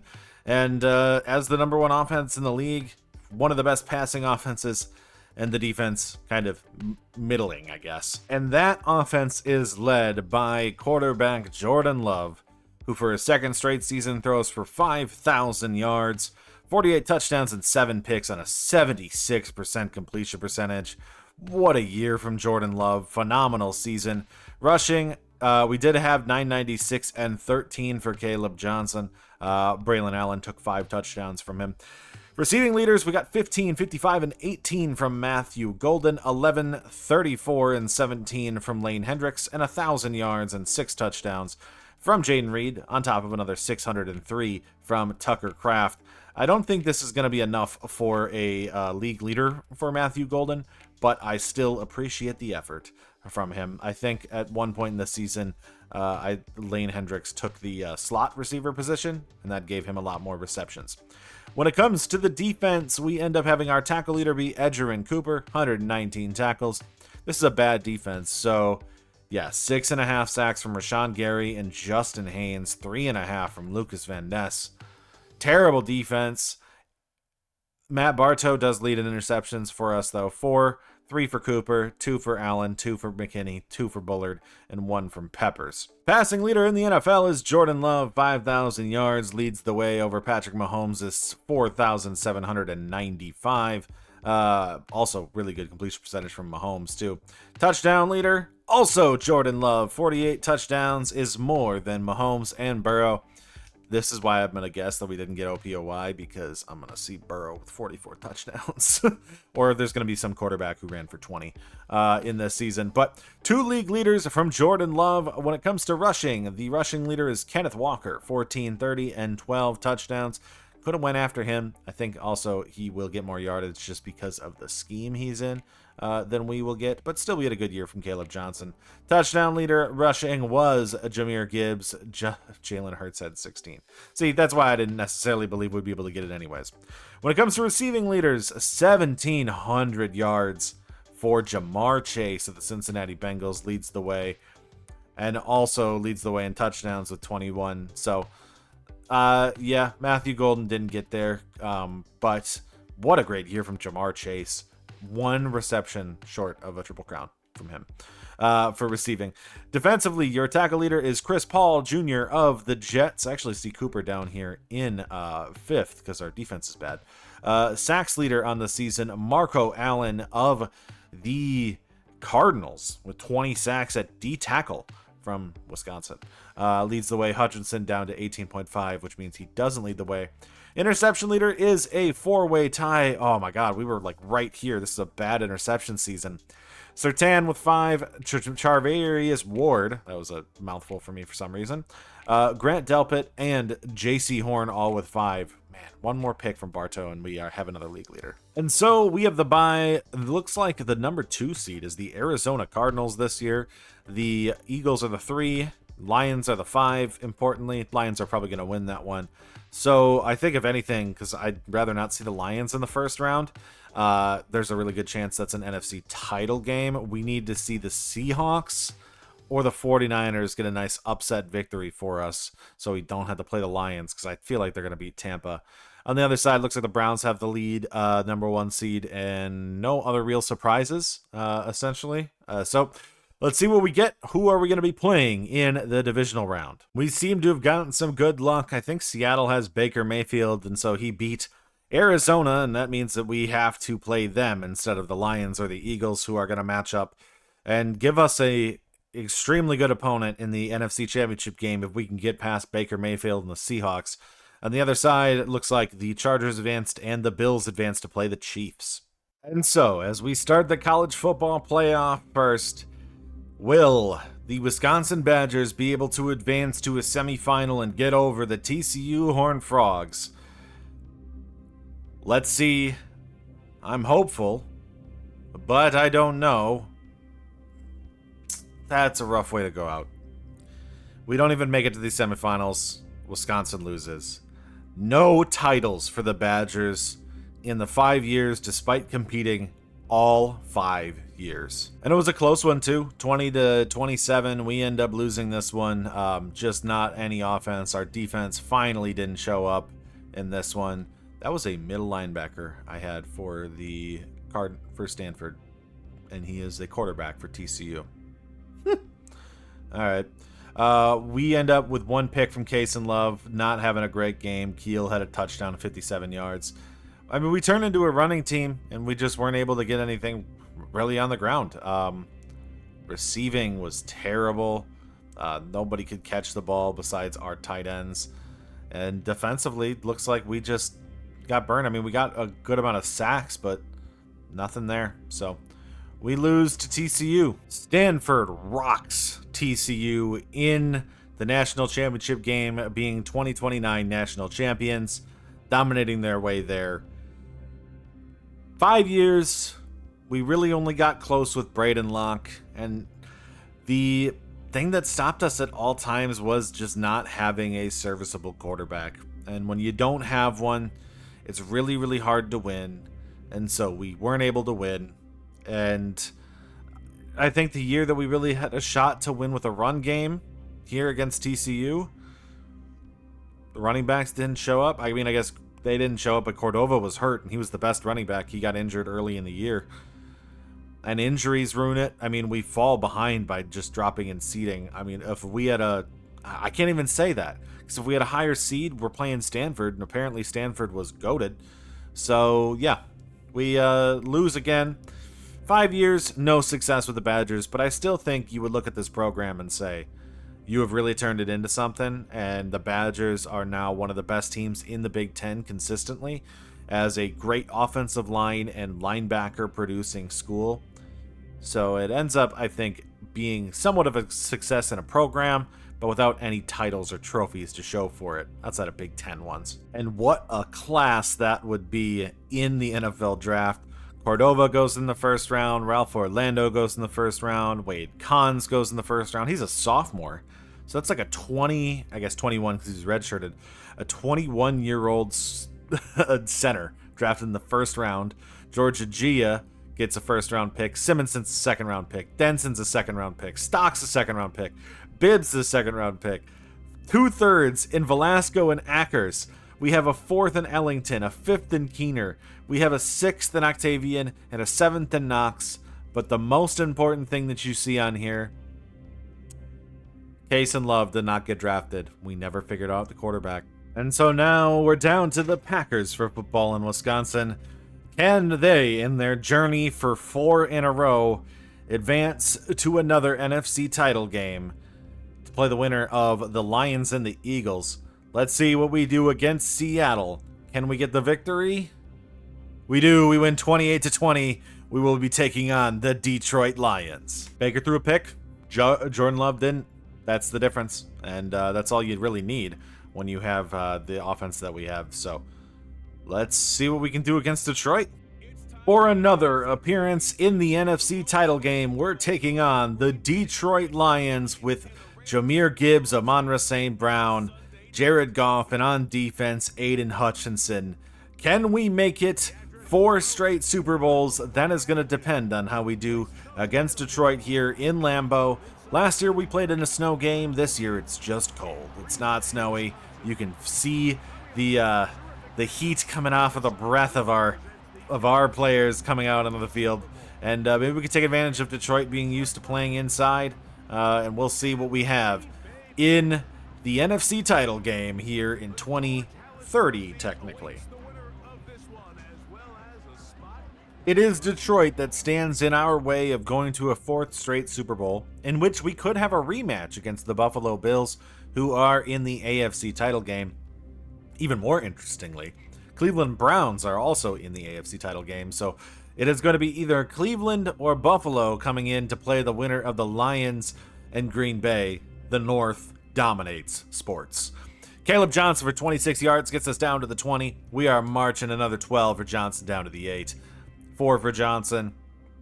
And a pass to Lane Hendricks for a touchdown. We take the lead early, 7-0 lead for us against Detroit. The big thing I think we have to do is we have to make sure to nullify Aiden Hutchinson, who is really their big threat when it comes to them defensively. Interception by Xavier McKinney is going to give us the ball back on the 47. Because offensively, we know that they're going to throw the ball a lot to Gibbs and Amon-Ra St. Brown. Amon-Ra St. Brown has led the league in receiving a lot. But I guess we got some stops on Goff there. Oh, an interception by Brian Branch. That turns that table from getting into the end zone there. We could have went up 2 scores after a couple big passes, but Jordan Love throws a pick, which is actually kind of rare for him this season, to the Detroit Lions. So they're going to march down the field, or are they? Yep, they're going to get those little inches that they need in order to get it as they end the first down 7. 4-yard catch to Gibbs, a 3rd and 1, and a negative yard rush. It's going to force the first punt of the game to us. So the other thing I think that's been great is that getting Caleb Johnson in is actually a pretty good replacement for Josh Jacobs as we get to punt the ball right back to them. Down to the 3, though, so if we could get a tackle or a sack. Nope. Back down to the 3 after 3rd and 11. Penalty against the offense, 3rd and 12 on the 1. Okay, they do get out of safety range, but they will have to punt the ball back to us. But I think Caleb Johnson has been a great replacement for Josh Jacobs, and I'm very satisfied with him as a running back. I know he only got 1 year with us, and he gets a touchdown in the NFC title game to go up 14-0. I'm kind of yapping because honestly, we've been here before. We've seen this. It's a question of how the end of this game goes, because up 14-0 against Detroit, they should be able to start doing exactly this. Yes, big plays. Amon-Ra St. Brown, Jahmyr Gibbs. Apparently they run the ball with a fullback. But this team should still be able to march, and our defense is not good. Penalty against the offense makes it 2nd and 15. 4-yard rush by their fullback. And an incomplete means they're going to have to take the field goal. So, blocked. Field goal is blocked. They are not going to score. It is not going to be 14-3. This might be 21-0 if we can go down and score. 2 minutes left in the first half for us as we're marching down this field. Big pass to Matthew Golden. Our offense is so good right now. It is crazy to think that we essentially won the first by having a dominant defense, and now we are just in a position where our offense is unstoppable. It's like the Pittsburgh Steelers for a while in the 2010s. Sadly, they never got their title with the Killer Bees. We don't call our timeouts, so we do not get another score there at the end of the half. But 21-0. I think if we get a stop and we make this a 4-score game, I don't think we have to watch the rest of it. But I don't know. They could still march down and make this back to a 2-score game. Detroit's not out of it. They also have a potent offense. They're also a very good team. It's just we have an extremely potent offense. But they find Amon-Ra St. Brown. But essentially, like, I'm thinking of this team developing kind of how that Steelers team did, where when they won the Super Bowl, they were built off of an insanely good defense. And then over that time, they then developed around Le'Veon Bell, Antonio Brown. And see, Detroit's not out of it. Interception by Tyrone Newkirk puts them right back in this. And built a really, really powerful offense until Big Ben finally ran out of gas because they couldn't get over the top. But now we see them back with a great defense. I think there's teams that basically do this in cycles. Even the Chiefs have done it. When they started with Mahomes, or when they had Alex Smith before that, they were really a great defensive team in the 2010s before they got him. 10-yard touchdown to Amon-Ra St. Brown gets them a score. They are down 1 score. And then Mahomes built a powerful offense around Kelsey and Tyreek Hill. And then now that those guys are gone, they're back to being a powerful defense again. It's actually how you build a good roster, is you keep rotating where your skill comes from. Is it the offense that dominates? Is it the defense that dominates? Okay, the offense has really stalled out for us as we go to the 4th, and we are now only up 1 score, and they are marching. So, when you end up building like that, I mean, as long as you have the core pillars of a quarterback, I think that's what really makes you a long-term contender. And that's what we've done here by building a powerful offense after the defense was really good in the beginning. 4th and 1 on the 30. Are they going to take the field goal? Are they going to go for it on the play? They take the 7-yard rush. 1st and 10 to the 22. All right, I'm going to stop yapping as this game has now gotten close. 3-yard rush by Travis Jenkins brings him down to the 11. Another 4s brings him to the 8. 2 brings it to the 6. And a touchdown run by Jared Goff to tie the game 21-21. We have now blown a 21-0 lead here in the NFC title game. Penalty against Rasheed Walker. Not a great start, guys. This fourth quarter has been brutal. 3rd and 20 after a drop by Lane Hendricks and another pass thrown away. We had to punt the ball right back to Detroit, who is going to be able to start moving. We cannot stop them. Our defense does not exist right now. Incomplete. 3rd and 6. Pivotal play. They get the 8-yard catch to St. Brown. They get another 2nd and 4 with 2:46. 2:03 after the pass to Isaac Tesla. 1st and 10 as they are now running the clock out. 4-yard rush. They are on 1st and goal on the 5. Touchdown. Jahmyr Gibbs. We have blown a 21-0 lead. And we are going to have to go and I think watch. We'll jump the next play first. On the kickoff. But let's go watch the rest of this game. Oh, I have to switch to slow. And see if Jordan Love can make a miracle happen. And we can beat the Lions. 31 seconds left. We are on the 42. No timeouts for Jordan Love and the Green Bay Packers. Drops back, feels the pressure. Gets sacked and fumbles. We fall apart in the NFC title game, blow a 21-0 lead, and Detroit is going to win the NFC Championship game. Whoa. I felt so confident. I even mentioned that we might jump ahead if we went up another score, but I said Detroit was still in it, and wow, were they still in it. Detroit is going to be going to the Super Bowl in a comeback situation behind Jared Goff, Amon-Ra St. Brown, Jahmyr Gibbs, and we fumble and fall apart in the NFC Championship game. We still end up with 3 in a row, so we cannot complain necessarily, but wow, what a collapse to make it not be able to be 4 in a row.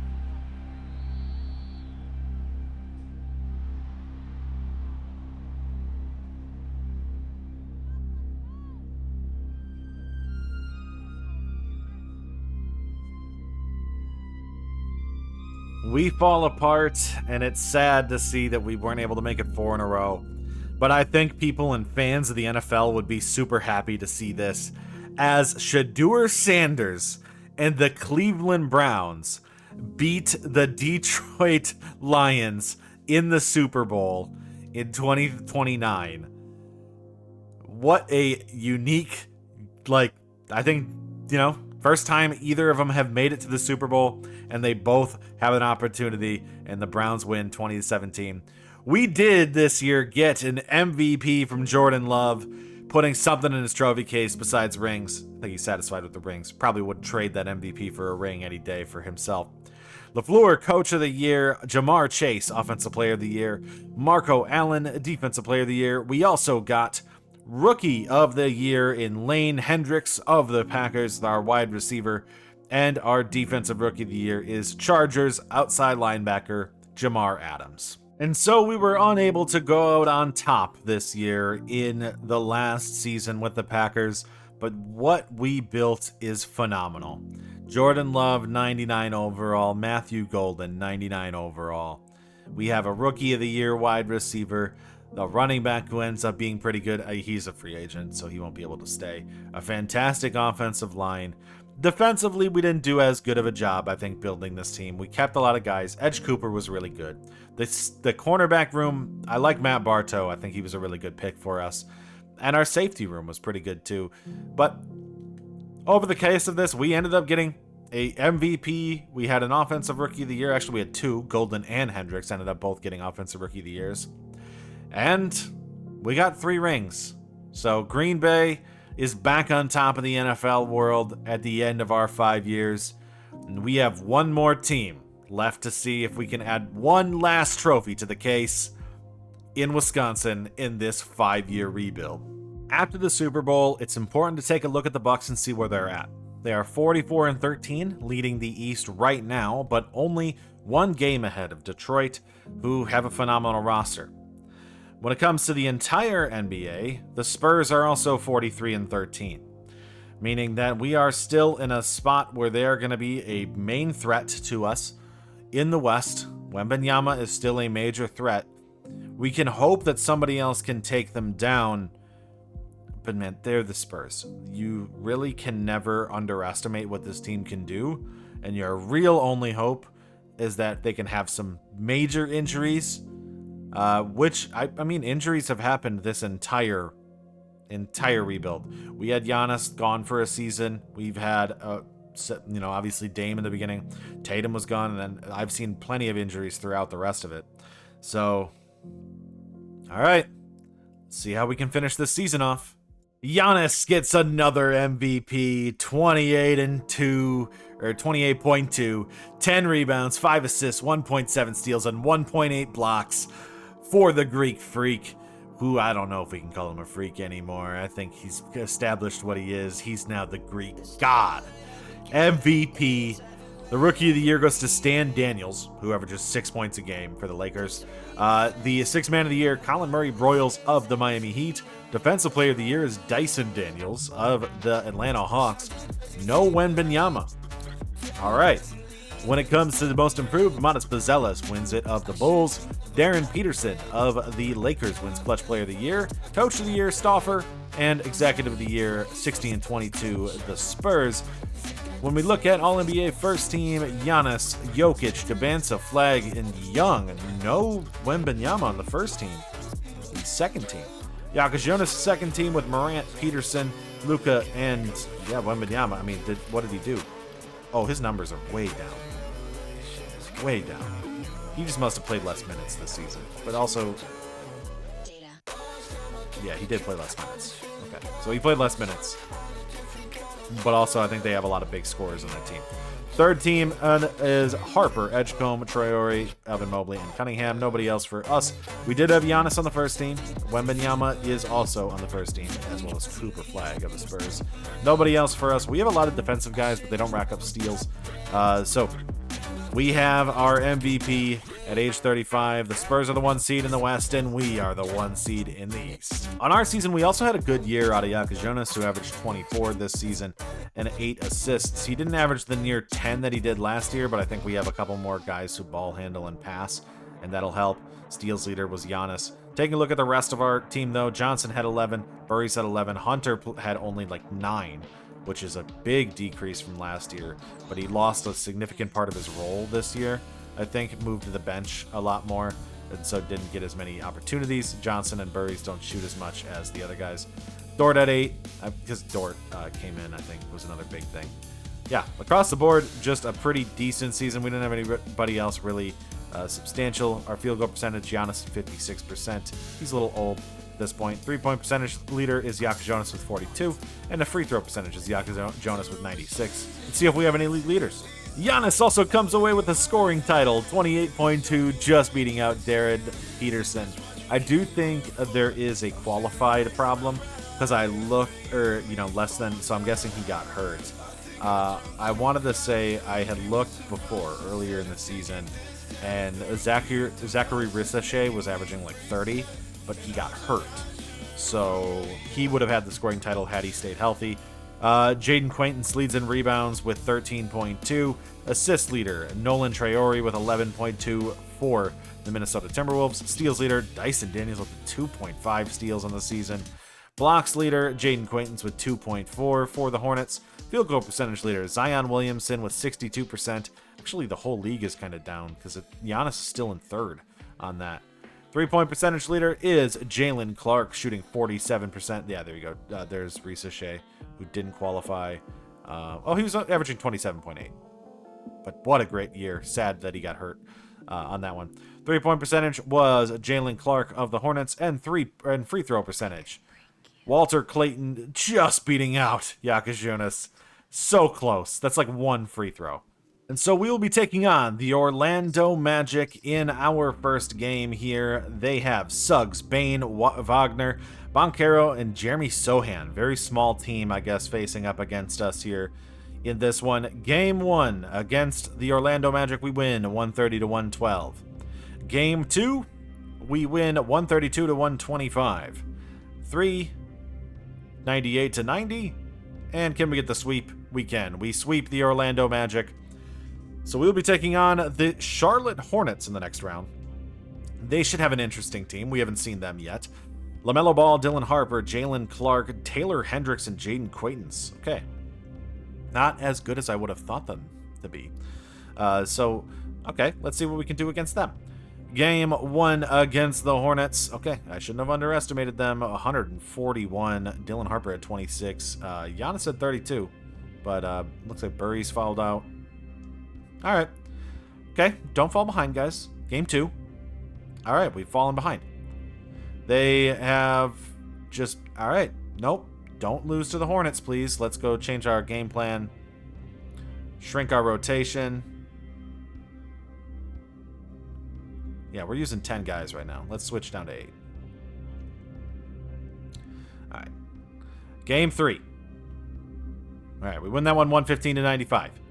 Game 4. We win that one 114-98. San Antonio and the Clippers have advanced. Game 5. All right, we have come back, just had to shorten that rotation. And game 6, we do win that one in 6 games. DeAndre Hunter is hurt, sadly. Giannis Jonas put up 41. We're taking on Detroit again. This team ends up being really good too. We'll have the CPU adjust that. Cade Cunningham, Adama Ball, AJ Dabansa, Asar Thompson, and Nicholas Claxton. So once again, they're a little small, but I think that we could beat this team. Game 1 against the Detroit Pistons. They take game 1 off of us. I think they did this last year too.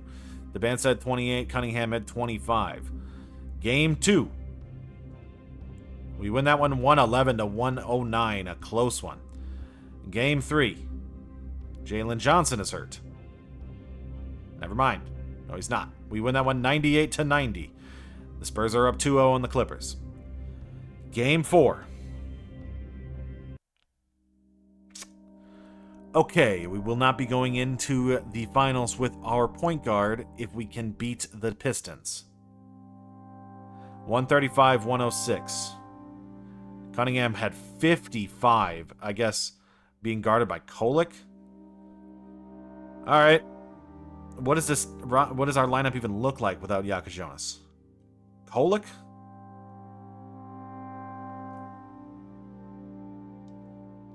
I got a different plan. Kolek, and then we'll go Dort is going to go less minutes. We're going big. We're going defense. This is what I trust. We don't have Hunter. We don't have Giannis Jonas. All right, let's see what we can do. Game 5. We win that one 131-121. Giannis at 34, Naz Reid at 24. The Spurs have swept their way in. They have beat the Clippers. Game 6. Naz Reid has strained his right hip, or left hip. He is hurt. We are in Game 7 of the Eastern Conference Finals. We are significantly injured. Giannis is the only offensive option that we have. All right. Simulate with Simcast. Let's see what we can do in this one. Can we take down the Pistons despite having very little offense to roll with? We win the first quarter. They're going to take the second. They take the lead. They're up in the third. They are up in the fourth. We are eliminated. Injuries stop everything. Wow. The Spurs win the championship. Giannis Jonas going down ends everything for us as Wembanyama gets Finals MVP. We do not get another title for Giannis. He only ends with 2. He does not get his 3rd title, sadly, here in 2029. And the Spurs win again. Wow. The injuries piled up just at the wrong time. Giannis did what he could, 30 and 11, 53%, 60% from the free throw range. I mean, it wasn't necessarily great, but just wasn't able to do it. I mean, we end up losing in this one. It's hard to win when you don't have your guys. He is going to end his career really well, though. I mean, despite not necessarily having this team is still good. It's still young. They still have potential. I don't think he's going to be in a race for any more MVPs. Jokic had the league lead there. But 2-time champion, 5-time MVP right now, 2 finals MVPs, 13-time All-Star, bunch of All-NBAs, and a DPOY. I mean, all time, you're talking about a guy who's probably Hakeem caliber, if not above that. And I'm not to be a person who likes to do the all-time rankings and everything, but I do enjoy them a little bit. If this is the career of the guy that you have, Giannis, and the production that he's had so far, I wonder if I can go look at just like his career totals. And we can just go look at points. I mean, he's 35, so he's still got a couple more years left, I think. He's at 32,000 points. He'll probably get over 40K by the end of that. 12,000 rebounds, 6,000. I mean, we're talking about a guy who's essentially, he's probably not going to win another MVP because Wembanyama will probably win the rest of them forever. But 5-time MVP, maybe he can win another title. Maybe he can win 2 more titles in the future. That top 5 all time? Top 6? Top 7? I kind of compared him to Hakeem, but he's probably better than Hakeem. And Hakeem, I think, is a top 10 player all time. So wherever you have Hakeem, put Giannis one step above it, because that's pretty much where we have to put Giannis in this case. And he finishes off a good career, but just isn't going to get another title, and that 3rd title would have been huge.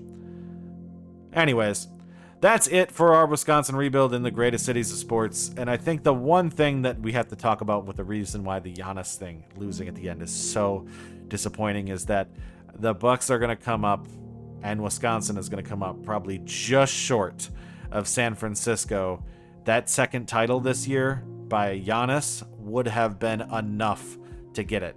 I mean, Jordan Love getting that title would have been enough too, but can't pass them. I mean, I guess Wisconsin really getting the title would have made everything, but can't pass them, I don't believe. I haven't counted the points up at this moment when I'm doing this recording, but I wanted to see just a little bit more. I really wanted to treat you and do something great for you, Giannis. I tried, but you can fire me now. I didn't build you as good of a team as the Spurs for Wembanyama. Anyways, that's the end of our Wisconsin rebuild for the greatest cities of sports. Thank you very much for enjoying and watching along. We'll see you next time with some more. We have some more cities to go. Soon we'll be seeing some cities, and hopefully the Mavericks can stop screwing us by giving them Cooper Flag. Go home, get drunk, go sleep, wake up.